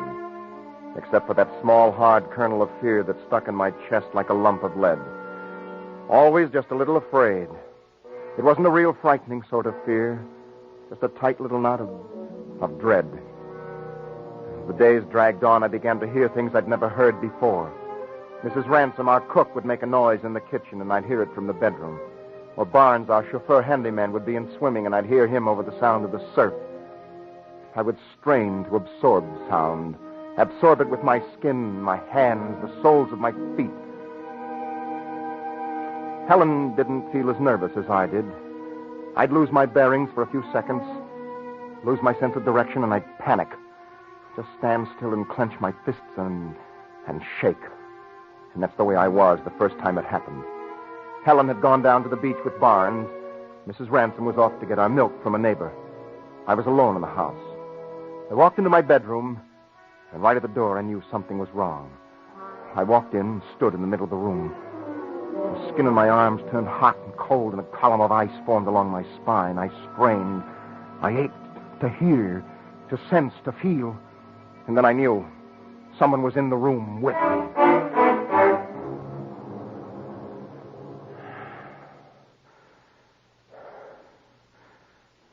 Who is it? I can hear you. I know you're there. What's that noise? Well, say something. Say something. Look, I'm blind. I can't see you. It's very frightening not to know and... Well, just don't stand there staring at me. Say something, dear God. Don't you understand? I'm blind. I know you're there. Say something! I got to get out of here. Helen! Helen! Mrs. Ransom! Mrs. Ransom, help me! Somebody help me! Helen! Helen!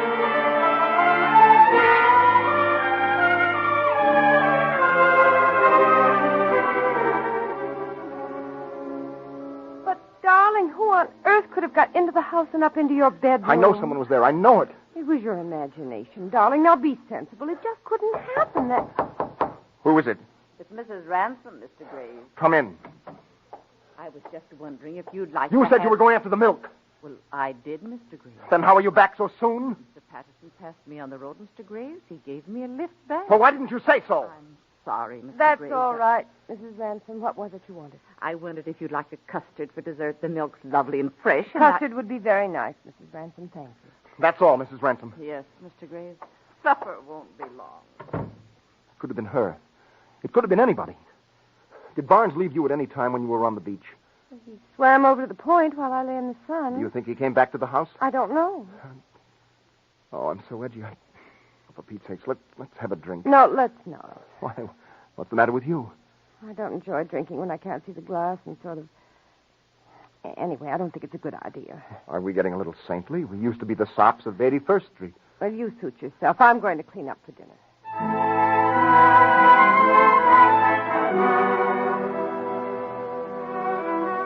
I started then to think about killing myself. I wondered what it would be like. Would it be quiet and serene and... Or would it be... Well, I started to think about it. I'd even suggested it to Helen. She was very annoyed and very upset. She said there was always hope. That there were things like Brahms and Toscanini, and fresh air and birds and holding each other's hand. She made me feel ashamed for ever thinking that suicide could be a part of people who love each other and who are normal. One day, Dr. Summers came to visit us. We were very glad to see him. We thought there might still be a chance that... Well, we were very glad to see him. He was always very cheerful. I think you're both looking splendid. Splendid. Thank you, Doctor. Sarah, it'll be nice of you to drop in on us. Well, I hope to come more frequently. My sister's bought a place up the way a bit. You mean we'll be neighbors? Well, not quite neighbors. It's the old Harlington house, the big white one with the red roof. Oh, it's an enchanting house. You'll love it. I used to play in it as a child. Dr. Summers, Yes. do you think it's possible for a blind person to go into a room and think he hears some person in it when it's really empty? I think it's not only possible, I think it's liable to be frequent. Emmett had a very unfortunate experience. He thought he heard somebody in his bedroom one time. I know I heard somebody. Of course you did. You were all keyed up to hear something, and your brain accommodated you. You mean I've too much imagination? Yes, you have.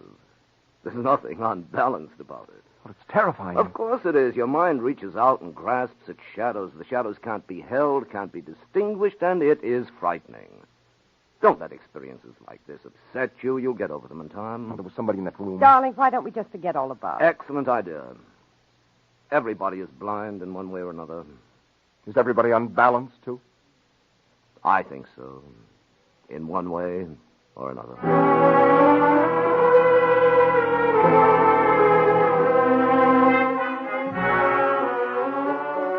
That night after Dr. Summers left was the first night I had to talk myself to sleep. I was afraid to get up and get a sleeping powder. I was afraid I might take the wrong thing and make myself sick. I didn't want to wake Helen. It seemed churlish to wake Mrs. Ransom of Barnes. So I talked to myself. Not loud. Low and softly. Nobody could hear me. Helen slept in the next room. When I talked to myself, it shut out the disturbing sounds. All the millions and millions of other sounds. The night, the sea, the crickets. I never knew there were so many sounds. To try to keep the sounds out, I'd lie on my back and gently rub my chest with both hands from side to side, and I'd talk very softly. Nothing but the night. Alone. It's cool. Good night to sleep. Good night to sleep. What's that? Helen? Is there someone?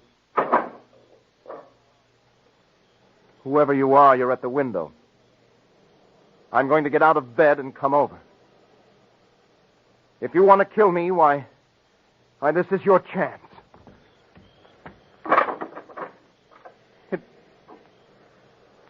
It's the blind. It's the blind. It's just the Venetian blind. Dear God, am I going crazy?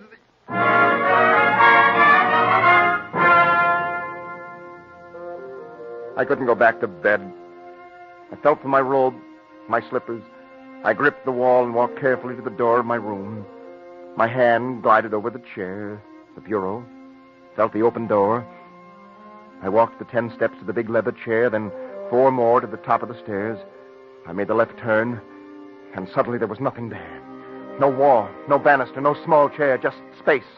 And though it seemed like a million years, I balanced on the edge of a knife, my arms beating the air uselessly. And then, like a lump of clay, I fell. Ah! Helen!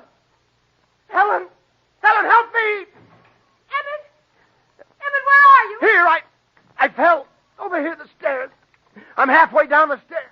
Oh, my darling, what happened? What are you doing out of bed like this? Barnes! Darling, are you hurt? I fell. I fell. Are you all right?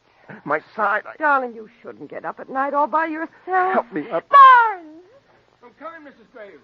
Something's gone. Something's holding me. For God's sakes, what's holding me? What is it, Mrs. Graves? What's happened? But, Mr. Graves, are you hurt? What is it? Help him. Get him upstairs. The belt of his robe got tangled in the railing. Oh. Yeah, there. Now, lean on me, Mr. Graves. Are you all right? No, don't lift me up. Just let me sit here a minute. Helen, sit here with me, please. Is there anything on the stairs, Barnes? No, Mrs. Graves. All right, you can go back to your room. Are you sure there's... You heard what she said. That's what you paid for to do as you're told. Now go back to your room. He doesn't mean it, Barnes. Please, go back to your room. If I need you, I'll call you. Okay, Mrs. Graves. If you want me, just shout. I won't go to sleep until you tap on my door. Thank you, Barnes. Emmett, what happened? Darling, you're shaking like a leaf. I thought I heard somebody at the window, and I got up. It was the Venetian blind slapping against the sill. I thought I'd come downstairs for a while. I got to the head of the stairs, and I fell. Are you all right? My ribs, it hurts me to breathe. I think I hit my side when I fell. Oh, Helen, I'm so afraid. I might have been killed. Now, there, now. Please, let's go back up and get you to bed. I'll bring you a glass of milk. Helen. What? I've got it. I've got it now. Got what? Somebody moved the chair. Somebody what? Help me up, quickly. What is it, Emmett? Help me up. Can't you understand English? Yes, dear, I can understand English. Hang on to the rail. All right? Yes. Yes, I'm all right. What do you mean somebody moved the chair? I've got to feel it. To feel it. To know that...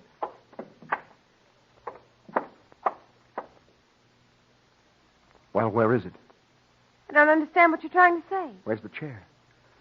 Where's the little straight-back chair that we feel every time we start downstairs and every time we get to the top? Where is it? Well, it must be someplace. It isn't here. Do you understand? It isn't here. Emmett! Somebody's trying to kill us. Trying to kill us. Do you hear? I'm going to call Dr. Summers.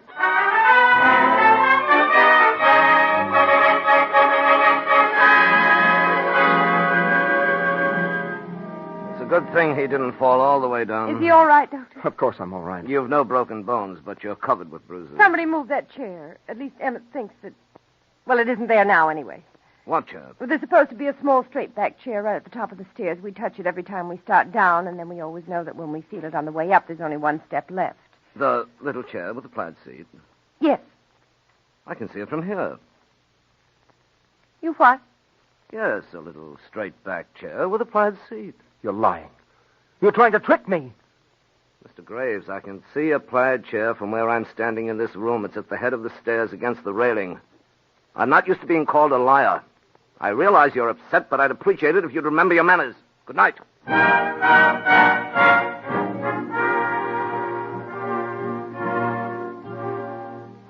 Emmett, I can't stand this. You've got to get a grip on yourself. But you couldn't feel it. You must have pushed it out of the way when you fell. I didn't. Why did you leave your room in the first Oh, place? I wish I could kill myself. Even if I went to hell, I wish... This is hell. Right now, it's hell. Emmett, I'm upset, too. Now, please don't talk that way.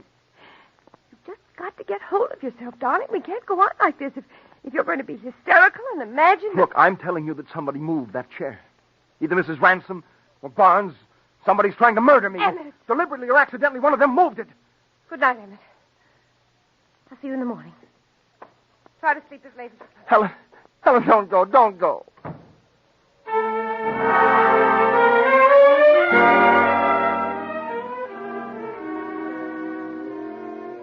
I was alone again, back in bed.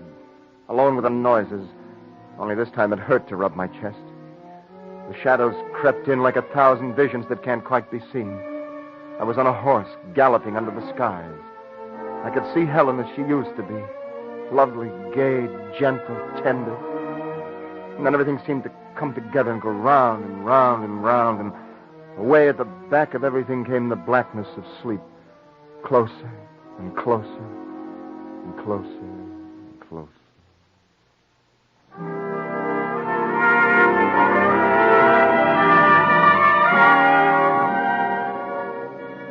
A couple of weeks went by, and gradually the pain went out of my ribs, and I began to forget. Helen and I walked by the sea every morning before breakfast. It began to be good to be alive. We were learning Braille. A whole new world of reading started to unfold to us. And then, one night, it all came back in a sickening, ghastly rush. I'd been asleep for hours, and suddenly I was awake. The hair began to stand up on the back of my neck. A noise had wakened me. A noise I hadn't thought of for a long time, the noise of a light switch. Someone flipped the light switch in my room. I tried to sit up in bed, but my muscles wouldn't respond. I just lay there bathed in sweat. I knew there was somebody in the room, but I couldn't speak. I couldn't move. I just lay there, the words bursting at my lips, but nothing would come out.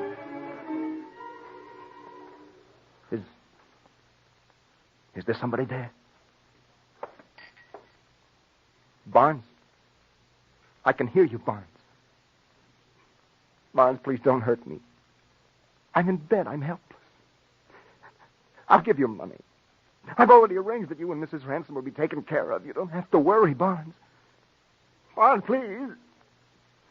Or kill me if you have to, but say something. Say something. What are you doing? What are you doing? God in heaven, help. Oh, thy kingdom come, thy will be done on earth as it is in heaven. I did hear it. I did hear it. Helen! Helen! I'm coming, Helen! I'm coming! Oh! I'm coming, Helen! Just a minute! Helen! Emmett! Darling! Emmett, help me! I'm here, darling. I'm here. There, he's in that closet. I felt him. He passed me. He's in the closet. A man. Call Barnes. Hang on to yourself. Hang on to yourself. You had a gun in here once, didn't you? I don't know. Barnes has one. It is Barnes. No. Yes. We'll do something. We can't just stand here. Mrs. Graves. Barnes, come here quickly. But who, if it isn't Barnes, then who's in there? Barnes! What is it, Mrs. Graves? Mrs. Graves, what's the matter? What is Barnes, there's somebody in that closet. Mrs. Graves felt him go past her. He was in my room first. Well, I'll soon find No, out. Barnes, wait now. Be careful. He may be... Well, if there's somebody in the closet, the best way to get him out is to open the door.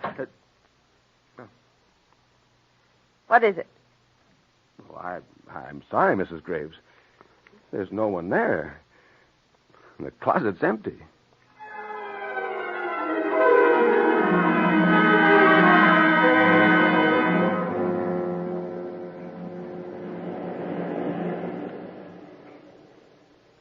I can't stand it any longer, Emmett. Not any longer. We can't stay outside any longer, Helen. It's cold. We'd better go back in. Barnes and Mrs. Ransom will be worried. Darling, there was nobody in the closet, and it was all our imagination. And we've had a bad shock. And, honey, don't you understand? I've had all this, too. The chair, the hundreds of times I've thought that I was hearing things, and it's just being blind. It's just being blind. Now, come on. We've had a terrible fright, and it's late, and we can't sit out here all night. How high have we come? Oh, we've come too high. We just passed the end of the rear wall. We shouldn't go any farther. Go to the top. What difference does it make if we do fall over? Maybe it would be best to fall over and down and end it all together. Helen. Why not? Why not just end it now easily and quickly together? Stop it. I just can't stand it. I just can't stand being blind.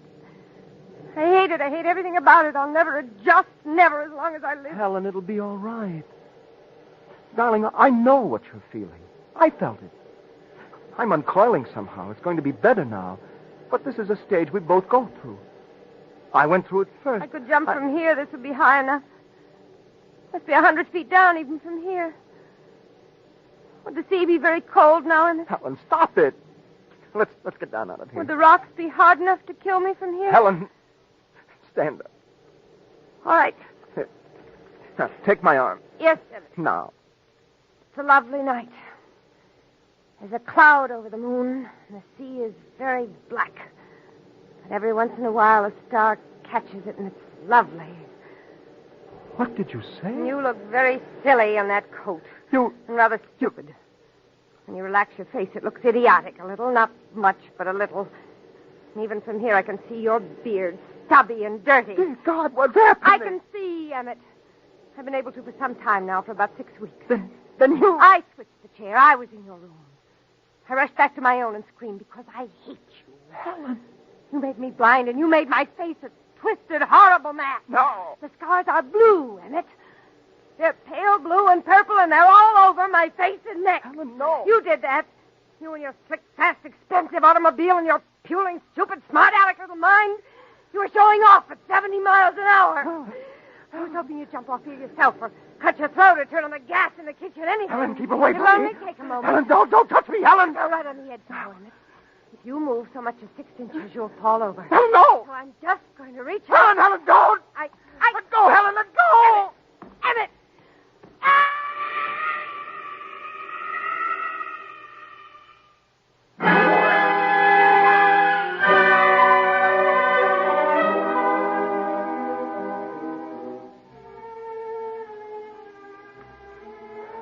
We must have been very near the edge. She fell all the way, right down to the rocks. I slipped, stumbled, but managed to keep my balance. I sat there all night, wondering what she looked like down there, all broken and... Barnes found me the next morning. I told him I pushed her, and why I pushed her. But they don't believe me.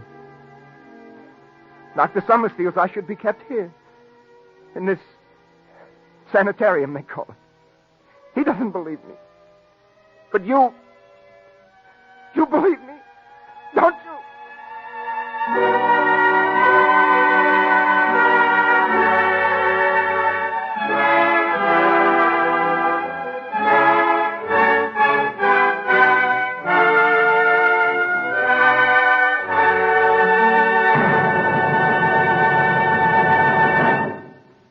You have just heard Blind Vengeance, Attraction 30 on Radio City Playhouse, as written by George Bellack and directed by Harry W. Junkin.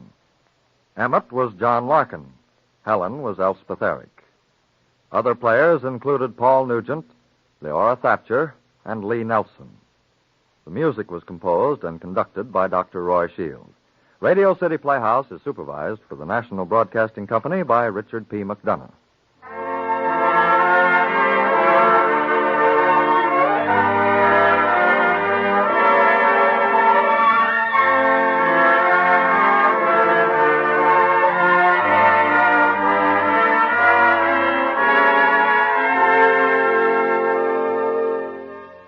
This is Harry Junkin again. Our sincere thanks to John Larkin and Elspeth Eric for a truly memorable performance. Please join us next week for another exciting story on Radio City Playhouse. Good night, everybody.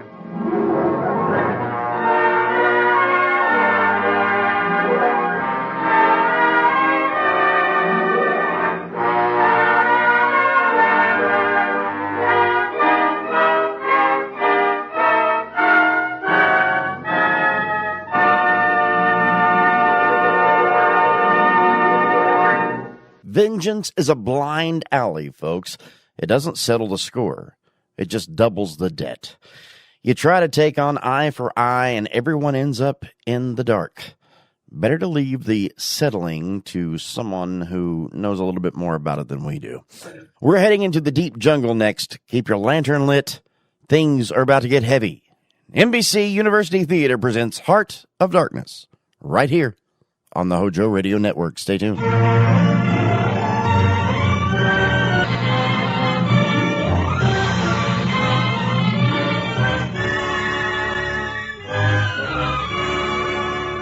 This is the NBC University Theater, bringing you a full-hour dramatization of The Heart of Darkness by Joseph Conrad, starring Brian Aherne.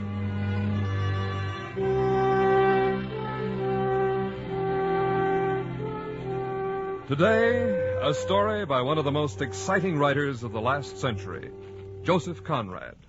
He knew wherever he wrote, for he had been there. He was born in Poland.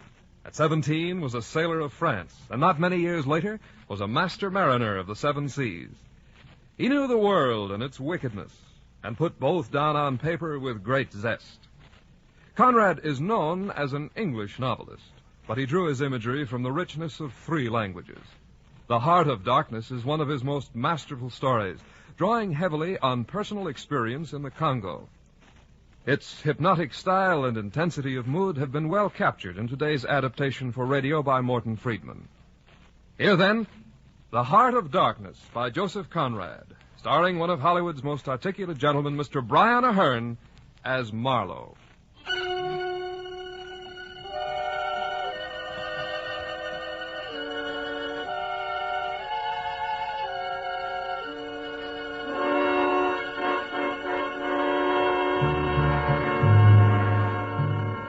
We are well separated, Kurtz and I.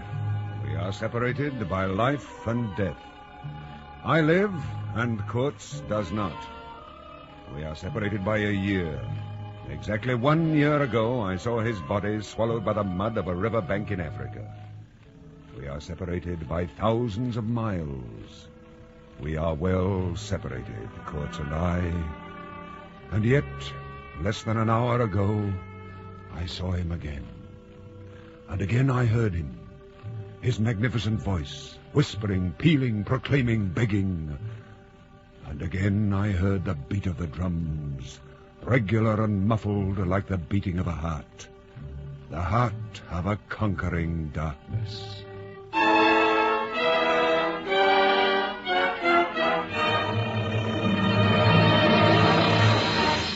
I trust you will pardon this intrusion, Mademoiselle Marlowe, but I have come to see Captain Marlowe on business, company business. Oh, dear, how awkward. I'm afraid you can't see my nephew, monsieur. Can't? I mean now. I believe he's taking a nap. I must insist, mademoiselle, upon seeing your nephew, the captain, now. He is involved in a matter of the utmost gravity.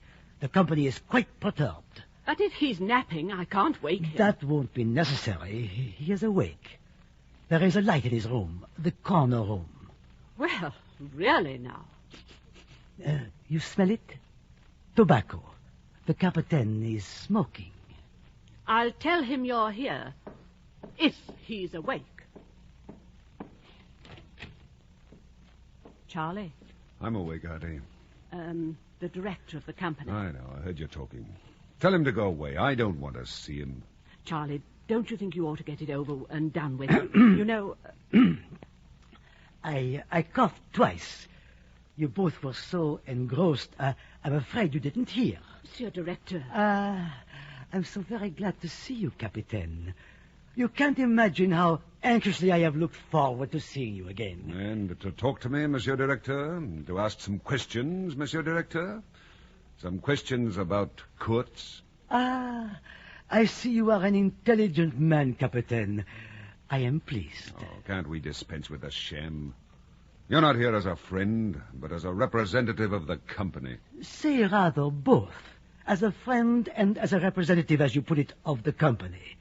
Both. If you don't mind, I think I'd like to go to my room. I think that's wise, Auntie. Oh, there is no real need for you to go, mademoiselle. Whatever we have to say, your nephew and I think I shall be able to like you both better if I don't hear what you have to say to each other. Perhaps. Who knows? Now, Captain, about Kurtz. Shortly before this unfortunate death, Mr. Kurtz gave you a package containing some papers of his, did he not? Some papers and a photograph. In a shoebox. Oh, you still have them. Where are they? Let me have them. I still have them. I have them with me. And I will not let you have them. I beg your pardon. I meant to say, if you had them, might I see the documents Kurtz left in your care? Look here, when the manager of the central station told you I had the documents, he must also have told you that he tried to get them and couldn't. He did so report. And what makes you think I would change my mind because you asked me? Because they concern company territory. Very valuable territory. A completely unexplored portion of the Congo until Mr. Kurtz... They have nothing in them in reference to commerce. They're all purely personal. There may be much of great value to science, geographers, anthropologists. I doubt very much if you're concerned with any values or any other profit than to yourself and the company. I confess I do not understand your obvious hostility. But you would do well to be civil. Oh, you're being ridiculous. After all, you insulted me first. You insulted my intelligence with your prattle about science. I do not make idle threats, Captain Marlowe. So believe me, I shall... You'll do nothing. Remember Kurtz's papers? There may be lots of profits in them. And I've got them, remember? Let's be sensible. What do you want for those papers? How much? Oh, so that they may be used for the promotion of science, of course. Oh, of course. How much? I'll match your generosity, monsieur. Take it. For science. Free. Here, this little pamphlet on the bed table. This is it? Been in front of me all this time? Right. A report written by Mr. Kurtz entitled The Suppression of Savage Customs. Oh, nothing. This is nothing. Not at all what I had expected. Keep it!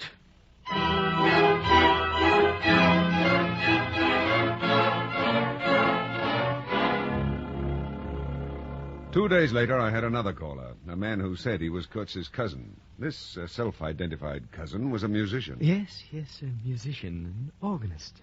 I have studied music for years. But did you know, sir, that my cousin Kurtz was essentially a great musician? No, I didn't. In plain truth, I couldn't tell what Kurtz's real profession was. He painted well, wrote well. I couldn't tell which of his many talents was the greatest. Oh, yes, you are quite right, sir. Yes, quite right. My cousin Kurtz was undoubtedly a universal genius. I agreed with the old chap. Kurtz undoubtedly was just that. Well, he left after a while, taking with him some family letters that had been among Kurtz's papers.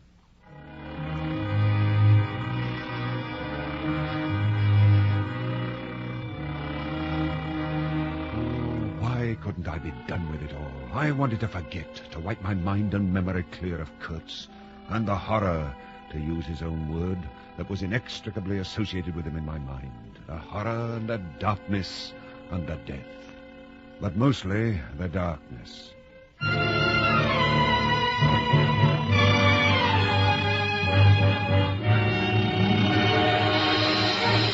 Another caller. This time a journalist, a self-proclaimed colleague of Kurtz. You should have heard him address large meetings. He could electrify them. He had the faith. Faith? Faith in what? Anything. Kurtz could get himself to believe in anything. And anything he believed in, he could get anyone to believe. He would have had a great career in politics. What a splendid leader of a party he would have been. What party, for example? Any party. So long as it was an extreme party. He was himself an extremist, don't you agree? I evaded the answer, or rather the true answer, and gave him instead Kurtz's pamphlet. The journalist took it most eagerly and left with it, saying it would be published at once.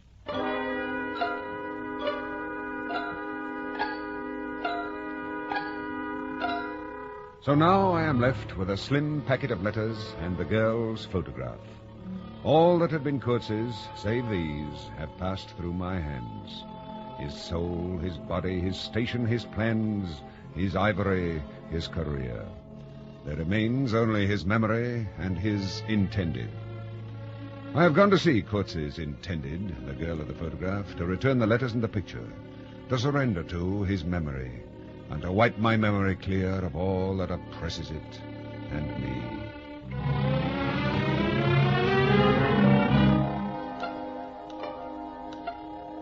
We sit in the formal drawing room of her house.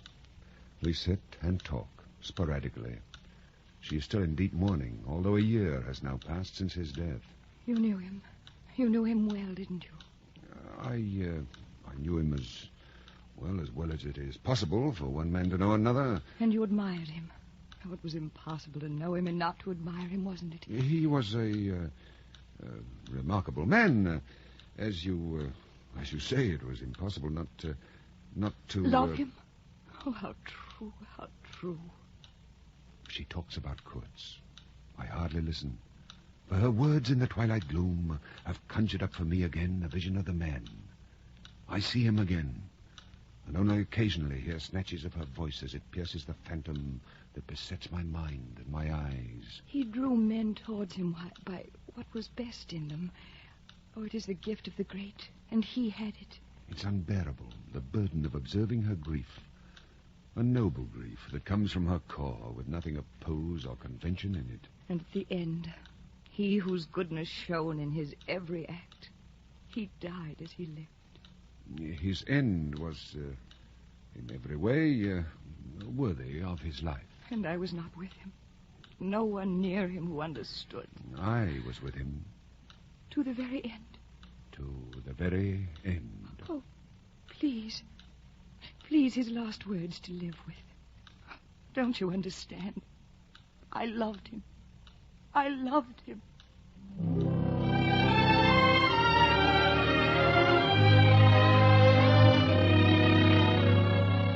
She is begging. With her eyes and her heart in her eyes, she's begging, making the silence clamorous with the begging words she restrains, refusing to give them utterance.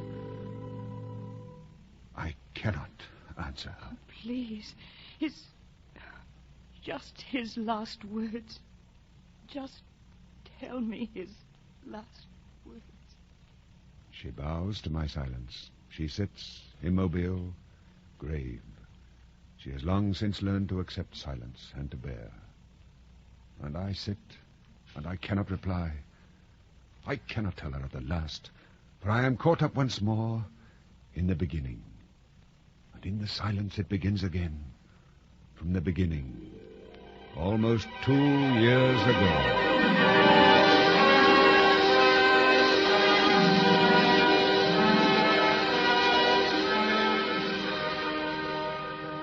30 days from the port in Europe to the coastal station of the company in Africa.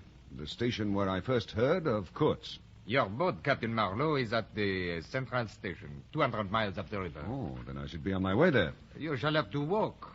200 miles? Yes, I know it sounds ridiculous, but everything here in this foul country is ridiculous, or fatal, or both. And you shall leave with the next caravan for the central station. As I said, that will be in 10 days. That may be longer.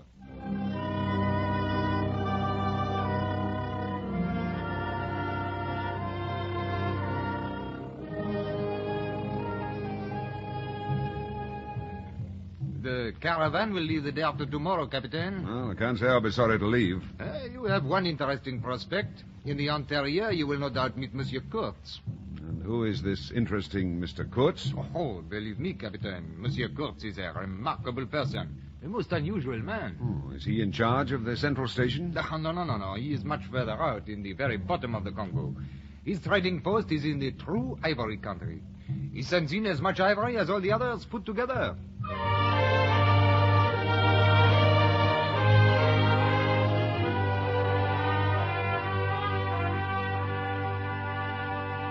15 days after leaving the coastal station, I hobbled into the central station, where I was immediately taken into tow by a bearded young man who informed me that his name was Malapert.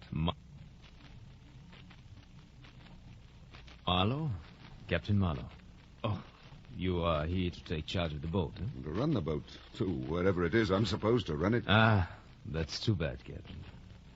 How are you to run a boat that is at this moment at the bottom of the river? Too bad. What? How did this happen? Oh, no, When? no, it's quite all right. I assure you the manager himself was there. All is quite all right. All right? What, my boat sunk and you say Please, it's all please, right? the What manager will devil? explain. He's waiting. You must go see him at once.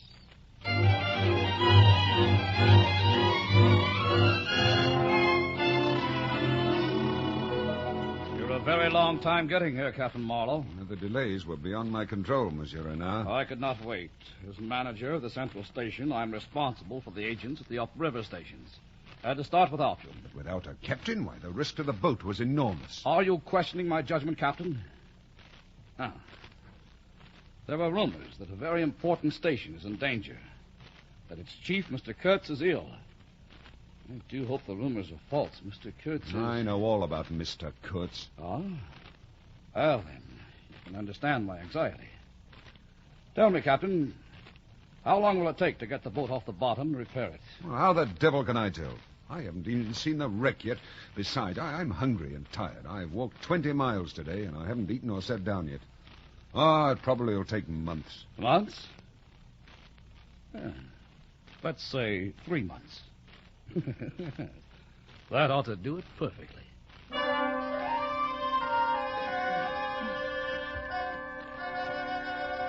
The next day, I began operations to raise the boat from the bottom. Fasten that stern line and keep bailing. Well, Captain Marlowe, you're an example of industry. Eh? Oh, hello, Malapert. Keep those pumps working. You will be able to repair the boat. Oh, worry about that later. Right now, the problem is to get her on the bank to work on her. Well, of course, you know all about these things. Tell me, Captain, confidentially, what do you think about our manager, Renard? I haven't thought about him at all. Why? Oh, nothing. No reason, just curious. I was wondering if you did not find it strange that one so obviously mediocre as he should be manager. I said I haven't thought about him at all. I must tell you, in confidence, of course, that I used to find it strange when first I came out here. You're doing the talking, Malapert. I'll listen. You are most discreet. Very wise. However, do you know that I no longer find it strange that Renard is manager? He is manager because he is never ill. He inherited his position. Think of it. 9 years out here, and never once ill. That's very interesting. So what? Oh, nothing. You know, you cannot imagine how many men have come here from Europe hoping to replace Renard as manager. And every one of them has failed. And do you know why? It's of a magnificent simplicity, the answer. Renard outlives them. They die. Renard remains the manager. What are you getting at? Getting at? Oh, Captain Marlowe, I'm amazed. One might think that you suspected me of giving you a warning.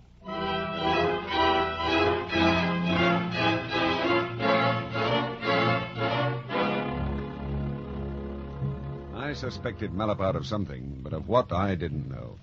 Certainly I couldn't credit the obvious inference that I'd come out to oust Renard from his job as manager. There were 18 or 19 other white men at the station besides Malapert, who whiled away the time with backbiting and petty intrigue. And it was not long before I learned that Malapert was the manager's spy. He had indeed been warning me. But why? Why?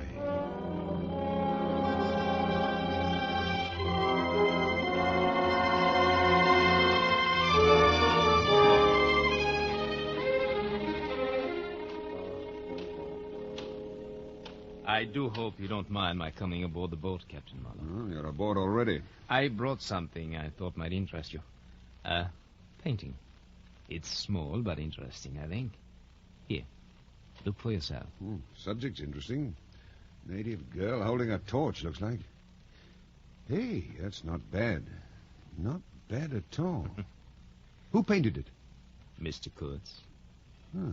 Tell me, who is this Mr. Kurtz? The chief of the inner station. Much obliged. And you are the manager's spy. Everybody knows that, too. Come, talk. Kurtz is a prodigy. Today he is chief of the best station. Next he will be assistant manager. In a year or two... But I dare say you know what it'll be by then. You are of the new gang. I know. You know? Malapert, you've been reading the company's confidential correspondence. When Mr. Kurtz is general manager, you won't have the opportunity.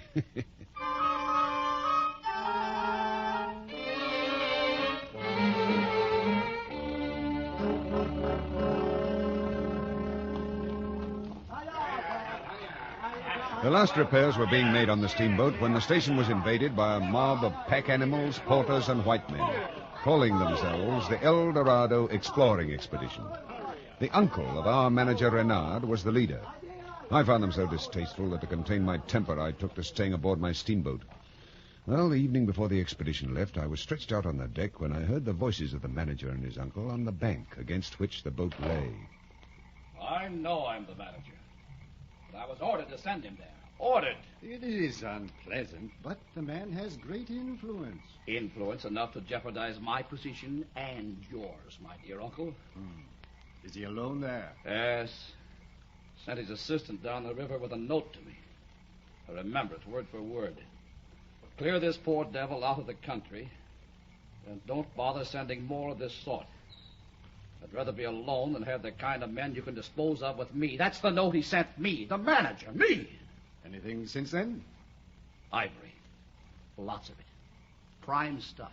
Lots. But how? He's been without supplies for over 9 months now. No goods, no store. Perhaps some wandering white man who gets ivory from the natives. Well, perhaps the climate will do away with your problem, Renard. Yes, I know that. Don't worry, then. Trust to the jungle, the river, the fever, the savages. Trust to this. And your magnificent health. You stand the climate. You outlast them all. And at the worst, here, anything can be done.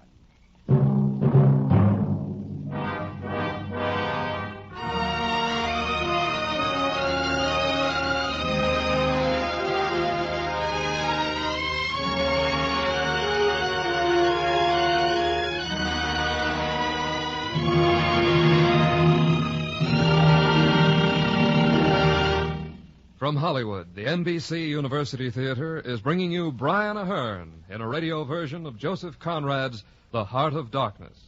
This play is part of a series devoted to the classic novels of Anglo-American literature.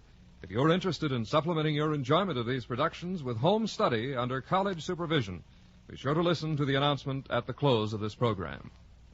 And now, our intermission commentator, Mr. Granville Hicks, author of The Great Tradition, Small Town, and John Reed, The Making of a Revolutionary. Speaking from New York, here is Mr. Granville Hicks.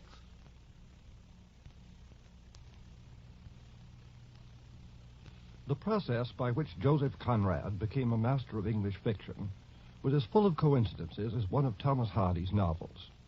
In the first place, he was not a native Englishman, and in the second place, he chose for himself a career that was far removed from literature.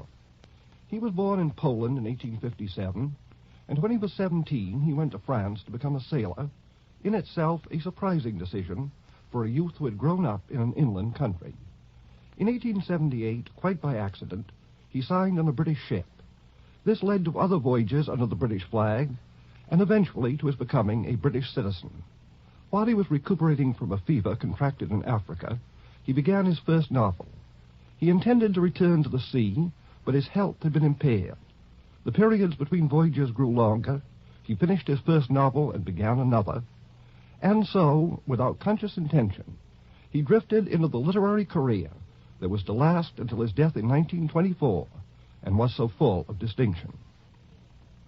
Like Herman Melville, Conrad based most of his novels on personal experience, and his most inspiring experiences, like Melville's, were associated with the sea.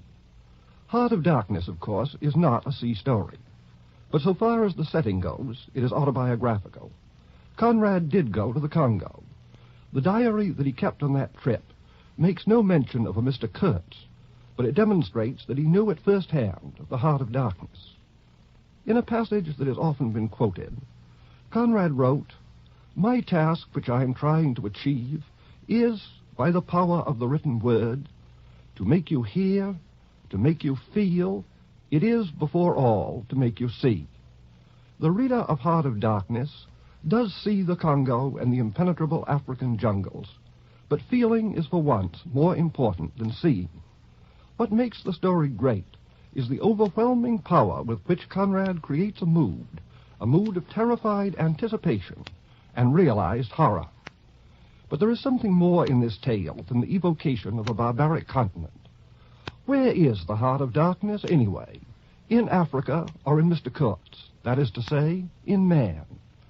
Today, after what we have known of concentration camps and human slaughterhouses, the story has a new meaning. Where does Kurtz's ambition lead for all his idealistic professions? To participation in obscene rites and to that devastating postscript to his official report, "Exterminate the brutes." It is in more senses than one that we can say that Conrad knew the Heart of Darkness. Thank you, Mr. Hicks. Our radio version of The Heart of Darkness, starring Brian Ahern, will continue from Hollywood after a brief pause for station identification.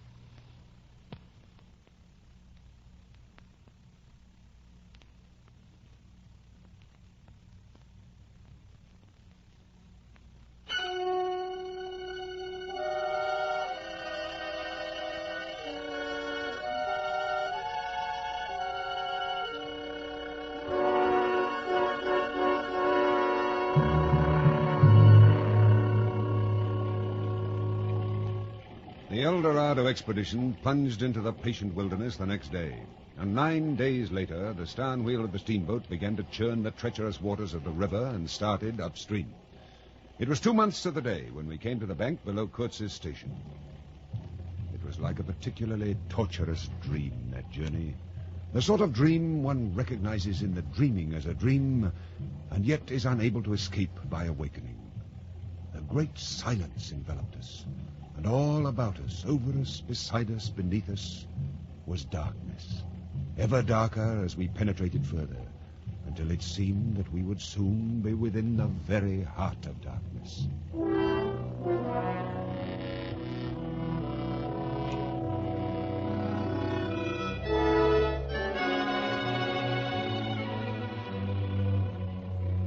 Trees, millions of trees, massive, immense, running up very high, and at their foot, hugging the bank, puffing feebly against the stream, crept the little steamboat, like a small beetle crawling on the floor of a lofty portico.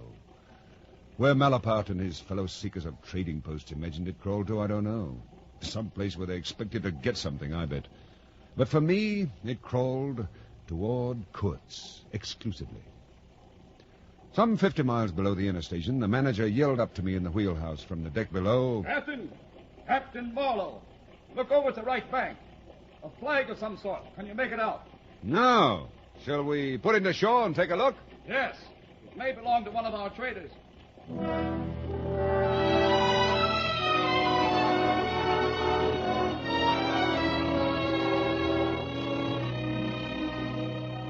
There's a nice stack of wood all piled up. We can use it. Yes. That seems deserted. No signs of a struggle. Hello. Some meshes of some sort on that flat piece of board. Can you read it, Renard? Not without my glasses. It's so faded. See what you can make of it. It is faded. Wood for you. Hurry up. Approach cautiously. There's a signature, too, but it's too faded to make out. It's a foolish message. Hurry up. Where? Approach cautiously. Where? Obviously not here. We weren't very cautious approaching. Idiot. Writes a message as if we were writing a telegram. The devil with it. Let's load the wood aboard and get on our way.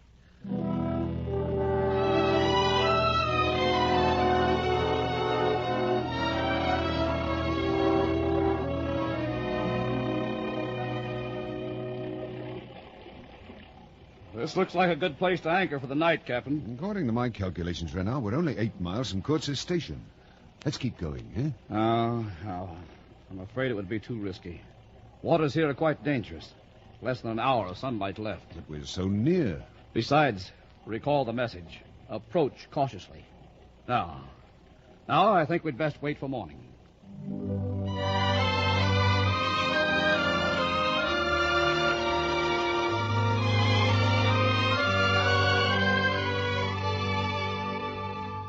The manager was right. 8 miles meant 3 hours steaming for us, and the water had many suspicious ripples. It was sensible. Still, I was annoyed beyond expression at the delay. When the sun rose, there was a white fog, hot and clammy, more blinding than the night. It just lay there like something solid. At 8 or 9, it lifted all at once like a shutter lifts. Well, thank heavens for that, Captain.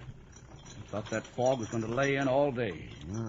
You spoke too soon, Renard. It's rolling down on us again. Forget it. Drop anchor. Drop anchor. What was that? Savages. Did you hear that? Did you hear that? Malapart, get the others. Get your rifle quickly. Cover all sides of the boat. Keep your rifles ready. Fire as soon as you see them.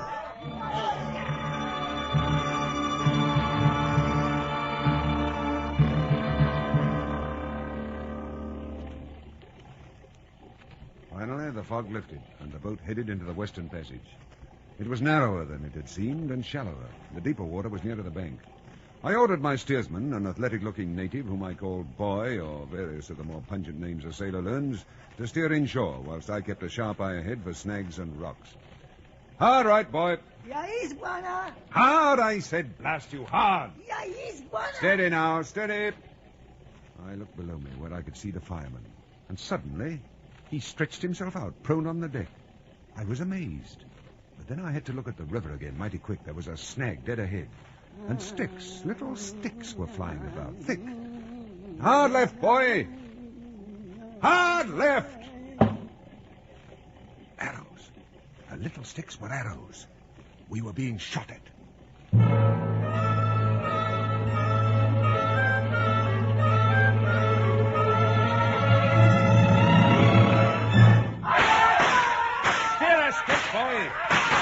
Boy, where are you? That fool native had left the wheel, grabbed the heavy rifle that was on the wall of the wheelhouse, opened the side shutter, and was shooting. I grabbed the whistle cord and jerked out screech after screech, while with the other hand I held the wheel. The whistle checked the tumult, and the attack ended as it began, abruptly. Boy, the steersman, was on the floor with what appeared to be a long cane sticking out of his back. It was the shaft of a spear that had pierced him through. He was gashed horribly. A pool of his blood gleamed dark red under the wheel. Captain, the manager wants you. Oh, no. Is he dead? I suppose. Here, hold the wheel. But I can't. I don't know. Hold it, blast you. Just hold it steady. I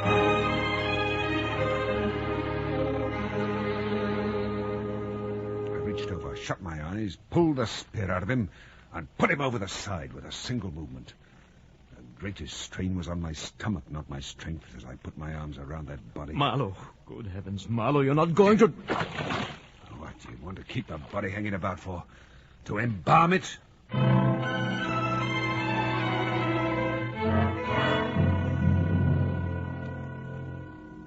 The manager and Malapart and the other whites were scandalized.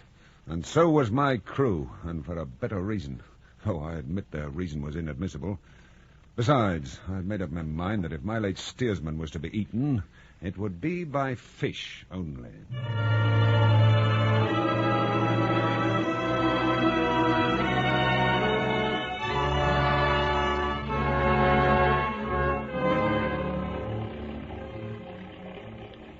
There is really very little point in going ahead.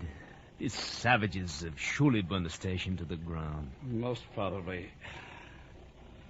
Kurtz, too, then, is undoubtedly dead. Now, what do you want to do, then? Shall I turn the boat around and go back downstream? Oh, no, not at all. We must examine the remains. If we can, give poor Kurt's Christian burial. Malo, fire does not always destroy ivory. The ivory he collected may still... The ivory.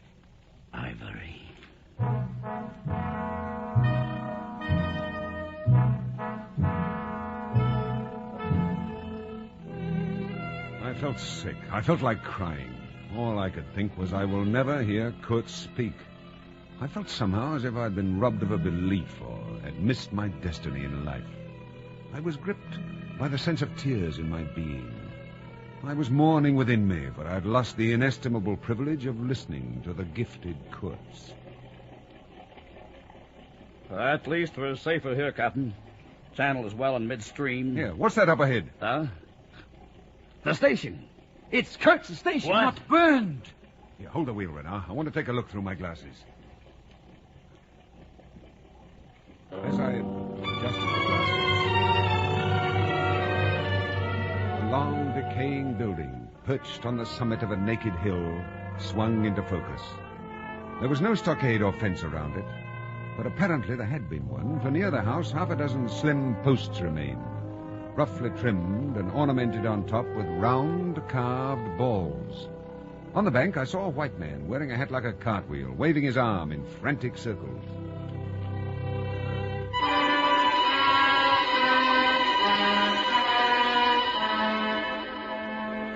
As we pulled in close to the shore, I could see him clearly. Ahoy! You're there ashore! Are we in time? Yes, I think so. He's up there in the house. We've been attacked. I know. It's all right. Come ashore. It's all right. Well, you stay here with the boat, Captain. The rest of you, come with me and bring your guns.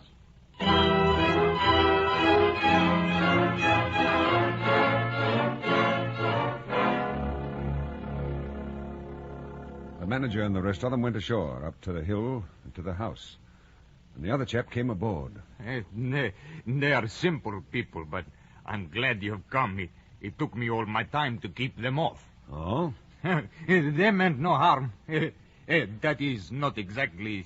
See, you just can't tell when they mean harm or no harm, or then again...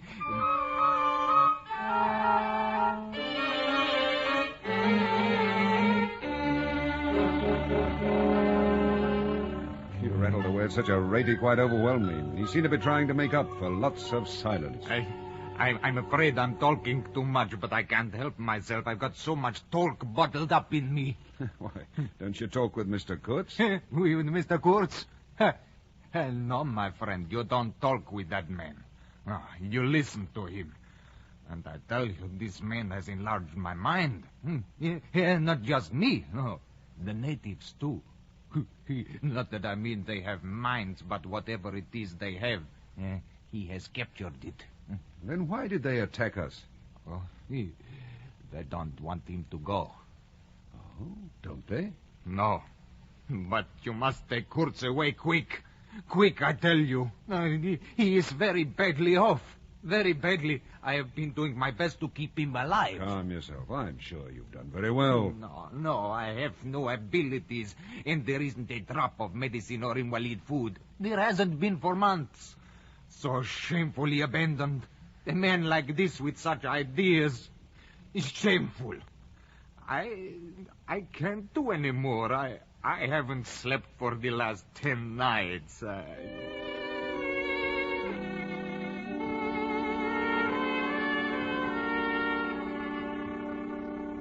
I gave him a tot from the brandy flask. Medicinal. After a bit, he began to talk again. His words were satellites, revolving about the sun that was Kurtz. We met by accident in the jungle. And ever since you've been with him? Oh, no, hardly ever, except twice when Kurtz was ill. Most of the time he'd be wandering through the jungle looking for ivory. But he's had no goods to trade for well nigh a year now.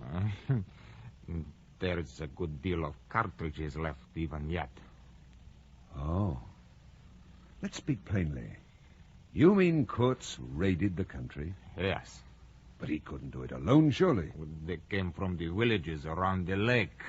Kurtz got the tribe to follow him, did he? Well, you see, they adore him. What can you expect? He came to them with thunder and lightning.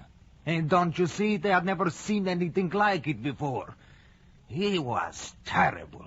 Why, he could be very terrible. He sounds vile and horrible. No, you can't judge Mr. Kurtz as you would an ordinary man.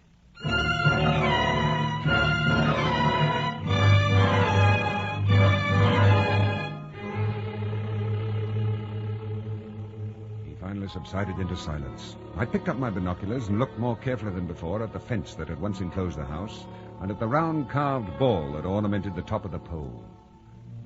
I felt my stomach drop. Quickly I examined the top piece on each of the poles. They were all the same. Not ornaments, not round carved wooden balls, but black, dried human skulls.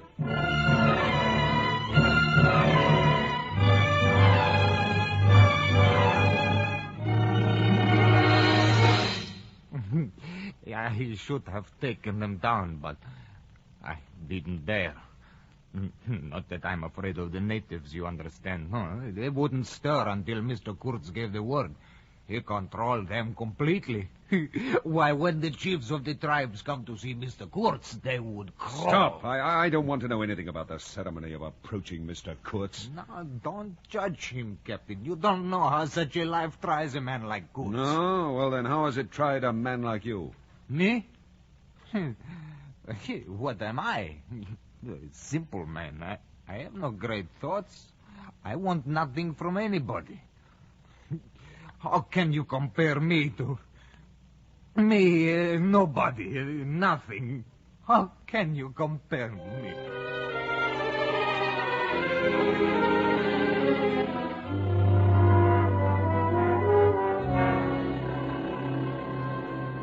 We were silent, he and I. We watched the sudden tropic nightfall.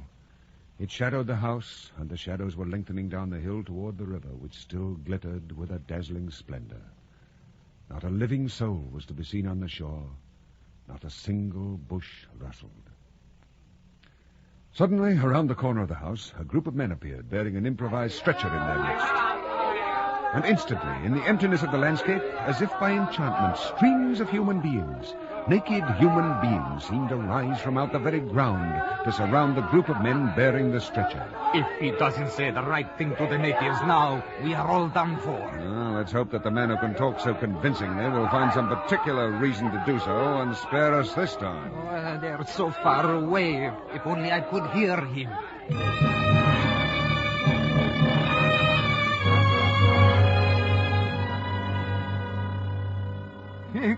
He's done it. They're gone. Gone? They disappeared. I was watching, and they never moved, and they were gone. As if the jungle had drawn them back with a single enormous sucking breath.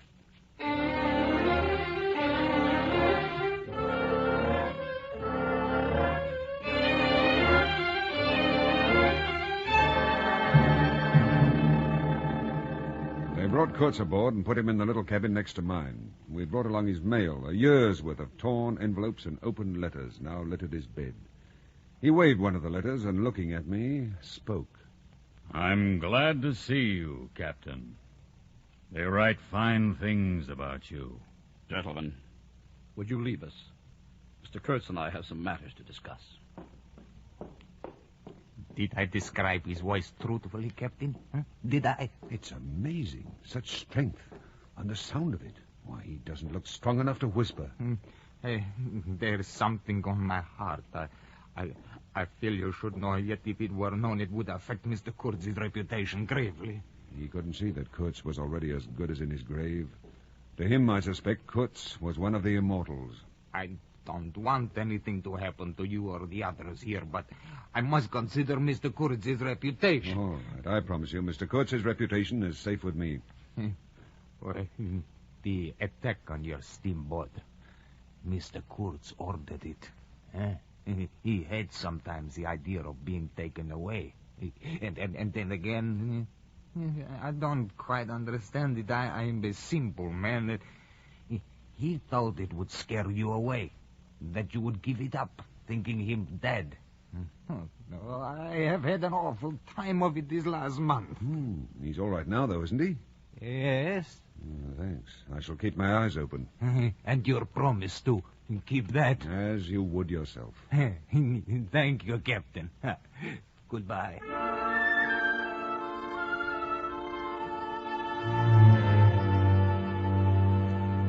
Before I could quite catch the full significance of his goodbye, he was gone, and I never saw him again.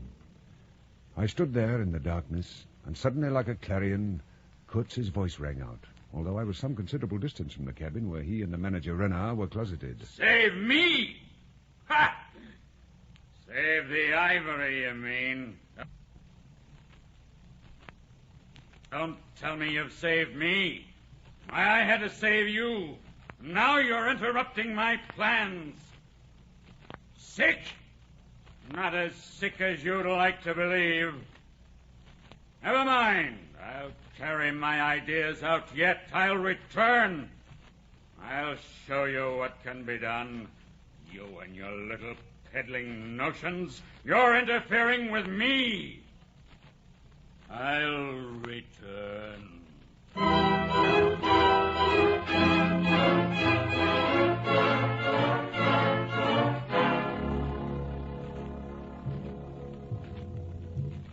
It was well after midnight when I awoke. I don't know why I should have, but I did. I walked out of the pilot house onto the deck. On top of the hill, a big fire was burning. And around the fire were several of the boat's crew and Malapert, or one of the manager's other jackholes, keeping guard over the enormous store of ivory that Kurtz had assembled. I turned away from the rail for a moment and glanced casually into the little cabin. A light was burning in it, but Kurtz was not there.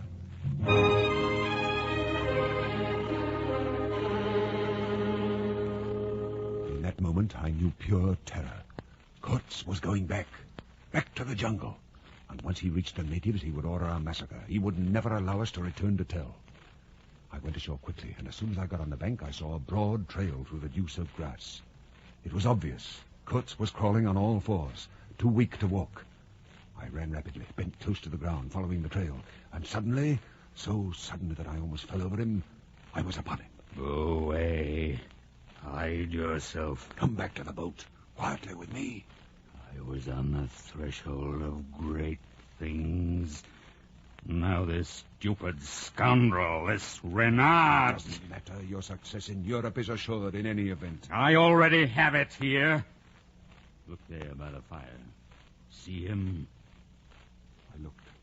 Not 30 yards away was a fire, and striding up and down before it, a black figure, majestically erect, wearing horns, antelope horns, I think, on its head. He is a witch doctor, a priest, and I am the god he worships, and all the rest of them, it is I. The love of your own, your family, the girl you're to marry, the awe and fear and respect of your own goods. Don't you want that?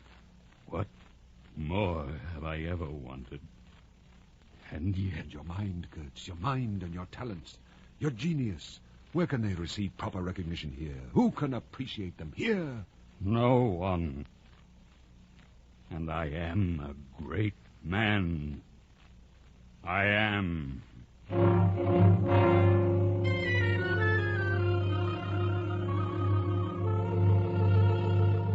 It was a terrible contest. I couldn't appeal to him in the name of anything high or low. I had, even as the savages who worshipped him, to invoke him himself, his own exalted and terrible degradation. I struggled with him, and he struggled with himself too. I saw the inconceivable mystery of a soul that knew no restraint, no faith, and no fear, and yet struggled with itself blindly. I had to half carry him back on the boat.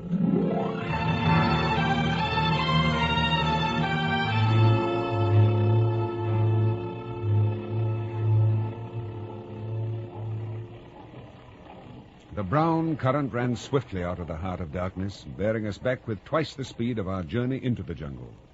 And Kurtz's life was running swiftly, too, ebbing out of his heart into the sea of inexorable time. And I saw it, for he was not in the little cabin, but in the pilot house, where there was more air. And Kurtz would talk, discourse abruptly, without preamble or explanation, much as a gramophone record blares out music from whatever spot the needle is put to it.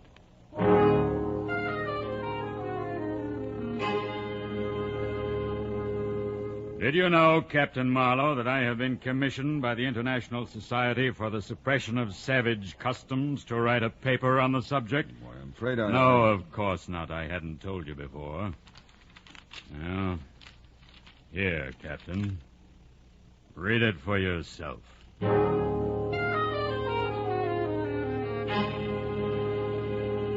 read it. 17 pages of it. It was magnificent.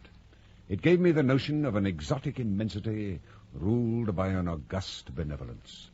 It had unbounded eloquence, noble, burning words, but no practical suggestions to interrupt the magic current of phrases, unless a kind of note, scrawled evidently after the report proper had been written, that appeared at the foot of the last page. It was just this: exterminate all the brutes.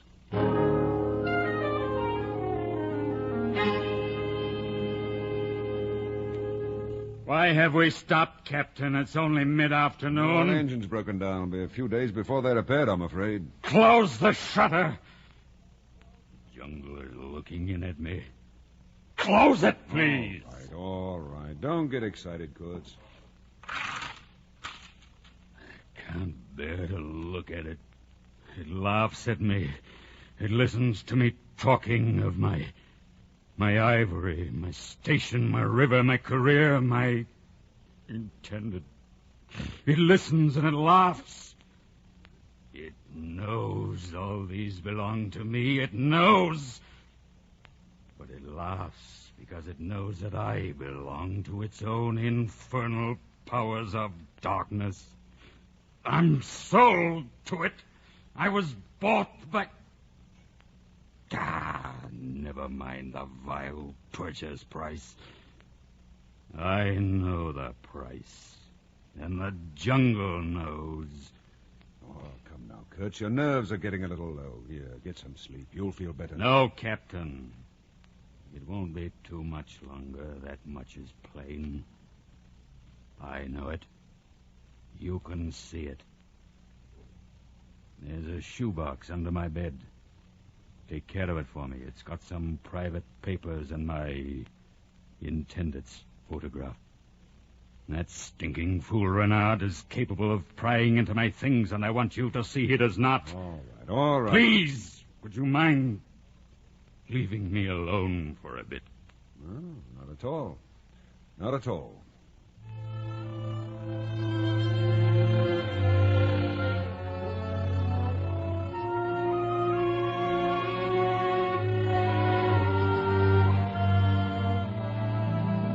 I spent the rest of the day working on the engine. It was evening before I returned to the pilot house. Kurtz lay on his bed, staring straight ahead, unblinking, immobile. I'm lying here in the dark, waiting for death. Oh, stop talking nonsense, Kurtz. Why, there's a candle within a foot of your eyes.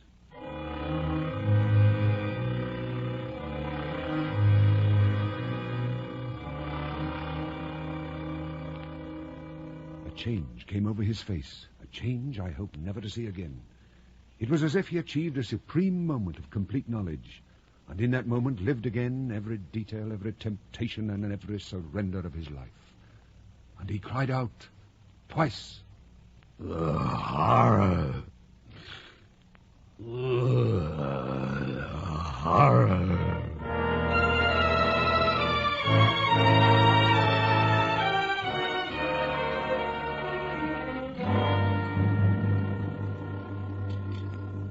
Pass the salt, please, Malapart. Here you are. Thank you. Salt, Captain? Oh, no, it's all right as it is. Tell me, how is Kurtz tonight? Oh, all right, I guess. I think I should pop in, say hello to him. Ask him if he's ready for his dinner. Right, I'll do that. You know, when I get back to Europe, Captain, I'm going to find the man who sells us this tinned beef, and I'm going to shoot him. Why not torture him? Make him eat some of it. That's very good, Captain. That's very good. Kurtz! He's dead. Oh. Come on, let's see. Come in, Captain. No, I haven't finished my dinner.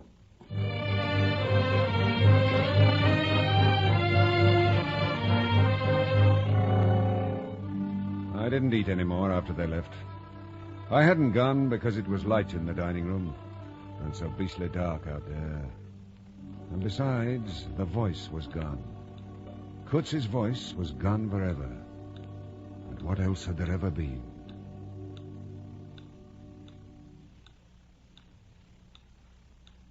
His last words, please. Oh, you must tell me, Captain. Please, won't you? Won't you tell me his last words? Kurtz's intended. I'd quite forgotten. I was in the drawing room of a house back in Europe.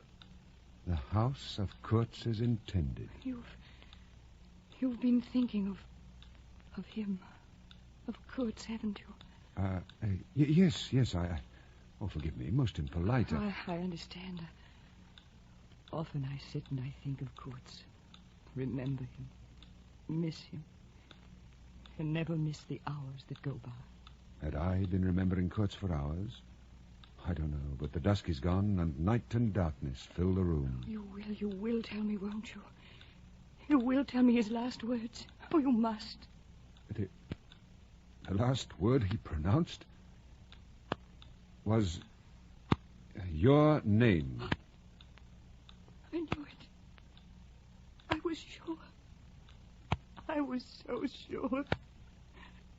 So sure.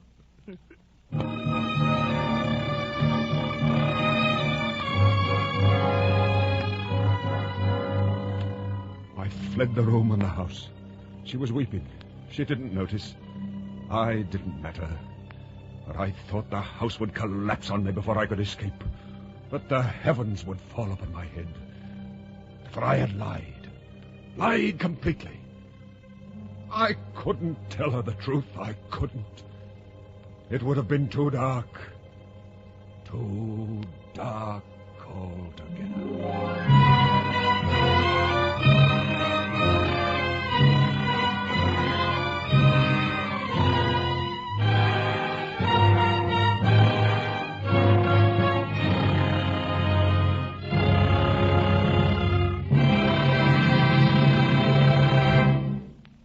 You have been listening to The Heart of Darkness, an NBC University Theater production of the Joseph Conrad short story starring Brian Ahern as Marlowe. Next week at this same time, we will bring you another classic of Anglo-American literature, The Age of Innocence by Edith Wharton. The present semester of the NBC University Theater is devoted to the classics of Anglo-American literature from the time of Henry Fielding to that of Henry James. If you wish, you may learn more about these authors and their works by enrolling in the college-supervised courses now being offered in connection with the NBC University Theater. The University of Tulsa in Oklahoma, Washington State College, and Kansas State Teachers College have now completed their plans for offering such a course in the coming months, thus joining the University of Louisville, whose established home study plan is already serving listeners in another area of the nation. For information, then, as to how you may enhance your knowledge through these courses, write to NBC University Theater, in care of the University of Louisville, Louisville, Kentucky, Washington State College, Pullman, Washington, the University of Tulsa, Tulsa, Oklahoma, or Kansas State Teachers College, Pittsburgh, Kansas.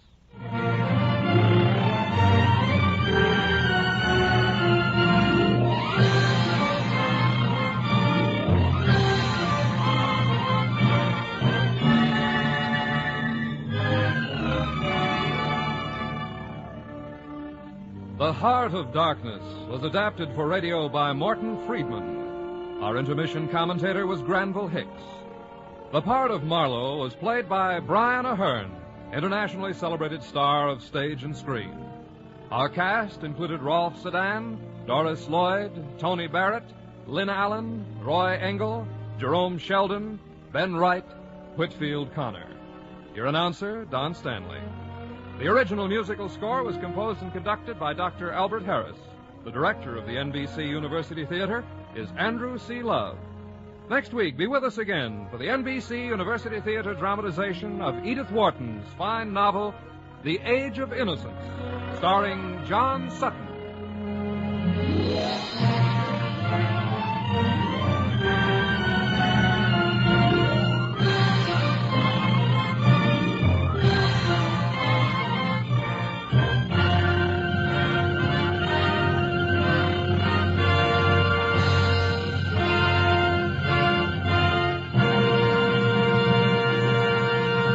horror. Conrad knew it. The deepest jungle really isn't across the ocean. It's right behind your ribs. Without a compass, we're all just drifting toward the falls. But there's good news. The light shines in the darkness, and the darkness hasn't yet overcome it. Not by a long shot. Tonight we're ending with a bit of a palate cleanser. The Theater Guild on the air with The Importance of Being Earnest. Next on the HOJO Radio Network.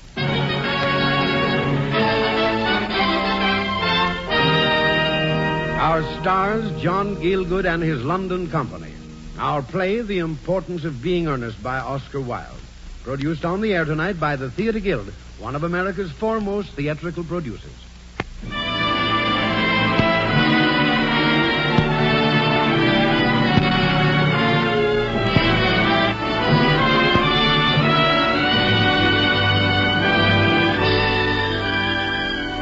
Every day, everywhere, you are served by products of steel. In your home, in your business, in your travel. The trademark of United States Steel, USS, on any steel product is your guide to quality steel.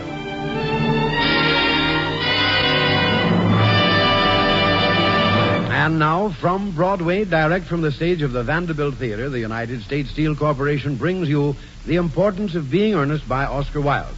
And here is Roger Pryor speaking for the Theater Guild.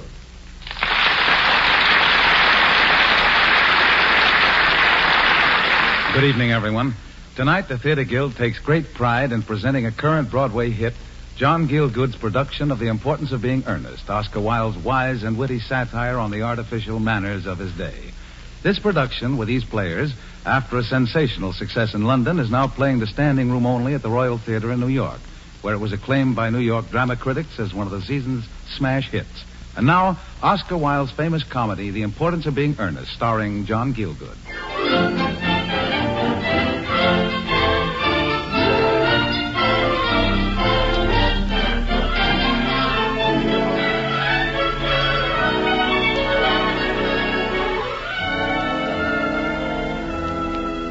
It's London in the year 1890. The London of Oscar Wilde and Aubrey Beardsley, of gaslights and hansom cabs, and the strange exalted creatures, male and female, that inhabit what is known as high society. In a bachelor's flat just off Berkeley Square, an aged manservant knocks at the door of his master's bedroom and enters. Beg pardon, Mr. Worthing? Beg pardon, sir. You wish to be called at 10:30? What? Oh, 10:30, so I did. What day is this, Summers? A Wednesday, sir, and an arduous day it is. Your book is quite overflowing, if I may say so, sir, with engagements of the utmost urgency. How tiresome. Oh, well, I must be brave about this sort of thing. Tell me the worst. There's a visit to your bootmakers, sir. Ah, my bootmakers. What else? A fitting at your tailor's. On the same day? How fearfully careless of you, Summers. After your week in the country and a good night's sleep, I felt you might be up to it, sir. Well, pray continue. You are calling on Mr. Algernon Moncrief at his flat in Half Moon Street, sir. Am I? What on earth for? It is your intention to propose to his cousin, Miss Gwendolen Fairfax, sir. Oh, I knew there was something. Thank you, Summers. Just write it all down on a bit of paper for me, will you?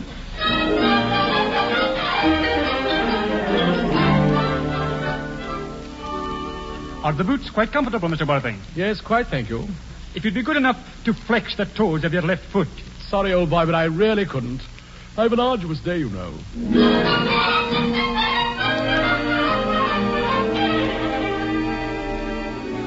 Perhaps, Mr. Worthing, you would care to examine these new woolens, sir. Too busy. Well, I must be off. Call me a hansom. But your waistcoats are quite ready for you, sir. The mauve, the dotted fawn, the magenta. Shall I? Sorry, too tired. Cabby. Yes, sir. Where to, sir? Half Moon Street, Piccadilly. Mr. Algernon Moncrief's. Yes, sir.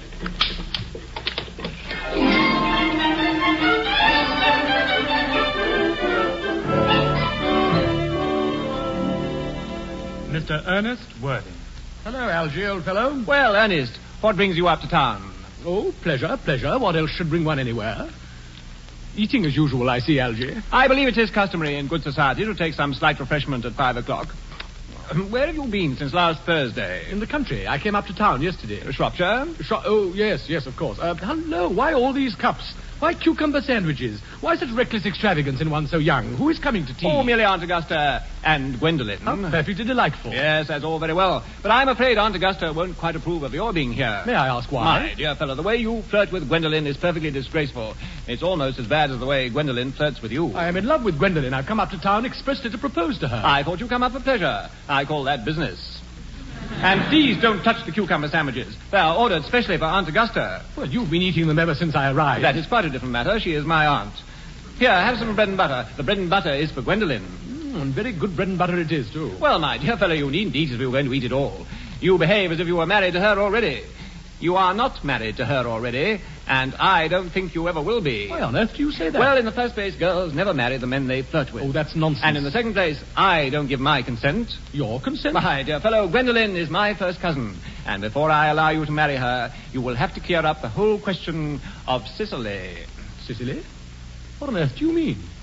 I don't know anyone of the name of Sicily. I have here in my hand the cigarette case you left behind you the last time you dined here. Well, the inscription on it reads... You've no right whatsoever to read what's written inside. It's a very ungentlemanly thing to read a private cigarette case.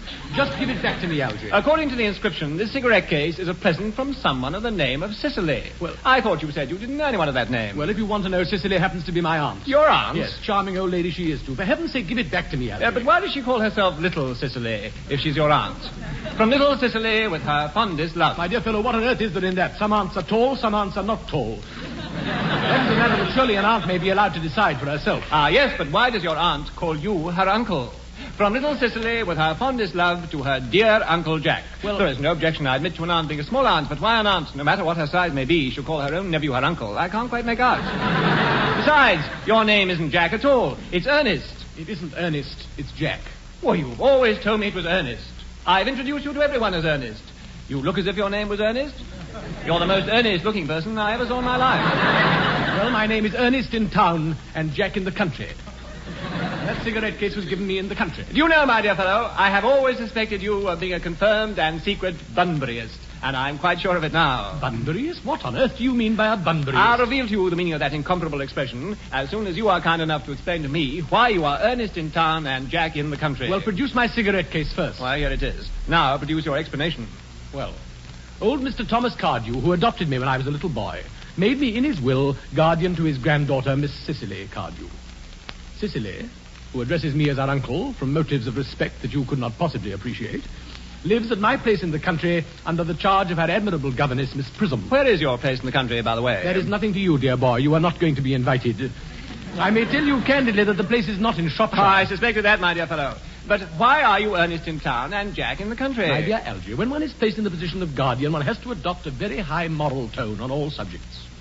And so, in order to get up to town for a bit of pleasure, I have always pretended to have a younger brother of the name of Ernest, who lives in London and gets into the most dreadful scrapes. That, my dear Algy, is the whole truth, pure and simple. The truth is really pure and never simple. What you really are is a Bunburyist. You're one of the most advanced Bunburyists I know. What on earth do you mean? You have invented a very useful younger brother, called Ernest, in order that you may be able to come up to town as often as you like. I have invented an invaluable permanent invalid called Bunbury, in order that I may be able to go down into the country whenever I choose. Bunbury is perfectly invaluable. If it wasn't for Bunbury's extraordinary bad health, for instance, I wouldn't be able to dine with you tonight. I haven't asked you to dine with me tonight. I know, you're absurdly careless about sending out invitations. Besides, now that I know you're a confirmed Bunburyist... I'm not a Bunburyist at all. If Gwendolen accepts me, I'm going to kill my brother. Indeed, I think I'll kill him in any case. Cicely's a little too much interested in him, and I strongly advise you to do the same with Mr. Bunbury. If I get Aunt Augusta out of the way for 10 minutes so that you can propose to Gwendolen, may I dine with you? Oh, I suppose so, if you want to. And now that you've eaten all of Aunt Augusta's cucumber sandwiches, will you kindly pass me a piece of Gwendolen's bread and butter?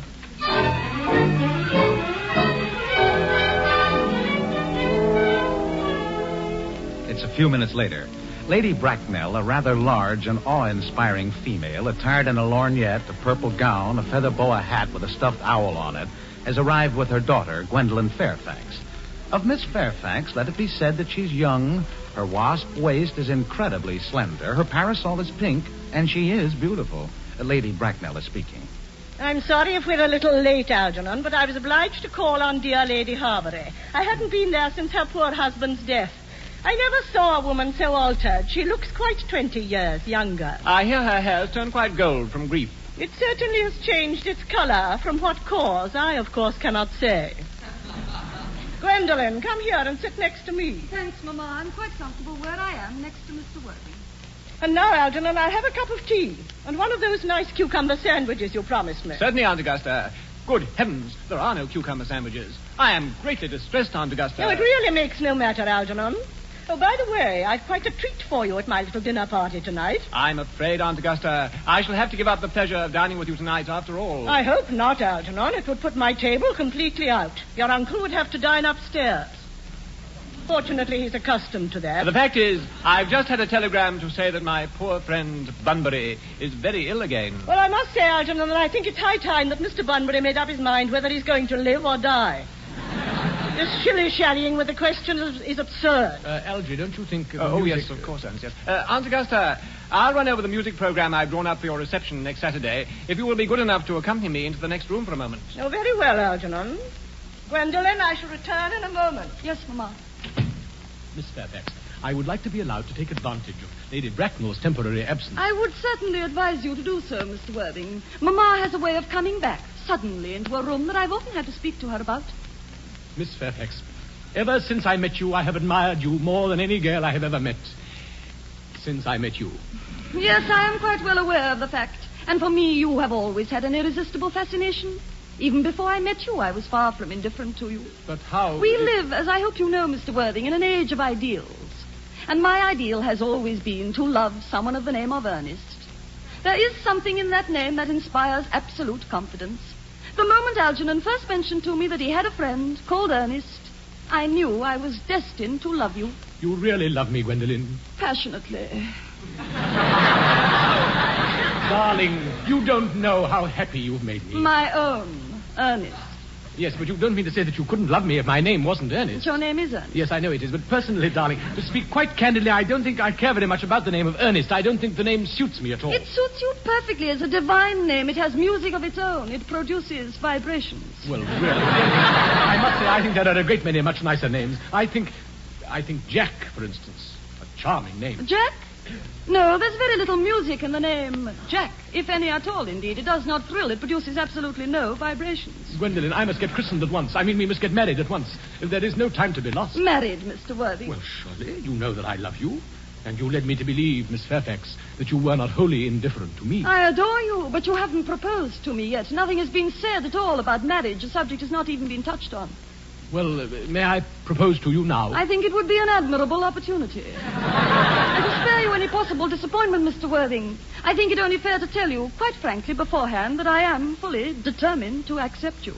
Well, Gwendolen... Yes, Mr. Worthing, what have you got to say to me? You know what I've got to say to you. Yes, but you don't say it. Gwendolen, my own, on bended knee, I ask you... Are you on bended knee? So you are. Proceed. Gwendolen, will you marry me? Of course I will, darling. Oh. How long you have been about it? Mr. Worthing, rise, sir, from this semi-recumbent posture. It is most indecorous. Mamma. Lady Bracknell, No, Ernest, don't get up. Mamma, I must beg you to retire. This is no place for you. Besides, Mr. Worthing is not quite finished yet. Finished what, may I ask? I am engaged to Mr. Worthing, Mamma. Pardon me, you are not engaged to anyone. When you do become engaged to someone, I, or your father, should his health permit him, will inform you of the fact. But Lady Bracknell... As for you, Mr. Worthing, I have a few questions to put to you. You will kindly accompany me into the music room. But, Mamma... And you, Gwendolen, will remain here with your cousin Algernon. This way, Mr. Worthing.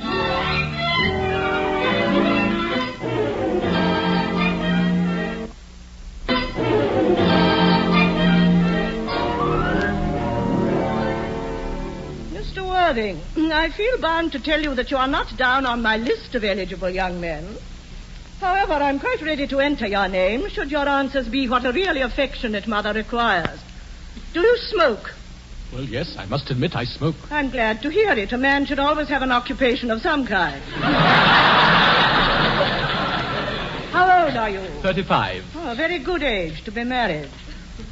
I have always been of opinion that a man who desires to get married should know either everything or nothing. Which do you know? I know nothing, Lady Bracknell. I'm pleased to hear it. I do not approve of anything that tampers with natural ignorance. What What is your income? Between £7,000 and £8,000 a year. I have a country house with about 1,500 acres and a townhouse in Belgrave Square. Now, that is not unsatisfactory. Now to minor matters. Are your parents living? I have lost both my parents. To lose one parent, Mr. Worthing, may be regarded as a misfortune. To lose both looks like carelessness. Who was your father? I'm afraid I really don't know. The fact is, Lady Bracknell, I said I had lost both my parents. It would perhaps be nearer the truth to say that my parents seem to have lost me. I don't really know who I am by birth. I was found. Found? The late Mr. Thomas Cardew found me and gave me the name of Worthing because he happened to have a first-class ticket for Worthing in his pocket at the time. Worthing is a seaside resort. Where did the gentleman who had the ticket for this seaside resort find you? In a handbag. A handbag? Yes, Lady Bracknell, I was in a handbag. A somewhat large black leather handbag with handles to it. An ordinary handbag, in fact. In what locality did this Mr. Cardew come across this ordinary handbag? In the cloakroom at Victoria Station. It was given to him in mistake for his own. The cloakroom at Victoria Station? Yes, the Brighton line. The line is immaterial. Mr. Worthing, I confess I feel somewhat bewildered by what you have just told me. To be born, or at any rate bred in a handbag, whether it had handles or not, seems to me to display a contempt for the ordinary decencies of family life that reminds one of the worst excesses of the French Revolution. I ask you then what you would advise me to do? Do? Well, I would strongly advise you, Mr. Worthing, to make a definite effort to produce at any rate one parent of either sex before the social season is quite over. But... Good morning, Mr. Worthing.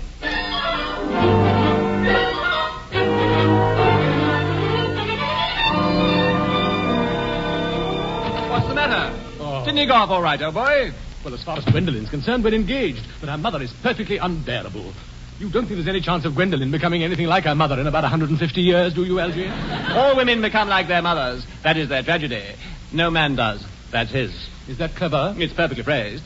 By the way, did you tell Gwendolyn the truth about your being Ernest in town and Jack in the country? My dear fellow, the truth isn't quite the sort of thing one tells to a nice, sweet, refined girl. But what about your brother? What about the profligate Ernest? Oh, I shall say he died suddenly in Paris of a severe chill.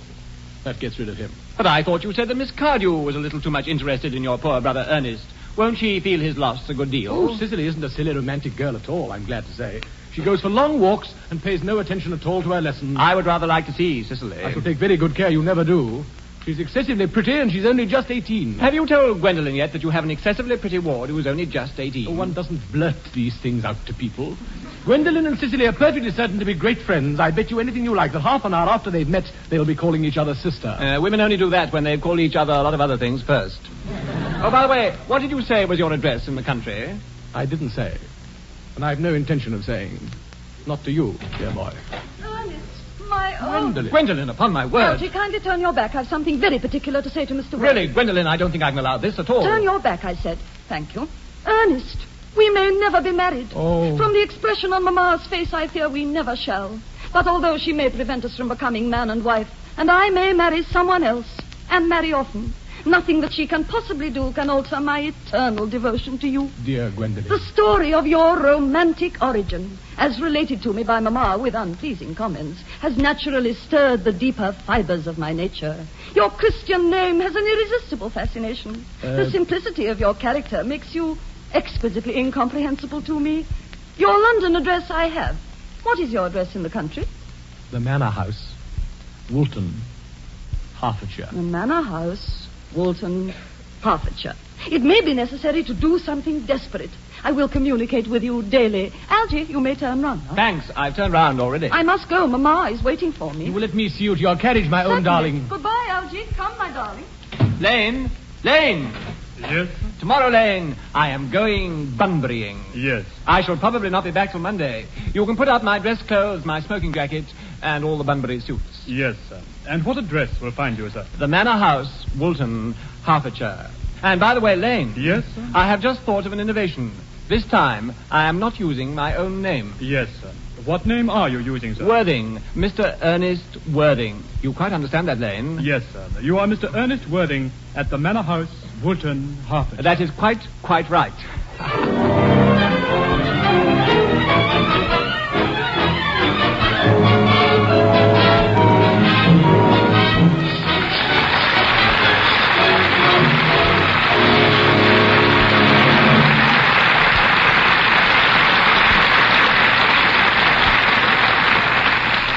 You are listening to The Importance of Being Earnest, produced by the Theater Guild on the Air and presented by the United States Steel Corporation. And here speaking for United States Steel is George Hicks. Good evening. Do you and your family want to live more comfortably and more safely and do it for less money per year? Of course you do. Well, that's exactly what the United States Steel Corporation's ever-increasing program of research and technological activity is designed to help you do. As the corporation's recently issued 1946 annual report points out, the basic purpose of all U.S. Steel's research effort is to develop ever better steels and products of steel for you, the American consumer. In 1946, U.S. Steel's research and development work was concerned primarily with the application of materials, processes, and techniques developed during the war to the needs of our nation in peace. Sought for were ways to make better steels for automobiles, washing machines, refrigerators, and thousands of other consumer articles. Better steels in the field of transportation, where the reduction of weight without sacrifice of strength and durability is so important. Better stainless and heat-resisting steels, especially for those for service at extremely high temperatures. And myriad improvement studies on ore, coal, and other raw materials are now underway throughout the corporation's plants and laboratories. In addition to these research activities, U.S. Steel's personnel worked hard throughout 1946 and continues to work hard today on scores of other important related problems, such as making steel easier to machine, better tin plate for food containers, improving strip steel for razor blades and wire products for magnetic sound recorders. Other research activities include the evaluation of new tools, such as the use of supersonic sound waves, the spectroscope, and the electron microscope. Yes, ever since its foundation back in 1901, the United States Steel Corporation has given research and development work a very important place in its overall plan of operations. Today and tomorrow, as in the past, these activities of the laboratories and testing plants will continue to play their indispensable part in the affairs of the industrial family that serves you and the nation, United States Steel.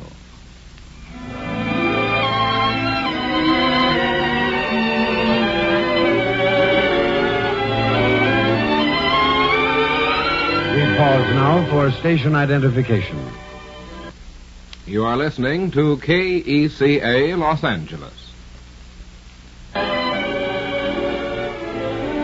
You are listening to the Theater Guild on the Air, presented by the industrial family that serves the nation, United States Steel. And now the curtain rises on the second act of The Importance of Being Earnest, starring John Gielgud and his London company.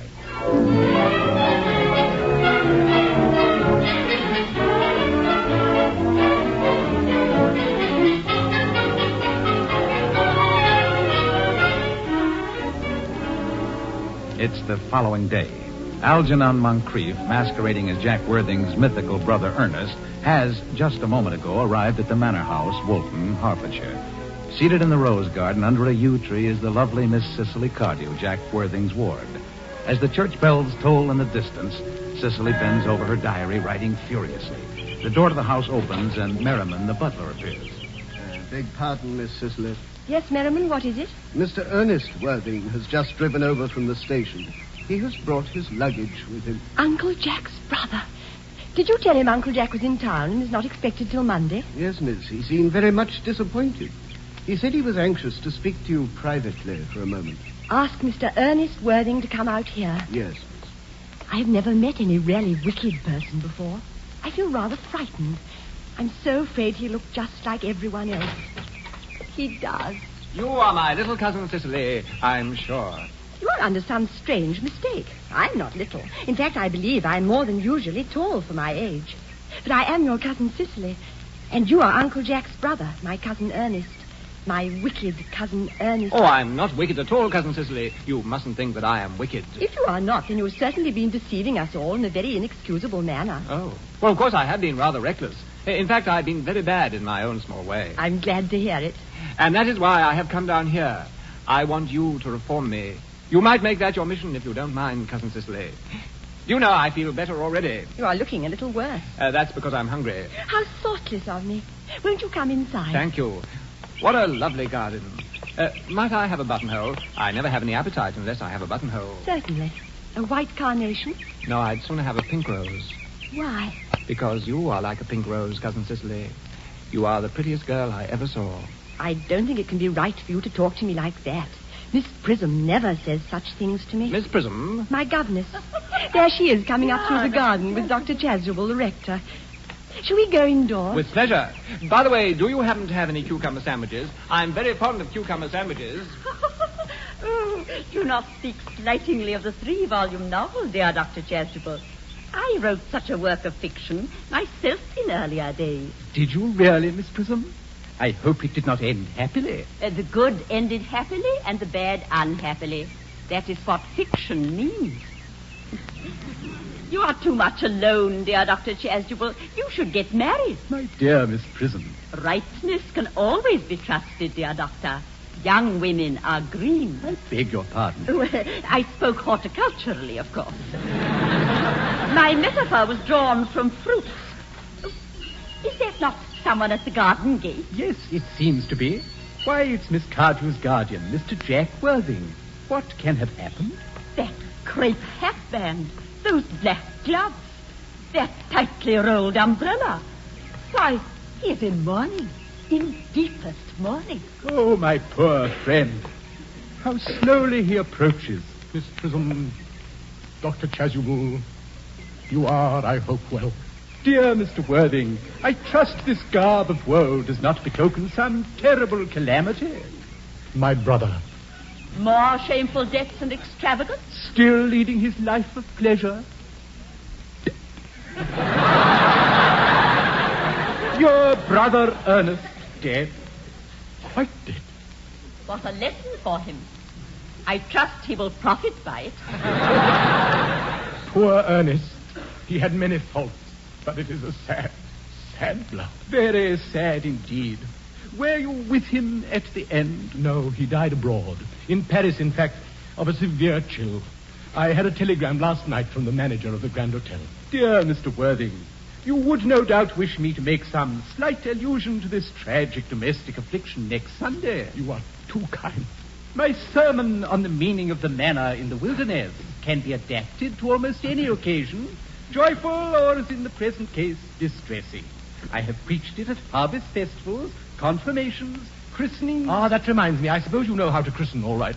I mean, of course, you are continually christening, aren't you? It is, I regret to say, one of the rector's most constant duties in this parish.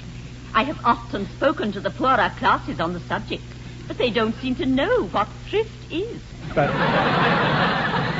But surely, Mr. Worthing, you have been christened already. I don't remember anything about it. Do you think I'm too old now, Doctor? Not at all. The sprinkling and indeed the immersion of adults. Immersion? Oh, you need have no apprehension. Sprinkling is all that is necessary. Or indeed, I think advisable. Our weather is so changeable. At what hour would you wish the ceremony performed? Oh, I might trot round about 5:30 if that would suit you. Perfectly, perfectly. And now, dear Mr. Worthing, I will not intrude any longer in this house of sorrow.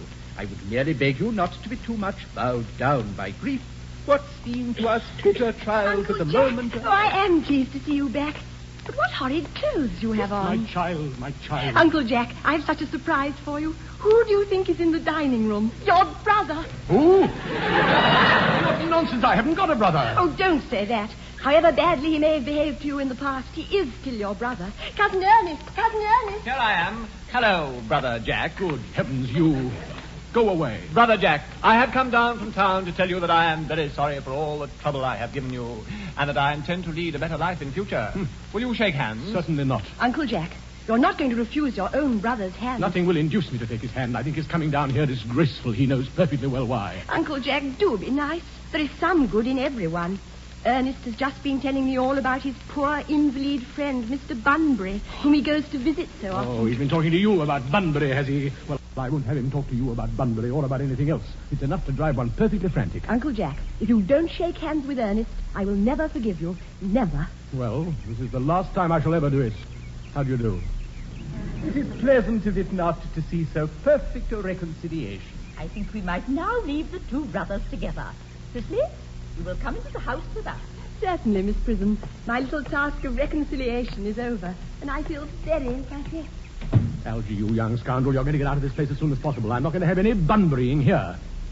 What are you sitting down for? Cicely is a darling. No, not to talk about Miss Cardew like that. I don't like it. Well, I don't like your clothes. You look perfectly ridiculous in them. It's perfectly childish to be in deep mourning for a man who is actually staying for a whole week with you in your house as a guest. I call it grotesque. You're certainly not staying with me in my house for a week as a guest or anything else. You're going to leave by the 4:25 train. I certainly won't leave you so long as you're still in mourning. It would be most unfriendly. You are going to leave by the 4:25 train. I am now going indoors to order the dog cart to take you to the station. This Bunburying, as you call it, has not been a great success for you. I think it's been a great success. I'm in love with Cicely, and that is everything. But I must see her again before I go and make arrangements for another Bunbury. Why, Cicely? Oh, I nearly came back to water the roses. I thought you were with Uncle Jack. He's gone to order the dog cart for me. He's sending me away. Oh. Cousin Cicely, before I go, I hope I shall not offend you if I state quite frankly and openly that you seem to me to be in every possible way the visible personification of absolute perfection. I think your frankness does you great credit, Ernest. If you will allow me, I will copy your remarks into my diary. Do you really keep a diary? Certainly. The visible personification of absolute perfection. Pray continue. Cicely, ever since I first looked upon your wonderful and incomparable beauty, I have dared to love you wildly, passionately, devotedly, hopelessly. Hopelessly? That doesn't seem to make much sense, does it? Pardon, miss. Yes, Merriman, what is it? The dog cart is waiting, miss. Tell her to come round next week at the same hour. Yes. Uncle Jack would be very much annoyed if he knew you were staying on until next week at the same hour. Oh, I don't care about Jack. I don't care for anybody in the whole world but you. I love you, Cicely. You will marry me, won't you? You silly boy, of course. Why, we've been engaged for the last 3 months. For the last 3 months? But how did we become engaged? Well, ever since dear Uncle Jack first confessed to us that he had a younger brother who was very wicked and bad, you, of course, have formed the chief topic of conversation between myself and Miss Prism. I dare say it was foolish of me, but I fell in love with you, Ernest. Darling. And when was the engagement actually settled? On the 14th of April last. Worn out by your entire ignorance of my existence, I determined to end the matter one way or the other. And after a long struggle with myself, I accepted you. The other day I bought this little ring in your name. Did I give you this? Why, it's very pretty, isn't it? Yes, you wonderfully good taste, Ernest. I hope your hair curls naturally, does it? Yes, darling, with a little help from others. You'll never break off our engagement, will you, Cicely? I don't think I could break it off now that I've actually met you. Besides, of course, there is the question of your name. My name? Oh, yes, of course. You mustn't laugh at me, darling, but it had always been a girlish dream of mine to love someone whose name was Ernest. There's something in that name that seems to inspire absolute confidence. I pity any poor married woman whose husband is not called Ernest. But my own dear child, do you mean to say you could not love me if I had some other name? But what name? Well, any name you like. Well, Algernon, for instance. Cicely, if my name was Algy, couldn't you love me? I might respect you, Ernest. I might admire your character. But I fear that I should not be able to give you my undivided attention. Cicely, your rector here is, I suppose, thoroughly experienced in the practice of all the rites and ceremonials of the church? Oh, yes. I must see him at once on the most important christening. The most important business. I shan't be away for more than half an hour. Couldn't you make it 20 minutes? I'll be back in no time. What an impetuous boy he is. I like his hair so much. I must enter his proposal in my diary.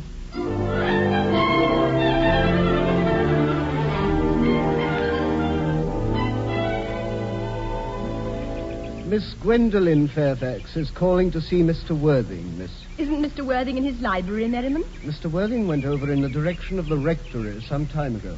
Miss Fairfax, pray ask the lady to come out here in the garden. And you may bring tea, Merriman. Yes, miss. This way, Miss Fairfax. How do you do? Pray let me introduce myself to you. My name is Cicely Cardew. Cicely Cardew. What a very sweet name. I like you already more than I can say. My first impressions of people are never wrong. I may call you Cicely, may I not? With pleasure. And you will always call me Gwendolen, won't you? If you wish. Then that is all quite settled, is it not? I hope so. Won't you sit down? Thank you. You are here on a short visit, I suppose? Oh, no, I live here. Really? Your mother, no doubt, or some female relative of advanced years resides here also. Oh, no, I have no mother, nor, in fact, any relation. Indeed. My dear guardian, with the assistance of Miss Prism, has the arduous task of looking after Your me. guardian? Yes, I'm Mr. Worthing's ward. Oh? Strange. He never mentioned to me that he had a ward. How secretive of him. He grows more interesting hourly. But, Cicely, I am bound to state that now I know that you are Mr. Worthing's ward, I cannot help expressing a wish that you were, well, just a little older than you appear to be, and not quite so very alluring in appearance. Of course, Ernest has a strong, upright nature. He is the very soul of truth and honor. I beg your pardon, Gwendolen. Did you say Ernest? Yes. Oh, but it is not Mr. Ernest Worthing who is my guardian. It is his brother, his elder brother. Ernest never mentioned to me that he had a brother. You are quite sure that it is not Mr. Ernest Worthing who is your guardian? Quite sure. In fact, I am going to be his. I beg your pardon. Dearest Gwendolen, there is no reason why I should make a secret of it to you. Mr. Ernest Worthing and I are engaged to be married. My darling Cicely, I feel there must be some slight error. Mr. Ernest Worthing is engaged to me. I'm afraid you must be under some misapprehension. Ernest proposed to me exactly 10 minutes ago. It's certainly very curious, for he asked me to be his wife yesterday afternoon at 5:30. I am so sorry, dear Cicely, if this is any slight disappointment to you, but I am afraid that I have the prior claim. It would distress me more than I can tell you, dear Gwendolen, if it caused you any mental or physical anguish. But I feel bound to point out that since Ernest proposed to you, he clearly has changed his mind. If the poor fellow has been entrapped into any foolish promise, I shall consider it my duty to rescue him at once and with a firm hand. Whatever unfortunate entanglement my dear boy may have got into, I will never reproach him with it after we're married. Do you allude to me, Miss Cardew, as an entanglement? You are presumptuous. Do you suggest, Miss Fairfax, that I entrapped Ernest into an engagement? How dare you? This is no time for wearing the shallow mask of manners. When I see a spade, I call it a spade. I am glad to say that I have never seen a spade. It is obvious that our social spheres have been widely different. Beg pardon, miss. Yes, Merriman, what is it? The tea, miss. Shall I lay it here, as usual? Yes, as usual. May I offer you some tea, Miss Fairfax? Thank you. Sugar? No, thank you. Sugar is not fashionable any longer. Really? Cake or bread and butter? Bread and butter, please. Cake is rarely seen in the best houses nowadays. Merriman, hand that to Miss Fairfax. Thank you. Miss Cardew, you have filled my tea with lumps of sugar. And though I asked you most distinctly for bread and butter, you have given me cake. I am known for the sweetness of my nature and the extraordinary gentleness of my disposition. But I warn you, Miss Cardew, you may go too far. To save my poor, innocent, trusting boy from the machinations of any other girl, there are no lengths to which I would not go. Gwendolen. Ernest, my own Ernest. Gwendolen, darling. One moment, may I ask, are you engaged to be married to this young lady? To dear little Cicely? Of course not. What could have put such an idea into your pretty little head? Thank you. You may kiss me. I knew there must be some misunderstanding, Miss Fairfax. The gentleman whose arm is at present round your waist is my dear guardian, Mr. Jack Worthing. I beg your pardon. This is Uncle Jack. Jack? Oh. Cicely, darling. This is Ernest. Cicely, my own love. A moment, Ernest. May I ask you, are you engaged to be married to this young lady? What young lady? Good heavens, Gwendolen. Yes, to good heavens, Gwendolen. I mean to Gwendolen. Well, of course not. What could have put such an idea into your pretty little head? Thank you. You may kiss me. I felt there must be some slight error, Miss Cardew. The gentleman who is now embracing you is my cousin, Mr. Algernon Moncrief. Algernon Moncrief? Oh. Are you called Algernon? I cannot deny it. Oh. Is your name really Jack? I could deny it if I liked. I could deny anything if I liked. But my name certainly is Jack. It has been Jack for years. A gross deception has been practiced on both of us. My poor, wounded Cicely. My sweet, wronged Gwendolen. Come, Cicely. Let us go into the house. They will hardly venture to come after us there. No. Men are so cowardly, aren't they? Algernon. This ghastly state of affairs is what you call bunburying, I suppose. Yes, and a perfectly wonderful Bunbury it is. Well, the only small satisfaction I have in the whole of this wretched business is that your friend Bunbury is quite exploded. You won't be able to run down into the country quite so often as you used to, dear Albert. Your brother is a little off colour, isn't he, dear Jack? You won't be able to disappear to London quite so frequently as your wicked custom was. Ah, muffins. Delicious. Ah. How you can sit there, calmly eating muffins when we're in this horrible trouble I can't make out. You seem to me to be perfectly heartless. Well, I can't eat muffins in an agitated manner. The butter would probably get on my cuffs. One should always eat muffins quite calmly. Jack, don't touch the muffins. I'm quite sure dearest Cicely put them there for me. Algy, I wish to goodness you would go. You can't possibly ask me to go. I have just made arrangements with Dr. Chasuble to be christened at 6:45 under the name of Ernest. My dear fellow, the sooner you give up all that nonsense, the better. I made arrangements with Dr. Chasuble this morning to be christened myself at 5:30, and I shall naturally take the name of Ernest. You can't both be christened Ernest, that's absurd. Jack, you're at the muffins again. I wish you wouldn't. I told you I was particularly fond of muffins. Algernon! I've already told you to go. I don't want you here. Why don't you go? I haven't quite finished my tea yet, and there is still one muffin left.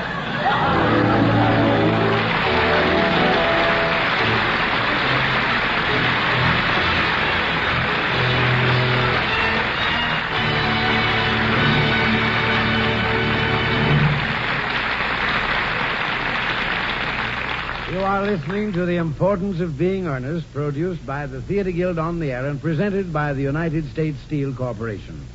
And here again, speaking for United States Steel, is George Hicks. At this very moment, a stout little ship named the Mackinac is working valiantly to clear the way for spring on the Great Lakes. The Mackinac is a Coast Guard icebreaker, and for days she's been struggling to break through the heavy ice fields which lock up the Great Lakes every winter. This year, the ice has been unusually thick, but the icebreaker is plowed through the Straits of Mackinac at the head of Lake Michigan, into Lake Huron, and through the vital Sioux Canal. Now she's crashing through the huge ice fields of Whitefish Bay and Lake Superior. Ships already have started moving through the Sioux Canal, and during the coming season, the Sioux will handle more tonnage than the Panama and Suez Canals combined. Many of the ships which will go through the Sioux Canal will be from the fleets of the Pittsburgh Steamship Company and the Bradley Transportation Company, members of the United States Steel family. During the past few days, ships of these inland fleets have left their winter berths to begin their annual job of carrying iron ore and limestone from the mines and quarries of Minnesota and Michigan to steel mills in Illinois, Indiana, Ohio, and Pennsylvania. The big, powerful ships of these fleets are the most modern design, and in their holds they carry the raw materials of steel, the rich red iron ore, the white limestone, which are taken by the steel mills and transmuted into the strength of America. During last season, the 63 ships of the Pittsburgh Steamship Company and the 6 ships of the Bradley Transportation Company carried over 34 million tons of cargo, and this year will carry as much or more. Transporting those raw materials, and in tremendous quantities, is the principal job of the Pittsburgh Steamship Company and the Bradley Transportation Company. Doing all the many things necessary to make the steel America needs is the major job done by the industrial family that serves the nation, United States Steel.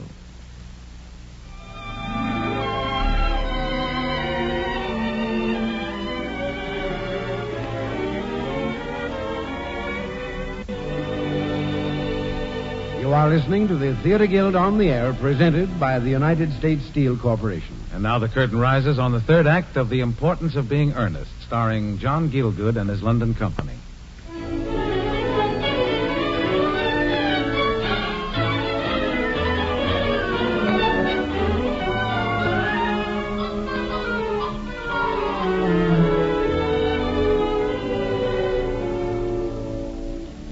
It's a few minutes later. Cicely and Gwendolyn are seated on the mahogany love seat in the drawing room. Facing them, but some distance away, on the carved rosewood sofa, are Algernon and Jack.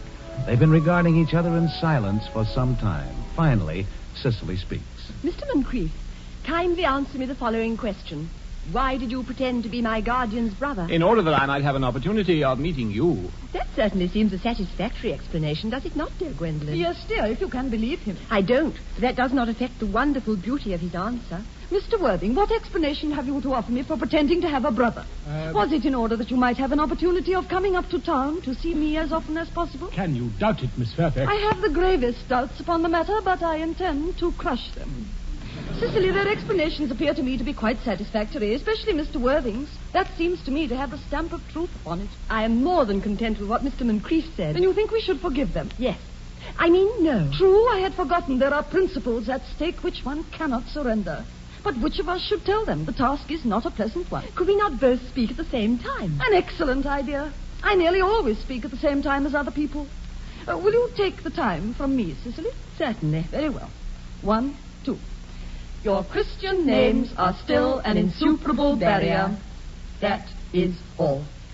Our Christian names? Is that all? But we are going to be christened this afternoon. Mr. Worthing, for my sake, you are prepared to do this terrible thing. I am. Mr. Moncrief, to please me, you are ready to face this fearful ordeal. I am. Darling, you may kiss me. And you, Mr. Worthing, may kiss me. Darling. Lady Bracknell is here, sir. Good heavens. Gwendolen, what does this mean? Merely that I am engaged to be married to Mr. Worthing, Mamma. Come here. Sit down. Sit down immediately. And you, Mr. Worthing, stay where you are. Lady Bracknell, I am engaged to marry your daughter. You are nothing of the kind, sir. And now as regards Algernon. Algernon. Yes, Aunt Augusta. May I ask if it is in this house that your invalid friend, Mr. Bunbury, resides? Oh, no, Bunbury doesn't live here. Bunbury is somewhere else at present. In fact, Bunbury is dead. Dead? His death must have been extremely sudden. What did he die of? Bunbury? Oh, he was quite exploded. Exploded? Was he the victim of a revolutionary outrage? I was not aware that Mr. Bunbury was interested in social legislation. If so, he is well punished for his morbidity. My dear Aunt Augusta, I mean he was found out. The doctors found out that Bunbury could not live. That is what I mean. So Bunbury died. He seems to have had great confidence in the opinion of his physicians. And now may I ask, Mr. Worthing, who is that young person whose hand my nephew Algernon is now holding in what seems to me a peculiarly unnecessary manner? That young lady is Miss Cicely Cardew, my ward. I'm engaged to be married to Cicely, Aunt Augusta. I beg your pardon? Mr. Moncrief and I are engaged to be married, Lady Bracknell. I do not know whether there is anything peculiarly exciting in the air of this particular part of Hertfordshire, but the number of engagements that go on seems to me to be considerably above the proper average that statistics have laid down for our guidance. Mr. Worthing, is Miss Cardew at all connected with any of the larger railway stations in London? Lady Bracknell, Miss Cicely Cardew is the granddaughter of the late Mr. Thomas Cardew. How interesting. Come, Gwendolen, the time approaches for our departure. Yes, Mamma. As a matter of form, Mr. Worthing, I had better ask you if Miss Cardew has any little fortune.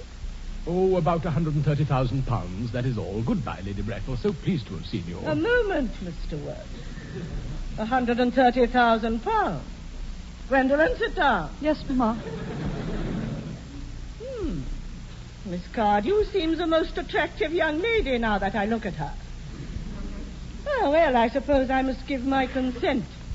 Cicely, you may kiss me. I beg your pardon for interrupting you, Lady Bracknell, but this engagement is quite out of the question. I am Miss Cardew's guardian, and she cannot marry without my consent until she comes of age. That consent I positively decline to give. Upon what grounds, may I ask? It pains me very much to have to speak to you frankly, Lady Bracknell, about your nephew Algernon. But the fact is I do not approve at all of his moral character. I suspect him of being untruthful. Untruthful? My nephew Algernon? Impossible. He was at Oxford. This afternoon, during my temporary absence in London, he gained admission to my house by means of a false pretense of being my brother. In the course of his disgraceful deception, he succeeded in alienating the affections of my only ward. He subsequently stayed to tea and devoured every single mutton. Mr. Worthing, after careful consideration, I have decided entirely to overlook my nephew's conduct to you. That is very generous of you, Lady Bracknell. My own decision, however, remains unalterable. I decline to give my consent. Cicely, how old are you, sweet child? 18, Lady Bracknell. 18. Well, it will not be very long before you are of age. And so I don't think your guardian's consent is a matter of any importance. Pray excuse me, Lady Bracknell, for interrupting you again, but it is only fair to point out to you that according to the terms of her grandfather's will, Miss Cardew does not come legally of age until she is 35. 35? Cicely, is this true? Yes, Lady Bracknell. Algy, could you wait for me till I was 35? Of course I could, Cicely. You know I could. Well, I couldn't. I hate waiting even 5 minutes for anybody. It always makes me rather cross. Then what is to be done, Cicely? I don't know. My dear Mr. Worthing, as Miss Cardew states positively that she cannot wait until she's 35, a remark which I am bound to say seems to me to show a somewhat impatient nature. I would beg of you to reconsider your decision. But my dear Lady Bracknell, the matter is entirely in your own hands. The moment you consent to my engagement to Gwendolen, I will most gladly permit your nephew to form an alliance with my ward. You can hardly imagine, sir, that I and Lord Bracknell would dream of allowing our only daughter, a girl brought up with the utmost care, to marry into a cloakroom. and form an alliance with a parcel? Then a passionate celibacy is all that any of us have to look forward to. Dr. Chasuble. Everything is quite ready for the christenings. The christening, sir? Is not that somewhat premature? Both these gentlemen have expressed a desire for immediate baptism. At their age? Algernon, I forbid you to be baptized. I will not hear of such excesses. Am I to understand, then, that there are to be no christenings at all this afternoon? I hardly think that as things are now, it would be of much practical value to either of us, Dr. Chasuble. Then, if you would excuse me, Mr. Worthing, I will return to the church at once. I have just been informed that for the last hour and a half, Miss Prism has been waiting for me in the vestry. Miss Prism? Dr. Chasuble, did I hear you mention a Miss Prism? Yes, Lady Bracknell. Pray allow me to detain you for a moment. This matter may prove to be one of vital importance to Lord Bracknell and myself. Is this Miss Prism a female of repellent aspect remotely connected with education? She is the most cultivated of ladies and the very picture of respectability. It is obviously the same person. Let her be sent for. Dr. Chasuble. She approaches. She is nigh. I'm told you were expecting me in the vestry, dear doctor. I have been waiting for you. Prism. Lady Bracknell. Come here, Prism. Prism, come here. Oh. Prism, where is that baby? A baby? Oh, great heavens.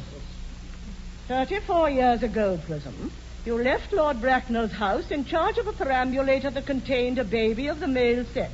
You never returned. A few weeks later, the perambulator was discovered at midnight, standing by itself in a remote corner of Bayswater. But the baby was not there. Prism, where is that baby? Lady Bracknell, I admit the shame that I do not know. I only wish I did. On the morning of the day you mentioned, I prepared as usual to take the baby out of its perambulator. I had also with me a somewhat old but capacious handbag, in which I had intended to place the manuscript of a work of fiction that I had written during my few unoccupied hours. In a moment of mental abstraction, for which I never can forgive myself, I deposited the manuscript in the bassinet and placed the baby in the handbag. But where did you deposit the handbag? Do not ask me, Mr. Worthing. Miss Prism, I insist upon knowing where you deposited the handbag that contained that infant. I left it in the cloakroom of one of the larger railway stations in London. Which railway station? Victoria, the Brighton line. Gwendolyn, everybody, wait for me here. I must retire to my room for a moment. What do you think all this means, Lady Bracknell? I dare not even suspect, Dr. Chasuble. I need hardly tell you that in families of high position, strange coincidences are not supposed to occur. Uncle Jack seems strangely agitated. I wish he would arrive at some conclusion. The suspense is terrible. I hope it will last. Miss Prism, is this the handbag? The happiness of more than one life depends upon your answer. Examine it carefully before you speak. It seems to be mine. Yes. Here is the stain on the lining caused by the explosion of a temperance beverage. And here, on the lock, are my initials. The bag is undoubtedly mine. I am delighted to have it so unexpectedly restored to me. It has been a great inconvenience being without it all these years. Miss Prism, more is restored to you than the handbag. I was the baby you placed in it. You? Yes. Mother! I am unmarried. Unmarried? Oh, I don't deny that is a serious blow. But after all, who has the right to cast a stone against one who has suffered? Cannot repentance wipe out an act of folly? Why should there be one law for men and another for women? Mother, I forgive you. Mr. Worthing, there is some error. There is the lady who can tell you who you really are. Lady Bracknell, I hate to seem inquisitive. Could you kindly inform me who I am? You are the son of my poor sister, Mrs. Moncrief, and consequently Algernon's elder brother. Algy's elder brother? Then I have a brother after all. I knew I had a brother. I always said I had a brother. Gwendolyn, dearest. My own. But what own are you? What is your Christian name now that you've become someone else? Good heavens, I'd quite forgotten that point. Aunt Augusta, at the time when Miss Prism left me in the handbag, had I been christened already? Every luxury that money could buy, including christening. had been lavished on you by your fond and doting parents. Well, I was christened, that's settled. Now, what name was I given? Let me know the worst. Being the eldest son, you were naturally called after your father. Yes, but what was my father's Christian name? I cannot at the moment recall what the General's Christian name was. But I've no doubt he had one. Algy, can't you recollect what our father's Christian name was? My dear boy, we were never even on speaking terms. He died before I was a year old. His name would appear in the army list of the period, I suppose. I have a copy here on the bookshelf. Let me see. M. Markby, Migsby, Mobbs. Here it is, on Crete. Lieutenant 1840, Captain, Lieutenant Colonel, Colonel, General 1869. Christian names. Ernest! John. I always told you, didn't I, Gwendolen, that my name was Ernest? Well, you see, it is Ernest after all. I mean, it naturally is Ernest. Ernest. My own Ernest, I felt from the first you could have no other name. Gwendolen, it's a terrible thing for a man suddenly to find out that all his life he's been speaking nothing but the truth. Can you forgive me? I can, for I feel that you are sure to change. My own one. Dr. Chasuble. Miss Prism, at last. Cicely, at last. Darling. Gwendolen, at last. Darling. My nephew, you seem to be displaying signs of triviality. On the contrary, Aunt Augusta, I've now realized for the first time in my life the vital importance of being earnest.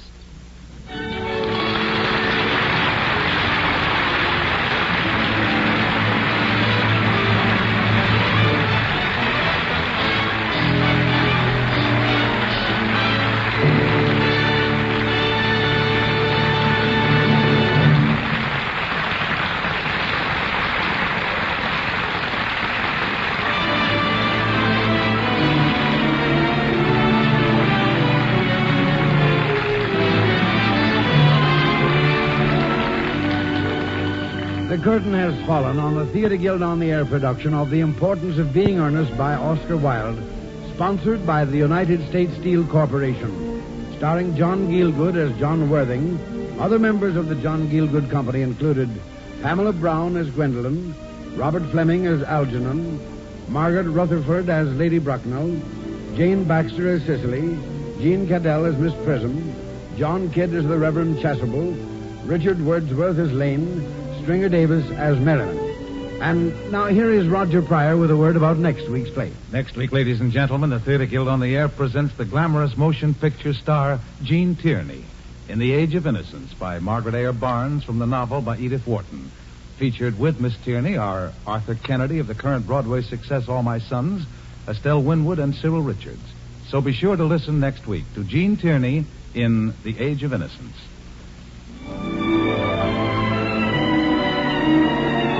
Remember, next week, The Age of Innocence, starring Jean Tierney. And remember, too, that the trademark of United States Steel, USS, on any steel product is your guide to quality steel.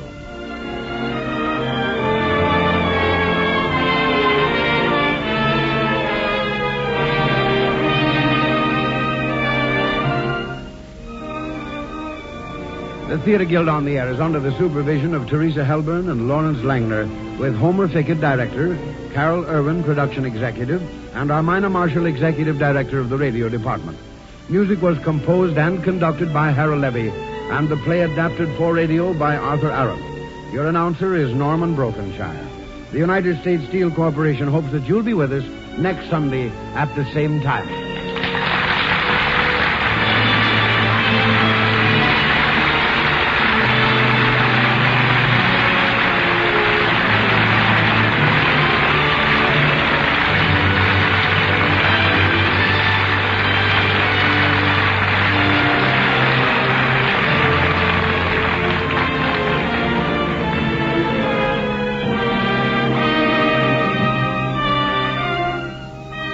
Well, we've seen it all tonight. The crime, the comedy, the deep shadows in between. But remember, being earnest is more than just a name. It's a way of life. See, the world's not really a stage, and you're not really an actor. But if the world was a stage, and you were an actor, you'd be a child of the director. Let that sink in. This has been the All-Star Theater on the HOJO Radio Network. Ladies and gentlemen, love yourself. Love each other. If you got a friend that you haven't talked to in a while, probably a good time to give them a call. Check in on them. I'm sure they'd appreciate it. Keep your chin up. Keep your spirits high. And your heart anchored to the truth. This is HOJO, signing off for now. Good night, and God bless.